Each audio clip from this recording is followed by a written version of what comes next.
Meridian ಇದು ಬಂದ್ಬಿಟ್ಟು urinary bladder ಅಂತ ಕರಿತೀವಿ.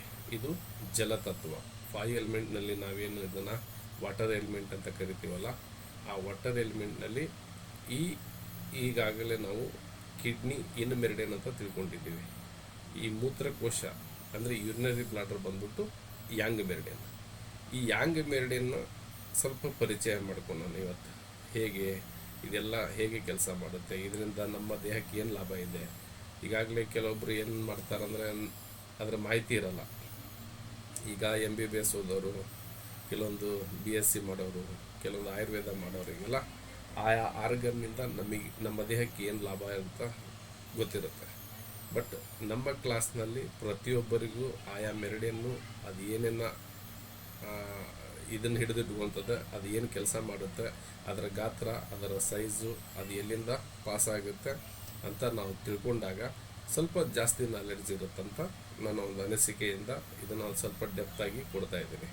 ಓಕೆ, ಇದು ಯೂರಿನರಿ ಬ್ಲಾಡರ್ ಯಾಂಗ್ ಮೆರಿಡಿಯನ್. ನಮ್ಮ ಎಲ್ಲ ಮೆರಿಡಿಯನ್ಗಿಂತ, ನಮ್ಮ ದೇಹದ ಎಲ್ಲ ಮೆರಿಡಿಯನ್ಗಿಂತ ಒಂದು ಹೈಯೆಸ್ಟ್ ಪಾಯಿಂಟ್ಗಳನ್ನು ಹೊಂದಿರತಕ್ಕಂಥ ಮೆರಿಡಿಯನ್ ಇದು. ಓಕೆ, ಯೂರಿನರಿ ಬ್ಲಾಡರ್ ಅಂತ ಕರಿತೀವಿ. ಈ ಯೂರಿನರಿ ಬ್ಲಾಡರ್ ಪರಿಚಯ ಏನಂದರೆ ಮೂತ್ರಕೋಶ. ಕನ್ನಡದಲ್ಲಿ ಇದನ್ನು ಮೂತ್ರಕೋಶ ಅಂತ ಕರಿತೀವಿ, ಇಂಗ್ಲೀಷ್ನಲ್ಲಿ ಯೂರಿನರಿ ಬ್ಲಾಡರ್. ಮಾನವನ ಮೂತ್ರ ವಿಸರ್ಜನಾ ವ್ಯವಸ್ಥೆಯ ಯೂರಿನರಿ ಸಿಸ್ಟಮ್ ಏನಿದೆ ಅದರ ಪ್ರಮುಖ ಅಂಗವಾಗಿದೆ. ಇದು ಮೂತ್ರಪಿಂಡಗಳ ಕಿಡ್ನೀಸ್ ರಕ್ತವನ್ನು ಶುದ್ಧೀಕರಿಸಿ ಉತ್ಪಾದಿಸುವ ಮೂತ್ರವನ್ನು ತಾತ್ಕಾಲಿಕವಾಗಿ ಸಂಗ್ರಹಿಸಿ ಸೂಕ್ತ ಸಮಯದಲ್ಲಿ ಮೂತ್ರನಾಳದ ಅರ್ಥೆರ ಮೂಲಕ ದೇಹದಿಂದ ಹೊರಹಾಕುವ ಕಾರ್ಯವನ್ನು ಇದು ನಿರ್ವಹಿಸ್ತದೆ. ಯಾವಾಗ ನಮ್ಮ ಕಿಡ್ನಿ ಮೆರಿಡಿಯನ್ನಲ್ಲಿ ತಿಳ್ಕೊಂಡಿದ್ವಿ ಏನಂದರೆ, ನಮ್ಮ ರಕ್ತಗಳಲ್ಲಿ ಇರ್ತಕ್ಕಂಥ ವಿಷ ಪದಾರ್ಥಗಳನ್ನು ಅದು ವಿಂಗಡಣೆ ಮಾಡಿ ಅಲ್ಲಿ ಬರ್ತಕ್ಕಂಥ ತ್ಯಾಜ್ಯವನ್ನು ಇದು ಮೂತ್ರಕೋಶ ಅಂದರೆ ಯೂರಿನರಿ ಬ್ಲಾಡರ್ನಲ್ಲಿ ಸ್ಟೋರೇಜ್ ಮಾಡುತ್ತೆ. ಆ ಯೂರಿನರಿ ಬ್ಲಾಡರ್ ಅದನ್ನು ಸ್ಟೋರ್ ಮಾಡಿಕೊಂಡು ಅದನ್ನು ಹೊರಗೆ ಹಾಕುವಂಥ ಕೆಲಸವನ್ನು ಈ ಮೂತ್ರಕೋಶ ಮಾಡುತ್ತೆ. ಓಕೆ, ಆರೋಗ್ಯಕರ ವಯಸ್ಕರಲ್ಲಿ ಮೂತ್ರಕೋಶವು ಸಾಮಾನ್ಯವಾಗಿ 300ರಿಂದ 500 ಮಿಲಿಲೀಟರ್ ಮೂತ್ರವನ್ನು ಆರಾಮವಾಗಿ ಸಂಗ್ರಹಿಸಬಲ್ಲದು. ಮೂತ್ರಕೋಶ ತುಂಬಿದಾಗ ಅದರ ಗೋಡೆಯಲ್ಲಿರುವ ಸಂವೇದನಾ ಗ್ರಾಹಕಗಳು, ಸ್ಟ್ರೆಚ್ ರಿಸೆಪ್ಟರ್ ಅಂತ ಏನು ಕರಿತೀವಿ, ಮೆದುಳಿಗೆ ಸಂದೇಶ ಕಳಿಸುತ್ತದೆ. ಆಗ ವ್ಯಕ್ತಿಗೆ ಮೂತ್ರ ವಿಸರ್ಜನೆಯ ಅಗತ್ಯವಿದೆ ಎಂಬ ಅನುಭವ ಉಂಟಾಗ್ತದೆ. ನೋಡಿ, ಆರೋಗ್ಯಕರ ಒಂದು ವಯಸ್ಕರಲ್ಲಿ ಅಂದರೆ ದಷ್ಟಪುಷ್ಟವಾಗಿರ್ತಕ್ಕಂಥ ಒಬ್ಬ ವ್ಯಕ್ತಿಯಲ್ಲಿ ಮೂತ್ರಕೋಶ ಸಾಮಾನ್ಯವಾಗಿ 300 ಮಿಲಿಲೀಟರಿಂದ 500 ಮಿಲಿಲೀಟರ್ವರೆಗೆ ನಿಮ್ಮ ಮೂತ್ರವನ್ನು ಸಂಗ್ರಹಿಸಿಡುವ ಒಂದು ಸ್ಟೋರೇಜ್ ಕ್ಯಾಪಸಿಟಿ ಇದಕ್ಕೆ ಇರುತ್ತದೆ. ಇದು ಯಾವಾಗ ತುಂಬುತ್ತಲ್ಲ, ಆ ತುಂಬಿದಾಗ ಅದು ಕ್ರಮೇಣವಾಗಿ ದೊಡ್ಡದಾಗ್ತಾ ಹೋಗ್ತದೆ. ನೀವು ನೋಡಿರ್ಬೋದು, ಯಾವಾಗಂದ್ರೆ ಕೆಲವೊಂದು ಎಮ್ಮೆ ಇಲ್ಲಾಂದರೆ ಆಕಳು ಡೆಲಿವರಿ ಟೈಮ್ನಲ್ಲಿ ಮೂತ್ರಚೀಲ ಹೊರಗೆ ಬಂದಿರ್ತದೆ. ಆ ಮೂತ್ರಚೀಲ ಹೊರಗೆ ಬಂದಾಗ ಅದು ದೊಡ್ಡದಾಗಿ ಹೇಗೆ ಕಾಣುತ್ತೆ, ನಾವೊಂದು ಬಲೂನ್ನಲ್ಲಿ ನೀರು ತುಂಬಿದಾಗ ಯಾವ ಥರ ಕಾಣುತ್ತೆ, ಅದೇ ಥರ ಇದು ಮೂತ್ರ ಸಂಗ್ರಹಿಸಿದಾಗ ಅದೇ ಥರ ದೊಡ್ಡದಾಗಿ ಕಾಣ್ತಾ ಇರ್ತದೆ. ಯಾವಾಗ ಇದು ತುಂಬಿದೆ ಅಂತ ಗೊತ್ತಾಗುತ್ತೋ ನಮ್ಮ ಒಂದು ನರ್ವಸ್ ಮೆದುಳಿನ ಒಂದು ಸಿಸ್ಟಮಿಗೆ ಒಂದು ಸಂದೇಶ ಕಳಿಸ್ತದೆ. ಏನಂದರೆ, ಈಗ ನನ್ನಲ್ಲಿ ಪೂರ್ಣ ಪ್ರಮಾಣದ ನಮಗೆ ಮೂತ್ರ ತುಂಬಿದೆ, ಇದನ್ನು ಹೊರಗೆ ಹಾಕಬೇಕಂತ ಒಂದು ಸಂದೇಶನ ಕೊಡ್ತದೆ. ಆವಾಗ ನಮಗೆ ಅದು ಸೆನ್ಸೇಷನ್ ಸ್ಟಾರ್ಟ್ ಆಗುತ್ತೆ. ಹಾಗಾಗಿ ಇದು ಮೆದುಳಿಗೆ ಸಂದೇಶವನ್ನು ಕಳಿಸ್ತದೆ. ಆಗ ಆ ವ್ಯಕ್ತಿಗೆ ಮೂತ್ರ ವಿಸರ್ಜನೆಯ ಅಗತ್ಯವಿದೆ ಎಂಬ ಅನುಭವ ಉಂಟಾಗ್ತದೆ. ನೀವು ಈ ಮೂತ್ರ ವಿಸರ್ಜನೆ ಮಾಡಲು ಏನು ಬೇಕಲ್ಲ, ಅದು ಒಂದು ಚೀಲ ಹೇಗೆ ನಮಗೆ ಒಂದು ವಾಟರ್ ಟ್ಯಾಂಕ್ನಿಂದ, ಒಂದು ಹೌಸ್ನಿಂದ, ಒಂದು ತೊಟ್ಟಿಯಿಂದ ನಾವೊಂದು ಸಿಂಟ್ಯಾಕ್ಸಿಗೆ ತುಂಬ್ತೀವಿ. ಇತ್ತೀಚಿನ ದಿನಗಳಲ್ಲಿ ಅದಕ್ಕೊಂದು ಅಲಾರಾಮ್ ಅಂತ ಬಂದಿದೆ. ಅಲಾರಾಮ್ ಅಂದರೆ ನೀರು ತುಂಬಿದೆ ಅಂತ ಒಂದು ಸಂದೇಶ, ಅದು ಒಂದು ಸೈರನ್ ಥರ ಮಾಡುತ್ತೆ. ಅದೇ ಥರ ಒಂದು ರೆಕಾರ್ಡಿಂಗ್ ನಮ್ಮ ಮೆದುಳಿಗೆ ಕಳಿಸಿದಾಗ ಅಲ್ಲಿ ನಮಗೆ ಸೆನ್ಸೇಷನ್ ಅಂದರೆ ಇದನ್ನು ನಾನು ಹೊರಗಡೆ ಹಾಕಬೇಕಂತ ಒಂದು ಅನುಭವ ಬರ್ತದೆ. ಓಕೆ, ಮೂತ್ರಕೋಶವು ಕೇವಲ ಮೂತ್ರವನ್ನು ಸಂಗ್ರಹಿಸುವ ಚೀಲವಲ್ಲ. ಇದನ್ನು ಭಾಳ ಇಂಪಾರ್ಟೆಂಟಾಗಿ ತೆಗೆದುಕೊಳ್ಬೇಕು. ಯಾಕಂದರೆ ಮೂತ್ರಕೋಶವು ಕೇವಲ ಮೂತ್ರವನ್ನು ಸಂಗ್ರಹಿಸುವ ಚೀಲವಲ್ಲ. ಇದು ಏನು ಮಾಡ್ತದೆ?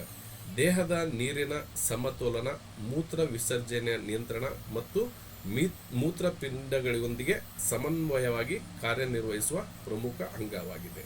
ಇದರ ಕೆಲಸ ಏನಂದರೆ ಓನ್ಲಿ ಮೂತ್ರವನ್ನು ತೆಗೆದುಕೊಂಡು ಹೊರಗೆ ಹಾಕೋದು ಒಂದೇ ಅಲ್ಲ, ದೇಹದಲ್ಲಿನ ನೀರಿನ ಸಮತೋಲನವನ್ನು ಕಾಪಾಡೋಕ್ಕೆ ಕೂಡ ಇದು ಒಂದು ಕೆಲಸ ಮಾಡ್ತದೆ.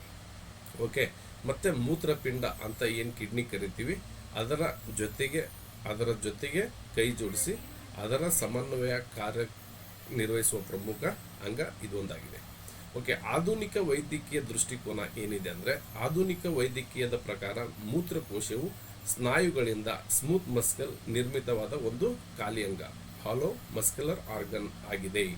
ಇದು ಶಿರೋಣಿಯ ಪೆಲ್ವಿಸ್ ಒಳಭಾಗದಲ್ಲಿದ್ದು ಮೂತ್ರಪಿಂಡಗಳಿಂದ ಮೂತ್ರನಾಳಗಳ ಯುಟೆರಸ್ ಮೂಲಕ ಬರುವ ಮೂತ್ರವನ್ನು ಸಂಗ್ರಹಿಸುತ್ತದೆ.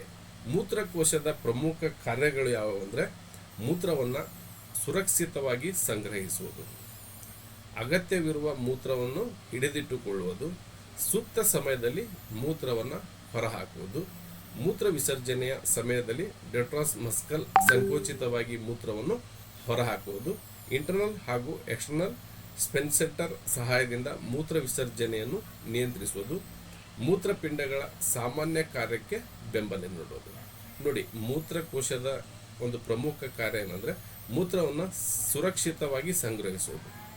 ಯಾಕಂದರೆ ಯಾವುದೇ ಒಂದು ಹೋಲ್ಡಿಂಗ್ ಕ್ಯಾಪಸಿಟಿ ಆಗಲಿ, ಅದನ್ನೊಂದು ಸ್ಟೋರೇಜ್ ಮಾಡೋ ಕ್ಯಾಪಸಿಟಿ ಆಗಲಿ, ಅದನ್ನು ಯಾಕಂದರೆ ಅದು ವಿಷ ಪದಾರ್ಥ. ಆ ವಿಷ ಪದಾರ್ಥವನ್ನು ಸಂಗ್ರಹಿಸಬೇಕಾದ್ರೆ, ಸ್ಟೋರ್ ಮಾಡಬೇಕಾದ್ರೆ ಸುರಕ್ಷಿತವಾಗಿರಬೇಕು. ಅದು ಸುರಕ್ಷಿತ ಇಲ್ಲ ಅಂದರೆ ಅದು ನಮ್ಮ ದೇಹಕ್ಕೆ ಅದರಲ್ಲಿದ್ದ ಆಗ್ತಕ್ಕಂಥ ಒಂದು ವಿಷ ಪದಾರ್ಥಗಳು ಸೇರಿಕೊಂಡು ಮತ್ತು ಬೇರೆ ಥರ ಒಂದು ಅನಾಹುತಗಳು ಆಗೋ ಚಾನ್ಸಸ್ ಇದೆ. ಅಗತ್ಯವಿರುವವರಿಗೆ ಮೂತ್ರವನ್ನು ಹಿಡಿದಿಟ್ಕೊಳ್ತದೆ. ಈಗ ನೋಡ್ಬೋದು, ಎಲ್ಲೇ ನಾವು ಒಂದು ಜರ್ನಿ ಮಾಡ್ತಿರ್ತೀವಿ, ಎಲ್ಲೇ ಒಂದು ಫಂಕ್ಷನಿಗೆ ಹೋಗಿರ್ತೀವಿ, ಇಲ್ಲ ಕೆಲವೊಬ್ಬರು ಏನೋ ಒಂದು ಸಂಕೋಚದ ಮನೋಭಾವನದಲ್ಲಿ ಕೆಲವೊಂದು ಮನೆಗೆ ಹೋದಾಗ ಅದನ್ನು ನಾವು ಹೊರಗಡೆ ಹೋಗೋಕ್ಕಾಗದೇ ಇದ್ದಾಗ ತಡ್ಕೊತೀವಿ. ಎಲ್ಲಿ ತನಕ ಅಂದರೆ ಅಗತ್ಯವಿರುವ ಮೂತ್ರವನ್ನು ಹಿಡಿದಿಟ್ಟುಕೊಳ್ಳೋದು, ಅಂದರೆ ಎಲ್ಲಿ ತನಕ ಅದಕ್ಕೆ ಸಾಧ್ಯವಾಗುತ್ತೋ ಅದನ್ನು ಹಿಡಿದಿಟ್ಟುಕೊಳ್ಳುವಂಥ ಒಂದು ಕೆಲಸ ಮೂತ್ರಕೋಶದ ಕೆಲಸ ಆಗಿರ್ತದೆ. ಸೂಕ್ತ ಸಮಯದಲ್ಲಿ ಮೂತ್ರವನ್ನು ಹೊರಹಾಕ್ತದೆ. ನೋಡಿ, ಈಗ ಆರೋಗ್ಯವಂತ ಒಬ್ಬ ಮನುಷ್ಯ ಯೂರಿನೇಷನ್ ಅರ್ಜೆಂಟ್ ಇದ್ದಾಗ ಅದು ಹೋದರೆ ಅಲ್ಲಿರ್ತಕ್ಕಂಥ ಒಂದು ಖುಷಿನೇ ಬೇರೆ ಇರ್ತದೆ. ಆದಾಗ ನಮಗೆ ಎಷ್ಟೇ ಹಣ ಕೊಟ್ಟರೂ ಇಂಥ ಒಂದು ಖುಷಿ ಸಿಗೋದಿಲ್ಲ ಅಂತ ನಾವು ಕೆಲವೊಂದು ಟೈಮ್ನಲ್ಲಿ ಆಡು ಭಾಷೆಯಲ್ಲಿ ಕೂಡ ಮಾತಾಡಿದ್ದನ್ನು ಕಾಣ್ತೀವಿ. ಬಟ್ ಮೂತ್ರಕೋಶವನ್ನು ಹೊರಗೆ ಹಾಕದೇ ಇದ್ದಾಗ ಏನು ಸಮಸ್ಯೆ ಆಗುತ್ತೆ? ನಾವು ಹಣ ಕೊಟ್ಟು ಅದನ್ನು ಮೂತ್ರವನ್ನು ತೆಗೆಸ್ಬೇಕಾಗುತ್ತೆ. ಅದು ಒಂದು ಮೂತ್ರಕೋಶದ ಕೆಲಸ ಎಷ್ಟು ಇಂಪಾರ್ಟೆಂಟ್ ಅಂದರೆ, ಆ ಸರಿಯಾದ ಟೈಮ್ನಲ್ಲಿ ನಮ್ಮ ಮೂತ್ರ ಹೊರಗೆ ಹೋಗದೇ ಇದ್ದಾಗ, ಅಲ್ಲಿ ಕಿಡ್ನಿ ಎನರ್ಜಿ, ಒಂದು ಬ್ಲ್ಯಾಡರ್ ಎನರ್ಜಿ ಇಲ್ಲದೇ ಇದ್ದಾಗ ಅದಕ್ಕೆ ಹೊರಗೆ ಹಾಕುವಂಥ ಒಂದು ಫಂಕ್ಷನಲ್ ನಮ್ಮಲ್ಲಿ ಕಡಿಮೆ ಆದಾಗ ನಾವು ಹಣ ಕೊಟ್ಟು ಅದನ್ನು ಹೊರಗೆ ಹಾಕುವ ಕೆಲಸ ಮಾಡಬೇಕಾಗುತ್ತೆ. ಈ ಒಂದು ದೇಹದಲ್ಲಿ ನಮಗೆ ಎಷ್ಟು ದಿನಕ್ಕೆ ಎಷ್ಟು ಹಣ ಒಂದು ಖರ್ಚಾಗೋದನ್ನು, ವ್ಯಯ ಆಗೋದನ್ನು ತಡೆದುಕೊಳ್ತಾವಂತ ನೀವು ಇದರಲ್ಲಿ ಕಾಣ್ಬೋದು. ಓಕೆ, ನೆಕ್ಸ್ಟ್, ಮೂತ್ರ ವಿಸರ್ಜನೆಯ ಸಮಯದಲ್ಲಿ ಡೆಟ್ರಾಸರ್ ಮಸ್ಕಲ್ ಸಂಕುಚಿತವಾಗಿ ಮೂತ್ರವನ್ನು ಹೊರಗೆ ಹಾಕುತ್ತದೆ. ಇದೊಂದು ಫಂಕ್ಷನ್ ಏನಿದೆ, ಈ ಫಂಕ್ಷನ್ ಮೂತ್ರವನ್ನು ಹೊರ ಹಾಕೋದಕ್ಕೆ ಹೆಲ್ಪ್ ಮಾಡ್ತದೆ. ಇಂಟರ್ನಲ್ ಹಾಗೂ ಎಕ್ಸ್ಟರ್ನಲ್ ಸ್ಪೆನ್ಸೆಟರ್ ಸಹಾಯದಿಂದ ಮೂತ್ರ ವಿಸರ್ಜನೆ ನಿಯಂತ್ರಿಸುವುದು, ಮೂತ್ರಪಿಂಡಗಳ ಸಾಮಾನ್ಯ ಕಾರ್ಯಕ್ಕೆ ಬೆಂಬಲ ಇದು ಕೊಡ್ತದೆ. ಓಕೆ, ಮೂತ್ರಕೋಶದ ಕಾರ್ಯದಲ್ಲಿ ತೊಂದರೆ ಉಂಟಾದರೆ ಪದೇ ಪದೇ ಮೂತ್ರ ವಿಸರ್ಜನೆ. ನೋಡಿ, ಮೂತ್ರಕೋಶದಲ್ಲಿ ಏನಾದರೂ ತೊಂದರೆ ಆದಂದರೆ ಪದೇ ಪದೇ ಮೂತ್ರ ವಿಸರ್ಜನೆ ಆಗ್ತದೆ. ಮೂತ್ರ ಹಿಡಿಯಲಾಗದಿರುವುದು, ಯಾವಾಗ ಅದ್ರ ಫಂಕ್ಷನ್ ಡೌನ್ ಆಗ್ತಂದರೆ ನಿಮಗೆ ಸ್ವಲ್ಪ ಬಂದರೂ ಅದನ್ನು ಹಿಡ್ಕೊಳ್ಳೋ ಕ್ಯಾಪಸಿಟಿ ಅದರಲ್ಲಿರಲ್ಲ. ನೀವು ಪದೇ ಪದೇ ಯೂರಿನೇಷನ್ಗೆ ಹೋಗಬೇಕಾಗುತ್ತೆ. ಓಕೆ, ಮೂತ್ರ ಹೊರಬರಲು ಕಷ್ಟವಾಗುವುದು, ಯಾವಾಗ ಅದರ ಫಂಕ್ಷನ್ ಲೋ ಆಗುತ್ತೋ, ಇಲ್ಲ ಇನ್ನು ಹೋಗುತ್ತೋ, ಇಲ್ಲ ತಂಪಾಗುತ್ತೋ, ಅಲ್ಲಿ ಯಾಂಗ್ ಎನರ್ಜಿ ಯಾವಾಗಿರಲ್ವೋ ಮೂತ್ರ ಹೊರಬರಲು ಕಷ್ಟ ಆಗುತ್ತೆ. ಓಕೆ, ಮೂತ್ರದಲ್ಲಿ ಉರಿ, ಮೂತ್ರನಾಳದ ಸೋಂಕು ಅಂದರೆ UTI ಅಂತ ಕರಿತೀವಿ, ರಾತ್ರಿ ಪದೇ ಪದಕ್ಕೆ ಮೂತ್ರಕ್ಕೆ ಏಳೋದು, ಇದು ಮುಂತಾದ ಸಮಸ್ಯೆಗಳು ನಮ್ಮಲ್ಲಿ ಕಾಣಿಸ್ಕೊಳ್ಬೋದು. ಯಾವಕ್ಕೆ ಏಜ್ನರಿಗೆ ಈ ಥರ ಸಮಸ್ಯೆ ಆಗುತ್ತೆ, ಯಾಕೆ ಡಯಾಬಿಟೀಸ್ನವರಿಗೆ ಈ ಥರ ಎಲ್ಲ ಸಮಸ್ಯೆ ಆಗುತ್ತೆ ಅಂತ ನಿಮಗೀಗ ಅರ್ಥ ಆಯ್ತಂತ ಅಂದ್ಕೊಂಡಿದ್ದೀನಿ. ಓಕೆ, ಇಲ್ಲಿ VAM ಮತ್ತು TCM ದೃಷ್ಟಿಕೋನದಲ್ಲಿ ಏನಿದೆ ಅಂದರೆ, ಮೂತ್ರಕೋಶ ಕೇವಲ ಮೂತ್ರವನ್ನು ಸಂಗ್ರಹಿಸುವ ಅಂಗವಲ್ಲ, ಇದು ವಾಟರ್ ಮೆಟಾಬಲಿಸಮ್ ಅಂದರೆ ಜಲ ಚಯಾಪಚಯ, ಚಿ ಟ್ರಾನ್ಸ್ಫಾರ್ಮೇಷನ್, ಚಿ ಪರಿವರ್ತನೆ ಹಾಗೂ ಕಿಡ್ನಿ ಬ್ಲಾಡರ್ ಎನರ್ಜಿ ಸಿಸ್ಟಮ್ ಒಂದು ಪ್ರಮುಖ ಭಾಗವಾಗಿದೆ. ಓಕೆ, TCM ಪ್ರಕಾರ ಕಿಡ್ನಿ ದೇಹದಿಂದ ನೀರಿನ ಚಯಾಪಚಯವನ್ನು ನಿಯಂತ್ರಿಸುತ್ತದೆ. ಕಿಡ್ನಿಯಿಂದ ದೊರೆಯುವ ಚಿ ಶಕ್ತಿಯ ಸಹಾಯದಿಂದ ಯೂರಿನರಿ ಬ್ಲಾಡರ್ ಮೂತ್ರವನ್ನು ಸಂಗ್ರಹಿಸಿ ಸರಿಯಾದ ಸಮಯದಲ್ಲಿ ಹೊರಹಾಕುತ್ತದೆ. ಆದ್ದರಿಂದ ಕಿಡ್ನಿ ಮತ್ತು ಯೂರಿನರಿ ಬ್ಲಾಡರ್ ಪರಸ್ಪರ ಅವಿಭಾಜ್ಯ ಇನ್ ಆ್ಯಂಡ್ ಯಾಂಗ್ ಜೋಡಿಯಾಗಿದೆ. ಇದು ನಾವು ಯಾವಾಗಲೂ ಪ್ರತಿ ಅಂಗಾಂಗಗಳನ್ನು ಒಂದು ಪ್ರತಿ ಮೆರಿಡಿಯನ್ ನೋಡಿದಾಗ ಅಲ್ಲಿ ಇನ್ ಮೆರಿಡಿಯನ್ ಮತ್ತು ಯಾಂಗ್ ಮೆರಿಡಿಯನ್, ಈ ಇನ್ ಮೆರಿಡಿಯನ್ ಮತ್ತು ಯಾಂಗ್ ಮೆರಿಡಿಯನ್ ಸರಿಸಮನಾಗಿ ಕೆಲಸ ಮಾಡ್ತಾ ಇದ್ರೆ ನಿಮ್ಮ ದೇಹದಲ್ಲಿ ಯಾವುದೇ ಕಾರಣಕ್ಕೂ ಯಾವುದೇ ಒಂದು ಸಮಸ್ಯೆ ಉದ್ಭವಿಸೋದಿಲ್ಲ. ಅದೇ ಒಂದು ಆರ್ಗನ್ ಏನಾದರೂ ಕೆಲಸಗಳನ್ನು ನಿಂದ್ರಿಸಿದ್ರೆ, ಒಂದು ಆರ್ಗನ್ ಯಾಂಗ್ ಆರ್ಗನ್ ಏನಾದರೂ ಕೆಲಸ ನಿಂದ್ರಿಸಿದ್ರೆ ಅಲ್ಲಿರ್ತಕ್ಕಂಥ ಫಂಕ್ಷನಲ್ ಸ್ಲೋ ಆಗಿಬಿಡುತ್ತೆ. ಅಲ್ಲಿ ಗಾಲ್ ಬ್ಲಾಡರ್ ಒಂದು liver meridian yin and yang ತೊಗೊತೀವಿ, ಇಲ್ಲಿ ಸ್ಮಾಲ್ ಇಂಟೆಸ್ಟೈನ್ ಆ್ಯಂಡ್ ಹಾರ್ಟನ್ನು ಇನ್ ಆ್ಯಂಡ್ ಯಾಂಗ್ದಲ್ಲಿ ತೊಗೊತೀವಿ. ನಮ್ಮ ದೇಹದಲ್ಲಿ ಇನ್ನೂ ಎಷ್ಟು ಮುಖ್ಯನೋ ಯಾಂಗ್ ಕೂಡ ಅಷ್ಟೇ ಮುಖ್ಯ. ಯಾಂಗ್ ಕಡಿಮೆ ಆದಾಗ ಇನ್ನಿಗೆ ಸಮಸ್ಯೆ ಆಗುತ್ತೆ, ಇನ್ನು ಕಡಿಮೆ ಆದಾಗ ಯಾಂಗಿಗೂ ಸಮಸ್ಯೆ ಆಗುತ್ತೆ. ಓಕೆ, ಮತ್ತು TCM ದೃಷ್ಟಿಯಲ್ಲಿ ಮೂತ್ರಕೋಶದ ಅಸಮತೋಲನವು ಕೇವಲ ಮೂತ್ರದ ಸಮಸ್ಯೆಗಳನ್ನು ಮಾತ್ರ ಉಂಟು ಮಾಡುವುದಿಲ್ಲ, ಅದು ಕಿಡ್ನಿ ಮೆರಿಡಿಯನ್, ವಾಟರ್ ಎಲಿಮೆಂಟ್ ಹಾಗೂ ದೇಹದ ಚಿ ಹರಿವಿನ ಮೇಲೆಯೂ ಪರಿಣಾಮ ಬೀರುತ್ತದೆ. ಎನರ್ಜಿ ಅಸಮತೋಲನದಿಂದ frequent urination, urinary retention, burning, micturition, bed wetting, incontinence, nocturia, bladder weakness ಮುಂತಾದ ವಿವಿಧ ಪ್ಯಾಟರ್ನ್ಗಳು ಕಂಡುಬರುತ್ತೆ. ಯಾವಾಗ ನಿಮ್ಮಲ್ಲಿ ಮೂತ್ರಕೋಶದ ಅಸಮತೋಲನ ಮತ್ತು ಕೇವಲದ ಮೂತ್ರ ಸಮಸ್ಯೆ ಮಾತ್ರ ಉಂಟು ಮಾಡಲ್ಲ, ಅದು ಕಿಡ್ನಿ ಮೆರಿಡಿಯನ್ ಮತ್ತು ವಾಟರ್ ಎಲಿಮೆಂಟ್ ಈ ಚಿ ಏನು ಇರುತ್ತಲ್ಲ, ಪ್ರಾಣ ಒಂದು ಹರಿವಿನ ಶಕ್ತಿ ಇರುತ್ತಲ್ಲ, ಅದನ್ನು ಕೂಡ ಡಿಸ್ಟರ್ಬೆನ್ಸ್ ಮಾಡುತ್ತದೆ.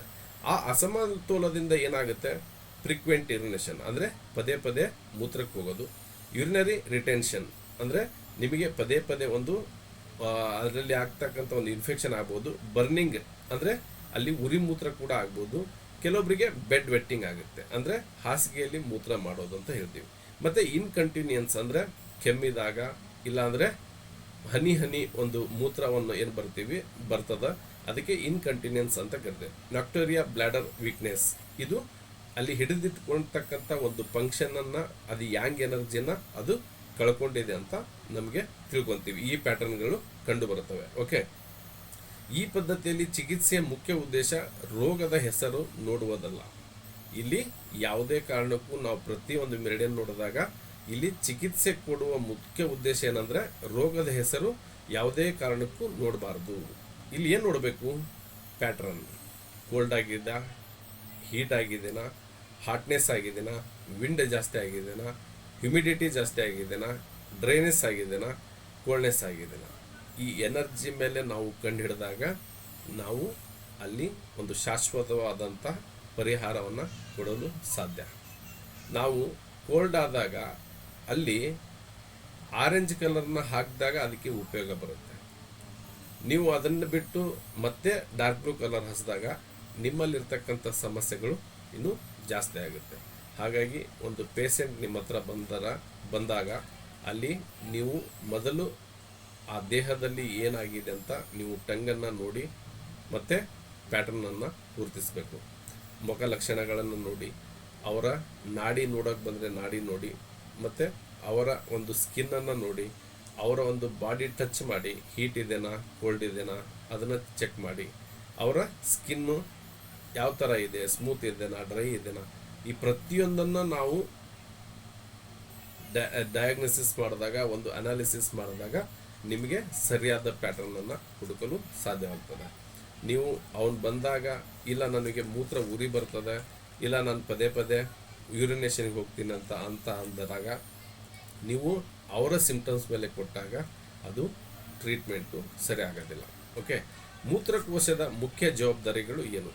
ಮೂತ್ರಪಿಂಡಗಳಿಂದ ಉತ್ಪತ್ತಿಯಾಗುವ ಮೂತ್ರವನ್ನು ಸಂಗ್ರಹಿಸುವುದು, ದೇಹದ ನೀರಿನ ಸಮತೋಲನವನ್ನು ಕಾಪಾಡಲು ಸಹಾಯ ಮಾಡುವುದು, ಸೂಕ್ತ ಸಮಯದಲ್ಲಿ ಮೂತ್ರವನ್ನು ಹೊರಹಾಕುವುದು, ಕಿಡ್ನಿ ಜೊತೆ ಸಮನ್ವಯವಾಗಿ ವಾಟರ್ ಮೆಟಾಬಲಿಸಮ್ ಅನ್ನು ನಿರ್ವಹಿಸುವುದು, ಚಿ ಟ್ರಾನ್ಸ್ಫಾರ್ಮೇಷನ್ ಪ್ರಕ್ರಿಯೆಯಲ್ಲಿ ಭಾಗವಹಿಸುವುದು, ಮೂತ್ರ ವಿಸರ್ಜನೆಯ ನಿಯಂತ್ರಣವನ್ನು ಕಾಪಾಡುವುದು, ದೇಹದಿಂದ ತ್ಯಾಜ್ಯ ದ್ರವಗಳನ್ನು ಹೊರಹಾಕಲು ಸಹಾಯ ಮಾಡುವುದು, ದೇಹದ ವಾಟರ್ ಎಲಿಮೆಂಟ್ ಸಮತೋಲನದಲ್ಲಿ ಇಡುವುದು, ಬೆಂಬಲಿಸುವುದು. ಈ ಮೂತ್ರಕೋಶದ ಇವು ಜವಾಬ್ದಾರಿಗಳು.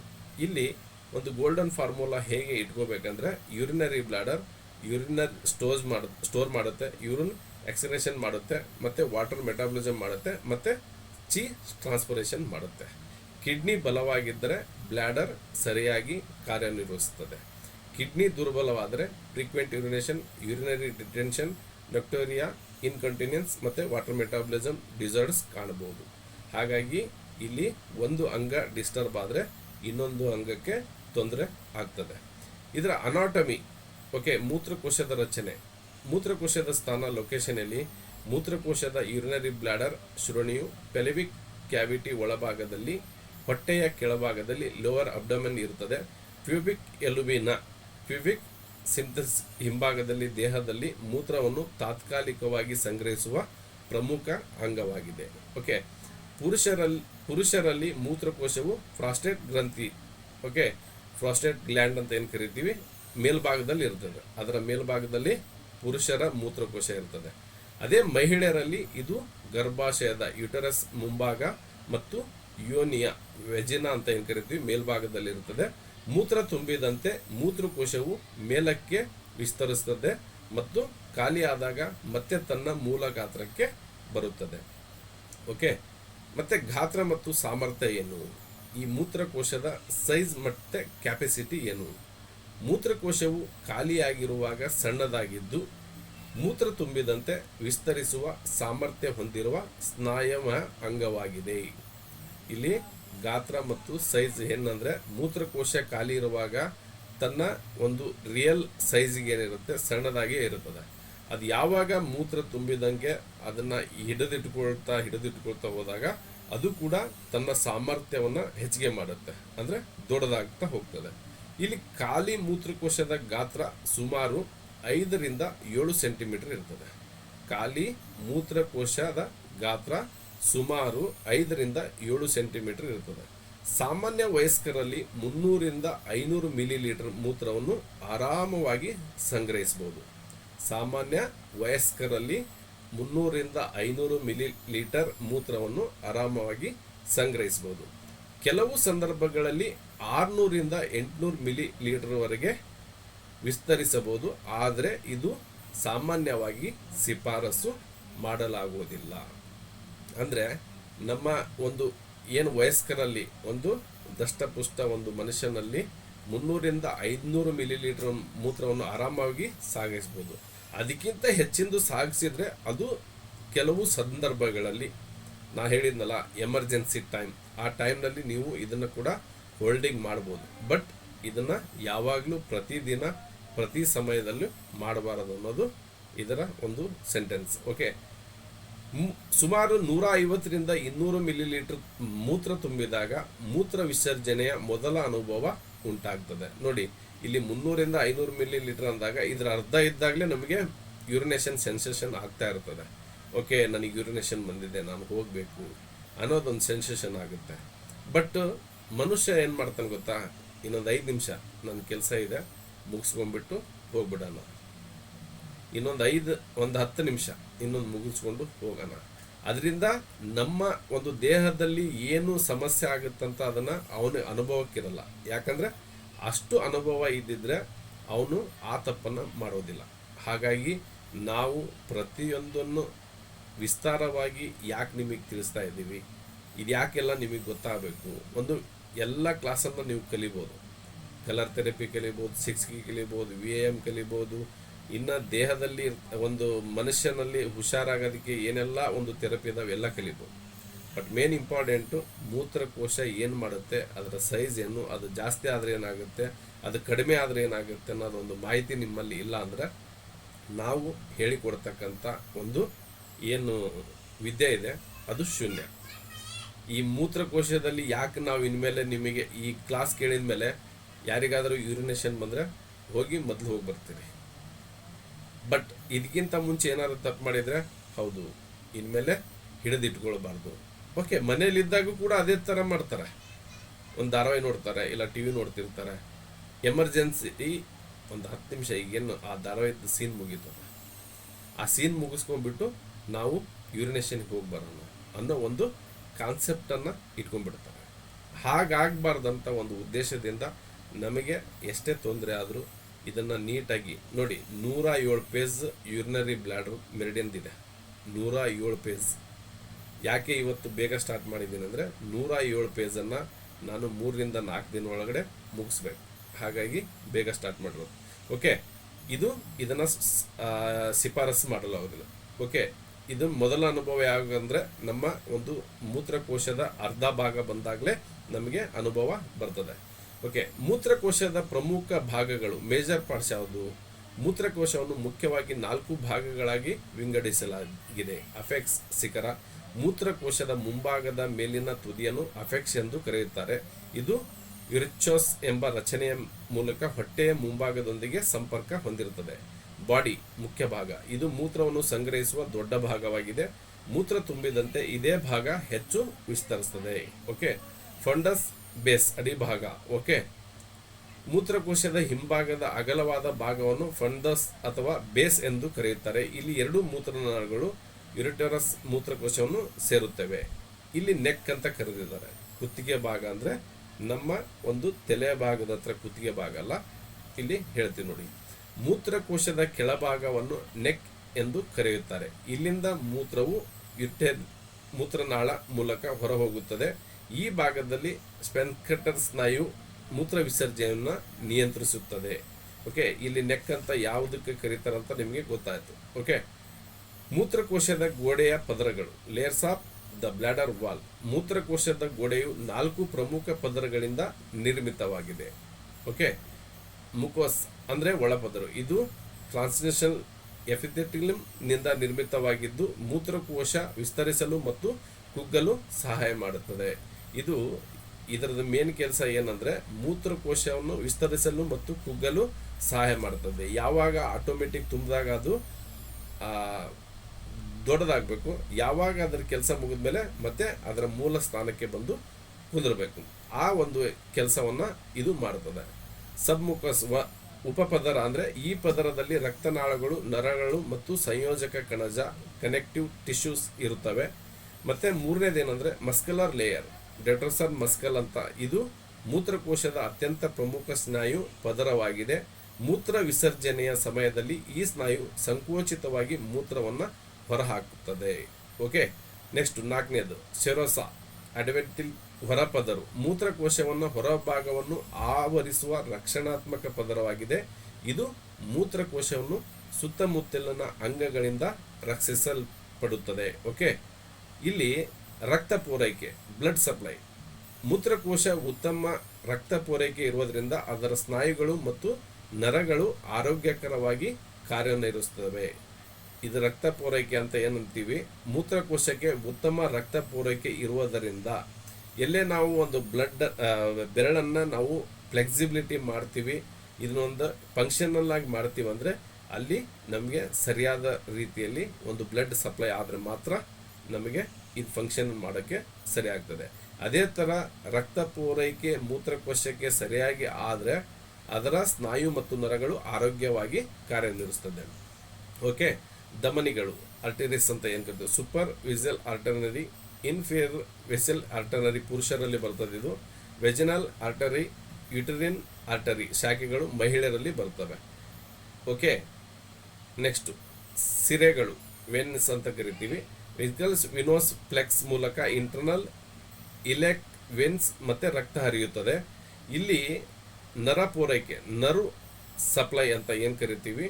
ಮೂತ್ರಕೋಶದ ಕಾರ್ಯವನ್ನು ಸ್ವಾಯತ್ತ ನರಮಂಡಲ ಆಟೋಮಿಕ್ ನರ್ವ್ ಸಿಸ್ಟಮ್ ಮತ್ತು ಇಚ್ಛಾಧೀನತ ನರಮಂಡಲ ಸೊಮ್ಯಾಟಿಕ್ ನರ್ವ್ ಸಿಸ್ಟಮ್ ನಿಯಂತ್ರಿಸುತ್ತದೆ. ಇಲ್ಲಿ ನರ ಪೂರೈಕೆ, ನರ್ವ್ ಸಪ್ಲೈ ಏನಿದೆ, ಮೂತ್ರಕೋಶದ ಕಾರ್ಯವನ್ನು ಸ್ನಾಯತ್ತ ನರಮಂಡಲ ಅಂದರೆ ಆಟೋಮೆನಿಕ್ ನರ್ವಸ್ ಸಿಸ್ಟಮ್ ಏನಿರ್ತದೆ ಮತ್ತು ಇಚ್ಛಾಧೀನ ನರಮಂಡಲ ಅಂದರೆ ಸೊಮ್ಯಾಟಿಕ್ ನರ್ವಸ್ ಸಿಸ್ಟಮ್ ಇದು ನಿಯಂತ್ರಿಸ್ತದೆ. ಇಲ್ಲಿ ಪ್ಯಾರಾಸಿಂಥೆಟಿಕ್ nerves S2 to S4. Okay, ಒಂದು ನಿಮಿಷ.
ಓಕೆ, ಸಾರಿ.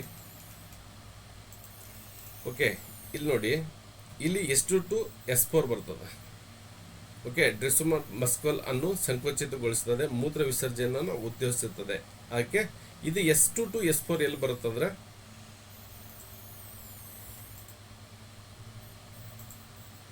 ಅದು ಮ್ಯೂಟ್ ಮಾಡಿದ್ದೀನಿ, ಒಬ್ಬೊಬ್ಬರೇ ಮಾತಾಡಿ ಇನ್ ಕೇಸ್, ಯಾಕಂದ್ರೆ ನಾನು ನಿಮಗೆ ಕಾಣ್ತದಿಲ್ಲ ಅಂತ. ಓಕೆ, ಇಲ್ಲಿ ಬರುತ್ತೆ ನೋಡಿ.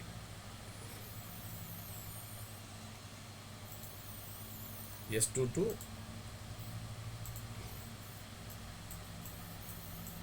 ಕಾಣ್ತಾ ಇದೆನಾ? ಓಕೆ, ಓಕೆ, ಯಾರು ಮಾತಾಡಬೇಡಿ, ಮತ್ತೆ ಎಲ್ಲ ಡಿಸ್ಟರ್ಬೆನ್ಸ್ ಆಗುತ್ತೆ. ನೋಡಿ, ಈ ತರ ಒಂದು S2 to S4 ಇಲ್ಲಿ ಮೂತ್ರಕೋಶ ಸಂತಾನೋತ್ಪತ್ತಿ ಅಂಗಗಳು, ಮೂತ್ರಕೋಶದ ಸಮಸ್ಯೆಗಳು, ಶ್ರೋಣಿಯ ನೋವು, ಮತ್ತೆ ಇಲ್ಲಿ ಪ್ರಾಸ್ಟೇಟ್ ಕಡಿಮೆ ಕೊಲಾನ್, ಪ್ರಾಸ್ಟೇಟ್ ಸಮಸ್ಯೆಗಳು, ನೋವು ನಿವಾರಣೆ ಇಲ್ಲಿ ನಮಗೆ ಈ ಥರ ಕಾಣ್ತದೆ ನೋಡಿ. ಇಲ್ಲಿ C1, C2, C3, C4, C5 ಇದಕ್ಕೆ ಏನಂತ ಹೇಳ್ತೀವಿ ಅಂದರೆ ಸ್ಪೈನಲ್ ನರ್ವ್ ಗೈಡ್ ಅಂತ ಕರಿತೀವಿ.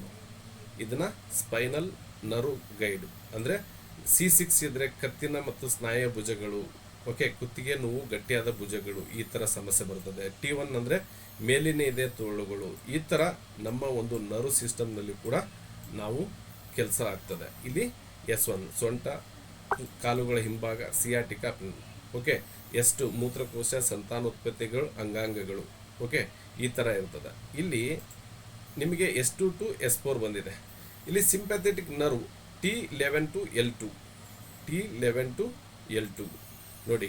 T11 ಇಲ್ಲಿ ನಿಮಗೆ ಕಾಣ್ಬೋದು. T11ನಲ್ಲಿ ಏನು ಕೊಟ್ಟಿದ್ದೇವೆ ಅಂದರೆ ಮೂತ್ರಪಿಂಡ, ಮೂತ್ರನಾಳಗಳು, ಆಯಾಸ, ನೀರಿನ ಧಾರಣ. ಓಕೆ, ನೆಕ್ಸ್ಟ್ L2 ನೋಡಿ, ಅನುಬಂಧ, ಹೊಟ್ಟೆ ನೋವು, ಅಂಡವಾಯುಗಳು, ಈ ಕೂಡ ಕೆಲಸ ಮಾಡ್ತದೆ. T11 to L2 ತನಕ. ಓಕೆ, ನೆಕ್ಸ್ಟ್ ಇಲ್ಲಿ ಫುಡೆನಲ್ ನರ್ವ್ S2 to S4 ಈಗ ನೋಡಿದ್ವಲ್ಲ, ಇಲ್ಲಿ ಕೂಡ ಅದೇ ಸಿಸ್ಟಮ್ ಇದೆ. ಎಕ್ಸ್ಟರ್ನಲ್ ಇರ್ಟೆರಿಯಲ್ ಸ್ಪೈನ್ಹೆಟರ್ ಅನ್ನು ನಿಯಂತ್ರಿಸುತ್ತದೆ, ಇಚ್ಛೆಯಂತೆ ಮೂತ್ರವನ್ನು ಹಿಡಿದುಕೊಳ್ಳಲು ಮತ್ತು ಹೊರಹಾಕಲು ಸಹಾಯ ಮಾಡುತ್ತದೆ. ಇದು ಈ ನರ್ವ್ ಬಂದ್ಬಿಟ್ಟು ಇಲ್ಲಿ ಇಚ್ಛೆಯಂತೆ ಮೂತ್ರವನ್ನು ಹಿಡಿದಿಟ್ಟುಕೊಳ್ಳಲು ಮತ್ತು ಹೊರಹಾಕಲು ಇದು ಸಹಾಯ ಮಾಡ್ತದೆ. ಓಕೆ, ಇಲ್ಲಿ ಕ್ಲಿನಿಕಲ್ ಟಿಪ್ಪಣಿ ಏನಿದೆ ಅಂದರೆ ದೃಷ್ಟಿಯಲ್ಲಿ ಮೂತ್ರಕೋಶದ ರಚನೆಯನ್ನು ತಿಳಿದುಕೊಳ್ಳುವುದು ಮಾತ್ರ ಸಾಕಾಗುವುದಿಲ್ಲ, ಅದರ ಎನರ್ಜಿ ಫ್ಲೋ, ಕಿಡ್ನಿ ಬ್ಲಾಡರ್ ಸಂಬಂಧ, ಮೆರಿಡಿಯನ್ ಪಾತ್ವೆ ಹಾಗೂ ಚಿ ಟ್ರಾನ್ಸ್ಪೋರ್ಟೇಷನ್ ಅನ್ನು ಅರ್ಥ ಮಾಡಿಕೊಳ್ಳೋದು ಚಿಕಿತ್ಸೆಯಲ್ಲಿ ಅತ್ಯಂತ ಮುಖ್ಯವಾಗಿದೆ. ಅನಾಟಮಿ ದೇಹದ ಭೌತಿಕ ರಚನೆಯನ್ನು ತಿಳಿಸಿದರೆ ಮೆರಿಡಿಯನ್ ಸಿಸ್ಟಮ್ ಅದರ ಶಕ್ತಿ, ಎನರ್ಜಿ ಕಾರ್ಯವೈಖರಿಯನ್ನು ವಿವರಿಸುತ್ತದೆ. ಓಕೆ,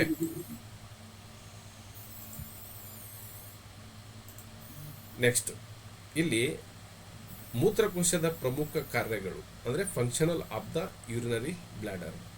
ಮೂತ್ರಕೋಶ ಯೂರಿನರಿ ಬ್ಲಾಡರ್ ದೇಹದ ಮೂತ್ರ ವಿಸರ್ಜನಾ ವ್ಯವಸ್ಥೆಯ ಪ್ರಮುಖ ಅಂಗವಾಗಿದೆ.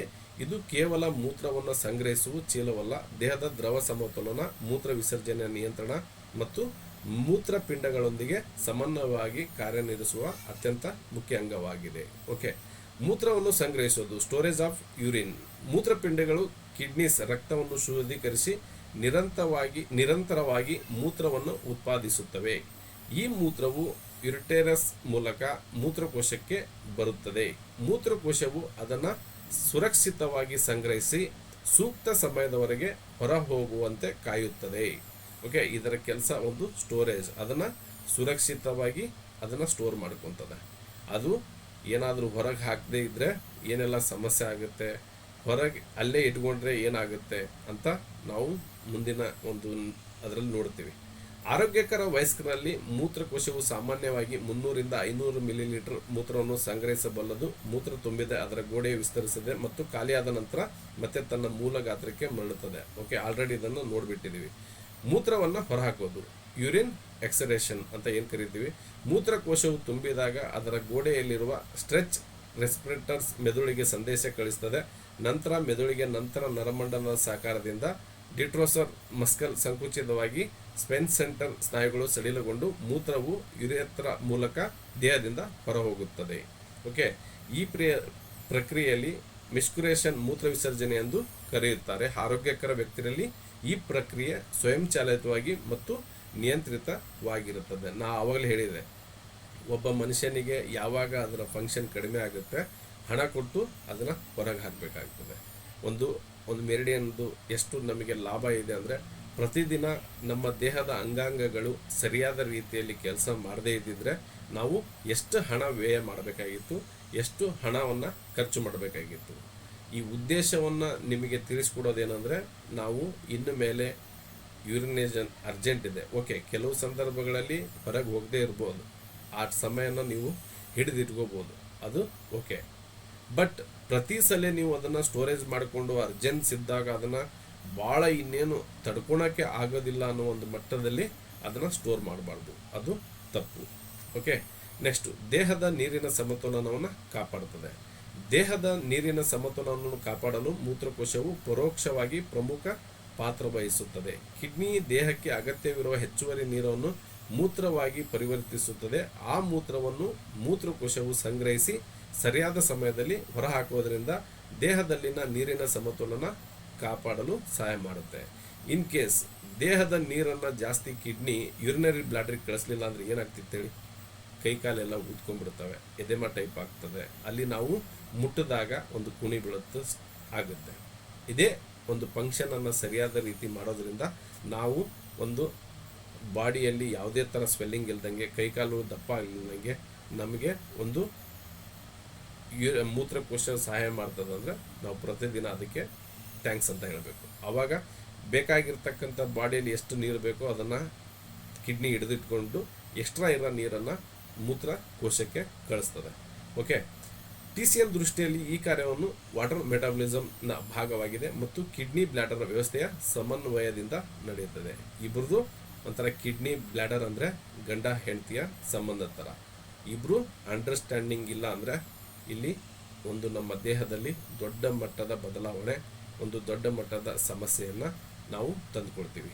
ಓಕೆ, ಎಲೆಕ್ಟ್ರೋಲೈಟ್ ಬ್ಯಾಲೆನ್ಸ್ಗೆ ಸಹಾಯ. ಸೋಡಿಯಂ, ಪೊಟ್ಯಾಸಿಯಂ ಕ್ಲೋರೈಡ್ ಮುಂತಾದ ಎಲೆಕ್ಟ್ರೋಲೈಟ್ಸ್ ಸಮತೋಲನವು ಮುಖ್ಯವಾಗಿ ಕಿಡ್ನಿ ನಿಯಂತ್ರಿಸುತ್ತದೆ. ಆದರೆ ಕಿಡ್ನಿಯಿಂದ ಉತ್ಪತ್ತಿಯಾಗುವ ಮೂತ್ರವನ್ನು ಸರಿಯಾಗಿ ಸಂಗ್ರಹಿಸಿ ಹೊರಹಾಕುವ ಮೂಲಕ ಮೂತ್ರಕೋಶವು ಈ ಸಮತೋಲನವನ್ನು ಕಾಪಾಡುವ ಪ್ರಕ್ರಿಯೆಗೆ ಸಹಾಯ ಮಾಡುತ್ತದೆ. ಅಂದರೆ ನಾವು ಹೆಂಗೆ ಗಂಡ ಹೆಂಡತಿಗೆ ಇಲ್ಲಿ ಹೋಲಿಸಿದ್ವಲ್ಲ, ಅದರ ಅರ್ಥ ಕಿಡ್ನಿ ಅಂದರೆ ಒಂದು ಹೆಂಡತಿ ಸ್ಥಾನದಲ್ಲಿ ಮನೆಯಲ್ಲಿರ್ತಕ್ಕಂಥ ಒಂದು ಕೆಲಸಗಳನ್ನು ಅಚ್ಚುಕಟ್ಟಾಗಿ ಮಕ್ಕಳನ್ನು ರೆಡಿ ಮಾಡಿ ಶಾಲೆಗೆ ಕಳಿಸುವಂಥ, ಮನೆಯನ್ನು ಅಚ್ಚುಕಟ್ಟಾಗಿ ಇರತಕ್ಕಂಥ ಕೆಲಸವನ್ನು ನಮ್ಮ ಕಿಡ್ನಿ ಮಾಡ್ತದೆ. ಅದೇ ಯೂರಿನರಿ ಬ್ಲ್ಯಾಡರ್ ಏನಿದೆಯಲ್ಲ, ಅದಕ್ಕೆ ಹೊರಗಡೆಯಿಂದ ಏನು ಬೇಕಲ್ಲ ಅದನ್ನು ಒಂದು ಕಾಪಾಡಿಕೊಳ್ಳುವ ಒಂದು ಮನೋಭಾವನೆಯನ್ನು ಯೂರಿನರಿ ಬ್ಲ್ಯಾಡರ್ಗೆ ಇರ್ತದೆ. ಓಕೆ, ಇಲ್ಲಿ ಪರಸ್ಪರ ಒಂದಕ್ಕೊಂದು ಇಲ್ಲಿ ಸಮತೋಲನದಲ್ಲಿ ಇದ್ದರೆ ಮಾತ್ರ ಇವೆಲ್ಲ ಕೆಲಸಗಳು ಅಚ್ಚುಕಟ್ಟಾಗಿ ಆಗ್ತದೆ. ಇಲ್ಲ ಅಂದರೆ ಅದು ಕೂಡ ನಮಗೆ ತೊಂದರೆಯನ್ನು ಮಾಡುತ್ತದೆ. ಓಕೆ, ಕಿಡ್ನಿ ಜೊತೆ ಸಮನ್ವಯವಾಗಿ ಕಾರ್ಯನಿರ್ವಹಿಸುವುದು. ಕಿಡ್ನಿ ಮತ್ತು ಯೂರಿನರಿ ಬ್ಲ್ಯಾಡರ್ ಪರಸ್ಪರ ಅವಿಭಾಜ್ಯ ಅಂಗಗಳಾಗಿವೆ. ಕಿಡ್ನಿ ಮೂತ್ರವನ್ನು ಉತ್ಪಾದಿಸಿದರೆ ಯೂರಿನರಿ ಬ್ಲ್ಯಾಡರ್ ಅದನ್ನು ಸಂಗ್ರಹಿಸಿ ಸರಿಯಾದ ಸಮಯದಲ್ಲಿ ಹೊರಹಾಕ್ತದೆ. ಓಕೆ, ಇಲ್ಲಿ TCM ಪ್ರಕಾರ ಕಿಡ್ನಿ ಒಂದು ಇನ್ ಮೆರಿಡಿಯನ್ ಆಗಿದ್ದು ಯುರಿನರಿ ಬ್ಲಾಡರ್ ಅದರ ಯಾಂಗ್ ಮೆರಿಡಿಯನ್ ಆಗಿದೆ. ಇವೆರಡೂ ಸೇರಿ ವಾಟರ್ ಎಲಿಮೆಂಟ್ ಅನ್ನು ನಿಯಂತ್ರಿಸುತ್ತದೆ. ಕಿಡ್ನಿ ಚಿ ಬಲವಾಗಿದ್ದರೆ ಮೂತ್ರವು ಸರಿಯಾದ ಪ್ರಮಾಣದಲ್ಲಿ ಉತ್ಪತ್ತಿಯಾಗುತ್ತದೆ. ಕಿಡ್ನಿ ಚಿ ಬಲವಾಗಿದ್ದರೆ ಮೂತ್ರವು ಸರಿಯಾದ ಪ್ರಮಾಣದಲ್ಲಿ ಉತ್ಪತ್ತಿಯಾಗುತ್ತದೆ. ಮೂತ್ರಕೋಶವು ಸರಿಯಾಗಿ ತುಂಬಿ ಖಾಲಿಯಾಗುತ್ತದೆ. ಫ್ರೀಕ್ವೆಂಟ್ ಯೂರಿನೇಷನ್, ರಿಟೆನ್ಷನ್, ಇನ್ಕಂಟಿನ್ಯೂನ್ಸ್ ಮುಂತಾದ ಸಮಸ್ಯೆಗಳು ಕಾಣಿಸಿಕೊಳ್ಳುವುದಿಲ್ಲ. ಯಾಕೆ? ಕಿಡ್ನಿ ಚಿ ಬಲವಾಗಿದ್ದರೆ. ಕಿಡ್ನಿ ಚಿ ಅಥವಾ ಕಿಡ್ನಿ ಯಾಂಗ್ ದುರ್ಬಲವಾದರೆ ಪದೇ ಪದೇ ಮೂತ್ರ ವಿಸರ್ಜನೆ ಆಗ್ತದೆ. ರಾತ್ರಿ ಮೂತ್ರಕ್ಕೆ ಏಳುವುದು, ಮೂತ್ರ ಹಿಡಿಯಲಾಗದಿರುವುದು, ಮೂತ್ರ ಪೂರ್ಣವಾಗಿ ಹೊರಬರದಿರುವುದು, ಬ್ಲ್ಯಾಡರ್ ವೀಕ್ನೆಸ್ ಮುಂತಾದ ಸಮಸ್ಯೆಗಳು ಕಾಣುತ್ತದೆ ಯಾವಾಗ ಇದು ದುರ್ಬಲವಾದಾಗ. ಇಲ್ಲಿ ನಮ್ಮದು TCM ಪದ್ಧತಿಯಲ್ಲಿ ಮೂತ್ರಕೋಶದ ಕಾರ್ಯಗಳು ಕೇವಲ ಭೌತಿಕ ದೃಷ್ಟಿಯಿಂದ ನೋಡುವುದಿಲ್ಲ. ಅದರ chief flow, water metabolism, kidney bladder, yin and yang balance ಹಾಗೂ ಮೆರಿಡಿಯನ್ ಎನರ್ಜಿಗಳನ್ನು ಪರಿಗಣಿಸಲಾಗುತ್ತದೆ. ಮೂತ್ರಕೋಶದ ಕಾರ್ಯಗಳು ವ್ಯತ್ಯಾಸ ಉಂಟಾದಾಗ ಚಿಕಿತ್ಸೆಯ ಕೇವಲ ಮೂತ್ರದ ಸಮಸ್ಯೆಯ ಮೇಲೆ ಕೇಂದ್ರೀಕರಿಸುವುದಿಲ್ಲ, ಬದಲಾಗಿ kidney, bladder, energy system, pattern diagnosis, meridian balance ಹಾಗೂ 6 ಕೀ ಎನರ್ಜಿ ಪ್ಯಾಟರ್ನ್ ಗುರುತಿಸಲು ಚಿಕಿತ್ಸೆ ನೀಡುವುದು ಬಹಳ ಮುಖ್ಯ. ಇಲ್ಲಿ ನೋಡಿ, ಕಿಡ್ನಿ ಚಿ ಡಿಫಿಷಿಯನ್ಸಿ ಆದಾಗ ಇದೆಲ್ಲ ಸಮಸ್ಯೆ.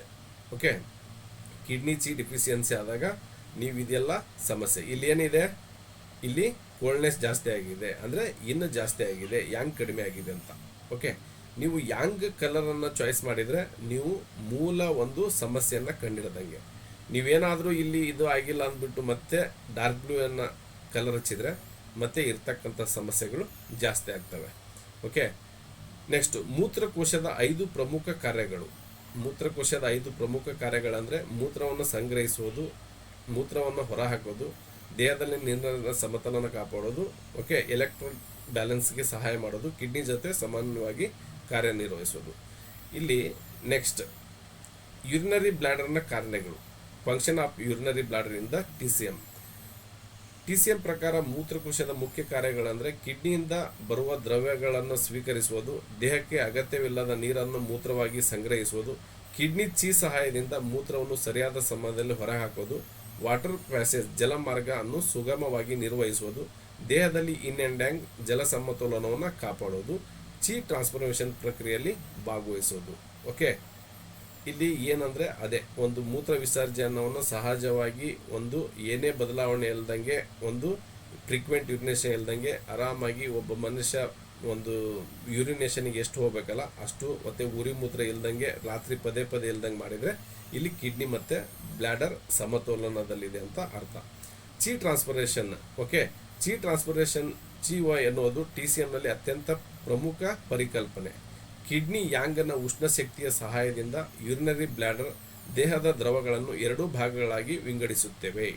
ದೇಹಕ್ಕೆ ಅಗತ್ಯವಾದ ಶುದ್ಧ ದ್ರವ್ಯಗಳನ್ನು ಪ್ಯೂರ್ ಫ್ಲೂಯಿಡ್ಸ್ ಮತ್ತೆ ದೇಹಕ್ಕೆ ಹಿಂದಿರುಗಿಸುತ್ತದೆ. ಅಗತ್ಯವಿಲ್ಲದ ಅಶುದ್ಧ ದ್ರವಗಳನ್ನು ಇಂಪ್ಯೂರ್ ಫ್ಲೂಯಿಡ್ಸ್ ಮೂತ್ರವಾಗಿ ಹೊರಹಾಕುತ್ತದೆ. ಇಲ್ಲಿ ಚಿ ಟ್ರಾನ್ಸ್ಫರೇಷನ್ ಅದಕ್ಕೆಲ್ಲ ಯೂಸ್ ಆಗುತ್ತೆ ಅಂತ ನೋಡಿದ್ವಿ. ಕಿಡ್ನಿ ಚಿ ಮತ್ತು ಕಿಡ್ನಿ ಯಾಂಗ್ ದುರ್ಬಲವಾದರೆ ಚಿ ಟ್ರಾನ್ಸ್ಫರೇಷನ್ ಸರಿಯಾಗಿ ನಡೆಯೋದಿಲ್ಲ. ಇದರಿಂದ ಫ್ರೀಕ್ವೆಂಟ್ ಯೂರಿನೇಷನ್, ಯುರಿನರಿ ರಿಟೆನ್ಷನ್, ಇನ್ಕಂಟಿನ್ಯೂನ್ಸ್, ಎದೆಮಾ ಮತ್ತು ನ್ಯೂಕ್ಲಿಟೇರಿಯಾ, ಬ್ಲ್ಯಾಡರ್ ವೀಕ್ನೆಸ್ ಮುಂತಾದ ಸಮಸ್ಯೆಗಳು ಕಾಣಿಸಿಕೊಳ್ಳಬಹುದು. ವಾಟರ್ ಮೆಟಾಬಲಿಸಮ್ ಅಂದರೆ ಜಲ ಚಯಾಪಚಯ ಅಂದರೆ ಏನಂದರೆ TCM ಪ್ರಕಾರ ದೇಹದ ನೀರಿನ ಚಯಾಪಚಯವನ್ನು ಮುಖ್ಯವಾಗಿ lung, spleen, kidney, urinary bladder ಎಂಬ 4 ಅಂಗಗಳು ಒಟ್ಟಾಗಿ ನಿಯಂತ್ರಿಸ್ತವೆ. ನೀವು ಆಲ್ರೆಡಿ TM ಕಲ್ತಿರೋರಿಗೆ ಗೊತ್ತಿದೆ. ನಾವು ಲಂಗ್ಸ್ನಲ್ಲಿರ್ತಕ್ಕಂಥ ಒಂದು ನೀರನ್ನು ಅಲ್ಲಿ ತೆಗೆದಾಗ ಅದು ಕಿಡ್ನಿಗೆ ಬರುತ್ತೆ. ಇನ್ ಕೇಸ್ ಒಂದು ಸ್ಪ್ಲೀನ್ನಲ್ಲಿ ಇರ್ತಕ್ಕಂಥ ಒಂದು ಇದನ್ನು ತೆಗೆದಾಗ ಅದು ಲಂಗ್ಸಿಗೆ ಹೋಗ್ತದೆ. ಇದು ಮುಂದಿನ ದಿನಗಳಲ್ಲಿ ನಿಮಗೆ ಅಚ್ಚುಕಟ್ಟಾಗಿ ಗೊತ್ತಾಗುತ್ತೆ. ಇವೆಲ್ಲ ಲಾಸ್ಟಿಗೆ ಸೇರೋದು ಕಿಡ್ನಿ ಮತ್ತು ಯುರಿನರಿ ಬ್ಲ್ಯಾಡರ್ ಎಂಬ 4 ಅಂಗಗಳ ಒಟ್ಟಾಗಿ ನಮ್ಮ ವಾಟರ್ ಮೆಟಾಬಲಿಸಮ್ನ ನಿಯಂತ್ರಿಸ್ತವೆ. ನೆಕ್ಸ್ಟ್, ಲಂಗ್ ದ್ರವಗಳನ್ನು ದೇಹಾದ್ಯಂತ ಹರಡುತ್ತದೆ. ಸ್ಪ್ಲೀನ್ ದ್ರವಗಳನ್ನು ಪರಿವರ್ತಿಸಿ ಸಾಗಿಸುತ್ತದೆ. ಇದನ್ನು ಆಲ್ರೆಡಿ ನಾವು ಟ್ರಾನ್ಸ್ಫರ್ ಅಂತ ನಾವು ಕರಿತೀವಿ. ಅಂದರೆ ಟ್ರಾನ್ಸ್ಪೋರ್ಟೇಷನ್ ಅಂದರೆ ಇಲ್ಲಿಂದ ಅಲ್ಲಿಗೆ ತೆಗೆದುಕೊಂಡು ಆಯಾ ಮೆರಿಡಿಯನ್ಗೆ ಏನು ಬೇಕು ಅದನ್ನು ಕೊಡ್ತಕ್ಕಂಥ ಒಂದು ಕೆಲಸವನ್ನು ಸ್ಪ್ಲೀನ್ ಮಾಡ್ತದೆ. ಕಿಡ್ನಿ ಜಲ ಚಯಾಪಚಯವನ್ನು ನಿಯಂತ್ರಿಸುತ್ತದೆ. ಯುರಿನರಿ ಬ್ಲ್ಯಾಡರ್ ಅಗತ್ಯವಿಲ್ಲದ ನೀರನ್ನು ಮೂತ್ರವಾಗಿ ಹೊರಹಾಕುತ್ತದೆ. ಇವೆರಡೂ ಸರಿಯಾಗಿ ಕೆಲಸ ಮಾಡದೇ ಇದ್ದರೆ, ಈ ನಾಲ್ಕು ಸರಿಯಾಗಿ ಕೆಲಸ ಮಾಡದೇ ಇದ್ದರೆ ನಿಮಗೆ ಎದೆಮ, ಮುಖದಲ್ಲಿ ಒಂದು ಬಾವು, ಕೆಲವೊಂದು ಮೂತ್ರ ಸಮಸ್ಯೆಗಳು, ಕೆಲವೊಬ್ಬರಿಗೆ ಫ್ರೀಕ್ವೆಂಟ್ ಯುರಿನೇಷನ್, ಇವೆಲ್ಲ ಸಮಸ್ಯೆ ಈ ನಾಲ್ಕು ಒಂದು ಅಂಗಾಂಗಗಳಿಂದ ಬರುವ ಚಾನ್ಸಸ್ಸು ಭಾಳ ಇರುತ್ತೆ. ಓಕೆ, ಈ ವ್ಯವಸ್ಥೆಯಲ್ಲಿ ಯಾವುದಾದ್ರೂ ಅಂಗ ದುರ್ಬಲವಾದರೆ ದೇಹದಲ್ಲಿನ ನೀರಿನ ಅಸಮತೋಲನ ಉಂಟಾಗುತ್ತದೆ. ನೋಡಿ, ಲಕ್ಷಣ ಏನಂದರೆ ದೇಹದಲ್ಲಿ ಊತ, ಪದೇ ಪದೇ ಮೂತ್ರ ಕಡಿಮೆ ಆಗೋದು, ಮೂತ್ರದಲ್ಲಿ ಉರಿ, ನೀರು ದೇಹದಲ್ಲಿ ತಂಗುವುದು, ಕಾಲುಗಳಲ್ಲಿ ಊತ, ಇವೆಲ್ಲ ಸಮಸ್ಯೆ ಬರ್ತದೆ ಯಾವಾಗ ವಾಟರ್ ಮೆಟಾಬಲಿಸಮ್ ಸರಿಯಾಗಿ ಇಲ್ಲದೆ ಇದ್ದಾಗ. Okay, exterior interior relationship, bio L I ಸಂಬಂಧ. TCMನಲ್ಲಿ ಪ್ರತಿಯೊಂದು ಯಾಂಗ್ ಮೆರಿಡಿಯನ್ ಒಂದು ಇನ್ ಮೆರಿಡಿಯನ್ ಜೋಡಿಯಾಗಿರುತ್ತದೆ. Urinary bladder meridian yang, kidney meridian yin. ಇದನ್ನು exterior interior bio L I relationship ಎಂದು ಕರೆಯುತ್ತಾರೆ. ಈ ಸಂಬಂಧದ ಅರ್ಥ ಏನಂದರೆ ಕಿಡ್ನಿ ಜೀವಶಕ್ತಿ ಎಸೆನ್ಸ್ ಮತ್ತು ವಾಟರ್ ಎಲಿಮೆಂಟ್ ಅನ್ನು ನಿಯಂತ್ರಿಸುತ್ತದೆ. ಯೂರಿನರಿ ಬ್ಲಾಡರ್ ಅದನ್ನು ಕಾರ್ಯರೂಪಕ್ಕೆ ತರುತ್ತದೆ. ನೀವು ಅಕ್ಕಿ ತಂದರೆ ಹೇಗೆ ಅದನ್ನು ಅನ್ನ ಮಾಡೋದಕ್ಕೆ ಎಲ್ಲ ಹೇಗೆ ಇದು ಮಾಡ್ತಿರಲ್ಲ, ಅದೇ ಥರ ಇಲ್ಲಿ ಕಿಡ್ನಿ ಜೀವಶಕ್ತಿ ಎಸೆನ್ಸ್ ಮತ್ತು ವಾಟರ್ ಎಲಿಮೆಂಟನ್ನು ನಿಯಂತ್ರಿಸ್ತದೆ. ಇಲ್ಲಿ ಯೂರಿನರಿ ಬ್ಲಾಡರ್ ಅದನ್ನು ಕಾರ್ಯರೂಪಕ್ಕೆ ತರುವಲ್ಲಿ ಯಶಸ್ವಿ ಆಗ್ತದೆ. ಓಕೆ, ಕಿಡ್ನಿ ಬಲವಾಗಿದ್ದರೆ ಬ್ಲ್ಯಾಡರ್ ಸರಿಯಾಗಿ ಕಾರ್ಯನಿರ್ವಹಿಸ್ತದೆ. ಕಿಡ್ನಿ ದುರ್ಬಲವಾದರೆ ಬ್ಲ್ಯಾಡರ್ ರೋಗಗಳು ಕಾಣಿಸಿಕೊಳ್ಳಬಹುದು. ಬ್ಲ್ಯಾಡರ್ನಲ್ಲಿ ಹೀಟ್ ಅಥವಾ ಡ್ಯಾಂಪ್ನೆಸ್ ಹೆಚ್ಚಾದರೆ ಕಿಡ್ನಿ ಮೇಲೆ ಪರಿಣಾಮ ಬೀಳ್ತದೆ. ಇಲ್ಲಿ ಕಿಡ್ನಿ ಮತ್ತು ಬ್ಲ್ಯಾಡರ್ ಮೇಲೆ ಪರಿಣಾಮ ಬಿದ್ದಾಗ ಅದರ ನೆಕ್ಸ್ಟ್ ಎಲಿಮೆಂಟ್ಗೂ ಕೂಡ ಹೊಡೆತ ಬೀಳುತ್ತೆ. ಓಕೆ, ಇಲ್ಲಿ ಹಾಗಾಗಿ ಒಂದು ಆರ್ಗನ್ನು ಎಲ್ಲಾದರೂ ಸಮಸ್ಯೆ ಉಂಟಾದರೆ ಅಲ್ಲಿ ಮುಂದೆ ಹಿಂದೆ ಎರಡು ಮೆರಿಡಿಯನ್ಗಳಿಗೂ ಸಮಸ್ಯೆ ಆಗುತ್ತೆ. ಓಕೆ, ಆದ್ದರಿಂದ TCM ಚಿಕಿತ್ಸೆಯಲ್ಲಿ ಕಿಡ್ನಿ ಮತ್ತು ಯೂರಿನರಿ ಬ್ಲಾಡರ್ ಎರಡನ್ನೂ ಒಟ್ಟಿಗೆ ಪರಿಗಣಿಸಲಾಗುತ್ತದೆ. ಓಕೆ, ವಿಚಿ ಜೊತೆಗಿನ ಸಂಬಂಧ, ರಿಲೇಷನ್ಶಿಪ್ ವಿತ್ ವಿಚಿ ರಕ್ಷಣಾತ್ಮಕ ಶಕ್ತಿ, ದೇಹವನ್ನು ಬಾಹ್ಯ ರೋಗಕಾರಗಳಿಂದ ವಿಂಡ್, ಕೋಲ್ಡ್, ಹೀಟ್, ಡ್ಯಾಂಪ್ನೆಸ್ ರಕ್ಷಿಸುವ ಶಕ್ತಿಯಾಗಿದೆ. ಯೂರಿನರಿ ಬ್ಲಾಡರ್ ಮೆರಿಡಿಯನ್ನ ಬೆನ್ನಿನ ಭಾಗದಲ್ಲಿ ಸಾಗುವ ಕಾರಣ ಅದರ ಮೊದಲ ಸಾಲಿನಲ್ಲಿ inner bladder line, back shu point ಅಂತ ಏನು ಕರಿತೀವಿ ನಾವು, ಅದನ್ನು ಆಕ್ಯುಪ್ರೆಷರ್ನಲ್ಲಿ ಇನ್ನೂ ವಿಸ್ತಾರವಾಗಿ ಕಲಿಸ್ಕೊಡ್ತೀವಿ. ಓಕೆ, ವಿವಿಧ ಆಂತರಿಕ ಅಂಗಗಳೊಂದಿಗೆ ನೇರ ಸಂಪರ್ಕ ಹೊಂದಿವೆ. ವಿಚಿಯ ಸಂಚಾರದಲ್ಲೂ ಈ ಮಾರ್ಗವು ಮಹತ್ವದ ಪಾತ್ರ ವಹಿಸ್ತದೆ. ಅಂದರೆ ವಿಚಿ ಇಲ್ಲಿ ಬ್ಯಾಕ್ ಶೂ ಪಾಯಿಂಟ್ ಅಂತ ಕರಿತೀವಿ. ಬ್ಯಾಕ್ ಶೂ ಪಾಯಿಂಟ್ ಅಂದರೆ ನಮ್ಮ ದೇಹದ ಬೆನ್ನಿನ ಹಿಂದೆ ಹೋದ ಮೇಲೆ ಆಯಾ ಪಾಯಿಂಟ್ಗಳು ಆಯಾ ಮೆರಿಡಿಯನ್ ಜೊತೆಗೆ ಸಂಬಂಧವನ್ನು ಹೊಂದಿರ್ತದೆ. ಅಂದರೆ ಡೈರೆಕ್ಟ್ ಅಂದರೆ ಇಂಡೈರೆಕ್ಟ್ ಆಗಿ ಸಂಬಂಧವನ್ನು ಹೊಂದಿರ್ತದೆ. ಓಕೆ, ಲಂಗ್ಸಲ್ಲಿ ಪ್ರಾಬ್ಲಮ್ ಆದಾಗ ನಾವು ಬ್ಯಾಕ್ ಶೂ ಪಾಯಿಂಟನ್ನು ಯೂಸ್ ಮಾಡ್ಬೋದು. ಹೊಟ್ಟೆಯಲ್ಲಿ ಸಮಸ್ಯೆ ಆದಾಗ ನಾವು ಬ್ಯಾಕ್ ಶೂ ಪಾಯಿಂಟ್ಗಳನ್ನು ನಾವು ಸಂಬಂಧವನ್ನು ಹೊಂದಿರ್ತದೆ. ಅದನ್ನು ಕೂಡ ನಾವು ಟ್ರೀಟ್ ಮಾಡಿದಾಗ ಅಲ್ಲಿರ್ತಕ್ಕಂಥ ಸಮಸ್ಯೆಗಳಿಂದ ಹೊರಬರ್ಬೋದು. ವಿಚಿ ದುರ್ಬಲವಾದಾಗ ಏನಾಗುತ್ತೆ, ಪದೇ ಪದೇ ಶೀತ ಅಥವಾ ಜ್ವರ ಬರುತ್ತೆ, ಮೂತ್ರನಾಳದಲ್ಲಿ ಸೋಂಕು ಬರ್ತದೆ. ಓಕೆ, ಕೋಲ್ಡ್ ಡ್ಯಾಂಪ್ ದಾಳಿ ಆಗ್ತದೆ, ರೋಗ ನಿರೋಧಕ ಶಕ್ತಿ ಕಡಿಮೆ ಆಗುತ್ತದೆ, ಬೆನ್ನು ಭಾಗದಲ್ಲಿ ನೋವು ಮತ್ತು ಶೀತದ ಅನುಭವ ಕಾಣಿಸ್ತದೆ. ಓಕೆ, ಆದ್ದರಿಂದ TCMನಲ್ಲಿ ಯೂರಿನರಿ ಬ್ಲಾಡರ್ ಮೆರಿಡಿಯನ್ನನ್ನು ಕೇವಲ ಮೂತ್ರದ ಸಮಸ್ಯೆಗಳಿಗಾಗಿ ಮಾತ್ರವಲ್ಲದೆ ದೇಹದ ರಕ್ಷಣಾತ್ಮಕ ಶಕ್ತಿಯನ್ನು ಬಲಪಡಿಸಲು ಸಹ ಬಳಸಲಾಗ್ತದೆ. ಇದನ್ನು ಭಾಳ ಇಂಪಾರ್ಟೆಂಟ್. ಈ ಯೂರಿನರಿ ಬ್ಲಾಡರನ್ನು ಬ್ಯಾಕ್ ಶೂ ಪಾಯಿಂಟ್ ಅಂತ ನೀವು ಮುಂದಿನ ದಿನಗಳಲ್ಲಿ ಏನು ಕಲಿತೀರಲ್ಲ, ಅಲ್ಲಿ ಕೆಲವೊಂದು ಮೆರಿಡಿಯನ್ಗೂ ಕೆಲವೊಂದು ಪಾಯಿಂಟ್ ಜೊತೆಗೆ ಲಿಂಕ್ ಇರುತ್ತೆ. ಯಾವಾಗ ನಿಮಗೆ ವಿಚಿ ಸರಿಯಾಗಿರಲ್ವೋ, ನಿಮಗೆ ಅಂದರೆ ರೋಗ ನಿರೋಧಕ ಶಕ್ತಿ ನಮ್ಮಲ್ಲಿ ಕಡಿಮೆ ಆದಾಗ ಇವೆಲ್ಲ ಸಮಸ್ಯೆಗಳು ಹೇಗೆ ಬರ್ತಾವಲ್ಲ, ಅದೇ ಥರ ಇಲ್ಲಿ ವಿಚಿ ರಕ್ಷಣಾತ್ಮಕ ಶಕ್ತಿ ಅಂತ ಏನು ಕರಿತೀವಿ, ಅದು ಕೂಡ ಸಮಸ್ಯೆ ಆದಾಗ ಇವೆಲ್ಲ ಪ್ರಾಬ್ಲಮ್ ಆಗ್ತದೆ. ಓಕೆ, ನೆಕ್ಸ್ಟು ಇಲ್ಲಿ ಯೂರಿನರಿ ಬ್ಲಾಡರ್ನ ಕಿಡ್ನಿ ಎನರ್ಜಿ ಸಿಸ್ಟಮ್ ಕಾರ್ಯನಿರ್ವಹಣೆ ಅಂಗವಾಗಿ ಪರಿಗಣಿಸಿದೆ. ಕೇವಲ ಮೂತ್ರ ಲಕ್ಷಣ ನೋಡೋದಿಲ್ಲ, chi transportation, water metabolism, kidney bladder, yin and yang balance ಇವನ್ನೆಲ್ಲವನ್ನು ನೋಡಬೇಕು. ಓಕೆ, ನೆಕ್ಸ್ಟ್ ಇದು ಕೂಡ ಅಷ್ಟೇ. ನಾವೀಗ ನೋಡಿದ್ವಲ್ಲ, ಇಲ್ಲಿ VAM ಅಂತ ನೋಡಿದ್ವಿ. ಅಲ್ಲಿ ಫಿಸಿಕಲ್ ಆಗಿ ಅಂಗ ಯಾವ ಥರ ಇದೆ, ದೈಹಿಕವಾಗಿ ಯಾವ ಥರ ಇದೆ, ಯಾವ ಪ್ಯಾಟರ್ನನ್ನು ನಾವು ಕಂಡುಹಿಡ್ಕೋಬೇಕು, ಯಾವ ಥರ ಅದನ್ನು ಚಿಕಿತ್ಸೆ ಕೊಡಬೇಕು. ಓಕೆ, ಎನರ್ಜಿ ಫ್ಲೋ, ಶಕ್ತಿ ಹರಿವು. ಇಲ್ಲಿ ಎನರ್ಜಿ ಫ್ಲೋ ಅಂದರೆ VAM ಮತ್ತು TCM ಪ್ರಕಾರದಲ್ಲಿ ಜೀವಶಕ್ತಿ ನಿರಂತರವಾಗಿ ಮೆರಿಡಿಯನ್ಗಳ ಮೂಲಕ ಹರಿಯುತ್ತದೆ. ಈ ಶಕ್ತಿಯು ಹರಿವು ಸಮತೋಲನದಲ್ಲಿದ್ದರೆ ದೇಹದ ಎಲ್ಲ ಅಂಗಾಂಗಗಳು ಸರಿಯಾಗಿ ಕಾರ್ಯನಿರ್ವಹಿಸ್ತದೆ. ಅಂದರೆ ನಾವು ಎನರ್ಜಿ ಏನು ಒಂದು ಕರಿತೀವಿ, ಪ್ರಾಣಶಕ್ತಿ, ಜೀವಶಕ್ತಿ ಅಂತ ಏನು ಕರಿತೀವಿ, ಅದು ಸರಾಗವಾಗಿ ಹರಿದರೆ ನಮ್ಮ ದೇಹದಲ್ಲಿ ಯಾವುದೇ ಒಂದು ಅಡಚಣೆಗಳಿರಲ್ಲ, ಯಾವುದೇ ಒಂದು ರೋಗಗಳು ಕಾಣಿಸಿಕೊಳ್ಳೋದಿಲ್ಲ. ಅದು ಏನಾದರೂ ನಿಮಗೆ ಜೀವಶಕ್ತಿ ಎಲ್ಲಾದರೂ ಅಡಚಣೆ ಉಂಟಾದರೆ, ಎಲ್ಲಾದರೂ ನಿಮಗೆ ಸಮಸ್ಯೆ ಉಂಟಾದರೆ, ಯೂರಿನರಿ ಬ್ಲಾಡರ್ ಮೆರಿಡಿಯನ್ನ ದೇಹದ ಅತಿ ಉದ್ದವಾದ ಯಾಂಗ್ ಮೆರಿಡಿಯನ್ ಆಗಿದ್ದು ಕಣ್ಣಿನ ಒಳಭಾಗದಿಂದ BL1 ಆರಂಭವಾಗಿ ತಲೆ, ಕುತ್ತಿಗೆ, ಬೆನ್ನು, ಸೊಂಟ, ಕಾಲಿನ ಹಿಂಭಾಗದ ಮೂಲಕ ಪಾದದ ಹೊರಭಾಗದಲ್ಲಿರುವ ಬ್ಲಾಡರ್ 67 ವರೆಗೆ ಸಾಗುತ್ತದೆ. ಬ್ಲಾಡರ್ 67.2 ಕೂಡ ನಿಮಗೆ ಗೊತ್ತಾಗುತ್ತೆ. ಓಕೆ, ಇದರದೊಂದು ಇಮೇಜನ್ನು ಹಾಕಿಲ್ಲ, ನಿಮಗೆ ತೋರಿಸ್ತೀನಿ, ಬ್ರೇಕ್ ಆದಮೇಲಾದರೂ ತೋರಿಸ್ತೀನಿ. ಓಕೆ, ಎನರ್ಜಿ ಫ್ಲೋ ಅಡಚಣೆಯಾದರೆ, ಎಲ್ಲಾದರೂ ಪ್ರಾಣಶಕ್ತಿ ನಿಂತೋದ್ರೆ, ಜೀವಶಕ್ತಿ ನಿಂತೋದ್ರೆ ಏನಾಗುತ್ತೆ, ಬೆನ್ನು ನೋವು ಬರ್ತದೆ, ಕುತ್ತಿಗೆ ಬಿಗಿತ ಬರ್ತದೆ, ಸಯಾಟಿಕಾ ಬರ್ತದೆ, ಫ್ರೀಕ್ವೆಂಟ್ ಯೂರಿನೇಷನ್ ಆಗುತ್ತೆ, ಯೂರಿನರಿ ರಿಟೆನ್ಷನ್ ಆಗುತ್ತೆ, UTI ಆಗುತ್ತೆ, ಕಾಲುಗಳಲ್ಲಿ ಭಾರವಾದ ಅನುಭವ ಮುಂತಾದ ಸಮಸ್ಯೆಗಳು ಕಾಣಬಹುದು. ಓಕೆ, ಇಲ್ಲಿ ಮೆರಿಡಿಯನ್ ಬ್ಯಾಲೆನ್ಸ್, ಮೆರಿಡಿಯನ್ ಸಮತೋಲನದಲ್ಲಿದ್ದರೆ ದೇಹದ ಪ್ರತಿಯೊಂದು ಮೆರಿಡಿಯನ್ ಮತ್ತೊಂದು ಮೆರಿಡಿಯನ್ ಜೊತೆಗೆ ಸಮನ್ವಯವಾಗಿ ಕಾರ್ಯನಿರ್ವಹಿಸುತ್ತದೆ. ಯೂರಿನರಿ ಬ್ಲಾಡರ್ ಮೆರಿಡಿಯನ್ನ ಸಮತೋಲನವು kidney meridian governing whistle DU ಅಂತ ಏನು ಕರಿತೀವಿ, ನಾವು ಇದನ್ನು ಚೈನೀಸ್ನಲ್ಲಿ DU ಅಂತ ಕರಿತೀವಿ, GB ಅಂತ ಕರಿತೀವಿ, ಕೆಲವೊಂದು GVCV ಅಂದರೆ ಸೆಂಟ್ರಲ್ ಲೈನ್ ಆಫ್ ಅದರಲ್ಲಿ ಬಂದ್ಬಿಟ್ಟು ಇನ್ ಆ್ಯಂಡ್ ಯಾಂಗ್ ಬ್ಯಾಲೆನ್ಸ್ ಮಾಡ್ತಕ್ಕಂಥ ಮೇಜರ್ ಇವು CVGV ಅಂತ. ಅದನ್ನು ಮುಂದಿನ 1 ವರ್ಷದ ಕೋರ್ಸ್ನಲ್ಲಿ ನೀವು ವಿಸ್ತಾರವಾಗಿ ಕಲಿತೀರಿ. ಓಕೆ, ಹಾಗೂ ಇತರ ಯಾಂಗ್ ಮೆರಿಡಿಯನ್ಗಳ ಮೇಲೆ ಪರಿಣಾಮವು ಕೂಡ ಬೀರ್ತದೆ. ಮೆರಿಡಿಯನ್ ಬ್ಯಾಲೆನ್ಸ್ ಇದ್ದಾಗ ಏನಿರುತ್ತೆ, ಮತ್ತು ಬ್ಲಡ್ ಸರಾಗವಾಗಿ ಹರಿಯುತ್ತದೆ, ಅಂಗಾಂಗಗಳು ಕಾರ್ಯಗಳು ಸಮಾನವಾಗಿರುತ್ತವೆ, ದೇಹದಲ್ಲಿ ಇನ್ ಆ್ಯಂಡ್ ಯಾಂಗ್ ಸಮತೋಲನವನ್ನು ಕಾಪಾಡುತ್ತದೆ, ನೋವು ಮತ್ತು ಅಡಚಣೆ ಕಡಿಮೆ ಆಗ್ತದೆ. ಯಾವಾಗ ಮೆರಿಡಿಯನ್ ಬ್ಯಾಲೆನ್ಸ್ ಇದ್ದಾಗ ಅಲ್ಲಿ ಪ್ರಾಣ ಮತ್ತು ರಕ್ತ ಇವೆರಡು ಸರಿಯಾಗಿ ಹರಿದಾಗ ನಮ್ಮಲ್ಲಿ ಇರ್ತಕ್ಕಂಥ ಯಾವುದೇ ಸಮಸ್ಯೆಗಳು ಕಾಣಲ್ಲ. ಅದೇ ಮೆರಿಡಿಯನ್ ಬ್ಯಾಲೆನ್ಸ್ ಆದರೆ ಅಥವಾ ಅದರ ಕೆಲಸ ಕೆಟ್ಟಿದ್ದರೆ, ಹಾಳಾದರೆ, meridian blockage, energy deficiency, excess heat ಆಗ್ಬೋದು, ಡ್ಯಾಂಪ್ನೆಸ್ ಆಗ್ಬೋದು, ಕೋಲ್ಡ್ ಸ್ಟ್ಯಾಗ್ನೇಷನ್ ಮುಂತಾದ ಪ್ಯಾಟರ್ನ್ಗಳು ಬೆಳೆಯುತ್ತವೆ. ಆದ್ದರಿಂದ ನಮ್ಮ ಒಂದು ಏನು TCMನಲ್ಲಿ ಇದೆ ಅದನ್ನು ಮೆರಿಡಿಯನ್ ಬ್ಯಾಲೆನ್ಸ್ ಪುನಃಸ್ಥಾಪನೆಗೆ ವಿಶೇಷ ಮಹತ್ವವನ್ನು ನೀಡುತ್ತೇವೆ. ಓಕೆ, ಇಲ್ಲಿ ಕಿಡ್ನಿ ಬ್ಲಾಡರ್ ಎನರ್ಜಿ ಸಿಸ್ಟಮ್ ಹೇಗಿದೆ, ಕಿಡ್ನಿ ಮತ್ತು ಯೂರಿನರಿ ಬ್ಲಾಡರ್ ಒಂದೇ ವಾಟರ್ ಎಲಿಮೆಂಟ್ ಸಿಸ್ಟಮ್ ಸೇರಿದ ಇನ್ ಆ್ಯಂಡ್ ಯಾಂಗ್ ಜೋಡಿಯಾಗಿದೆ. ಕಿಡ್ನಿ ಇದು ಏನು ಮಾಡುತ್ತದೆ ಅಂದರೆ ಎಸೆನ್ಸ್ ಜಿಂಕ್ ಅನ್ನು ಸಂಗ್ರಹಿಸುತ್ತದೆ, ಗ್ರೌತ್ ಆಫ್ ರೀಪ್ರೊಡಕ್ಷನ್ ಅನ್ನು ನಿಯಂತ್ರಿಸುತ್ತದೆ, ವಾಟರ್ ಮೆಟಾಬಲಿಸಮ್ ಅನ್ನು ಆರಂಭಿಸುತ್ತದೆ. ಅದೇ ಯೂರಿನರಿ ಬ್ಲಾಡರ್ ಯಾಂಗ್ ಏನು ಮಾಡುತ್ತೆ, ಕಿಡ್ನಿ ಉತ್ಪಾದಿಸಿದ ದ್ರವಗಳನ್ನು ಸ್ವೀಕರಿಸುತ್ತದೆ, ಟ್ರಾನ್ಸ್ಪಿರೇಷನ್ ಮೂಲಕ ಮೂತ್ರವನ್ನು ಸಂಗ್ರಹಿಸಿ ಹೊರ ಹಾಕ್ತದೆ, ವಾಟರ್ ಪ್ಯಾಸೇಜ್ ಅನ್ನು ನಿಯಂತ್ರಿಸ್ತದೆ. ಓಕೆ, ಈ ಕಿಡ್ನಿ ಏನು ಮಾಡುತ್ತದೆ ಅಂತ ನೋಡಿದ್ವಿ, ಯೂರಿನರಿ ಬ್ಲಾಡರ್ ಯಾಂಗ್ ಮೆರಿಡಿಯನ್ ಏನು ಮಾಡುತ್ತದೆ ಅಂತ ನೋಡಿದ್ವಿ.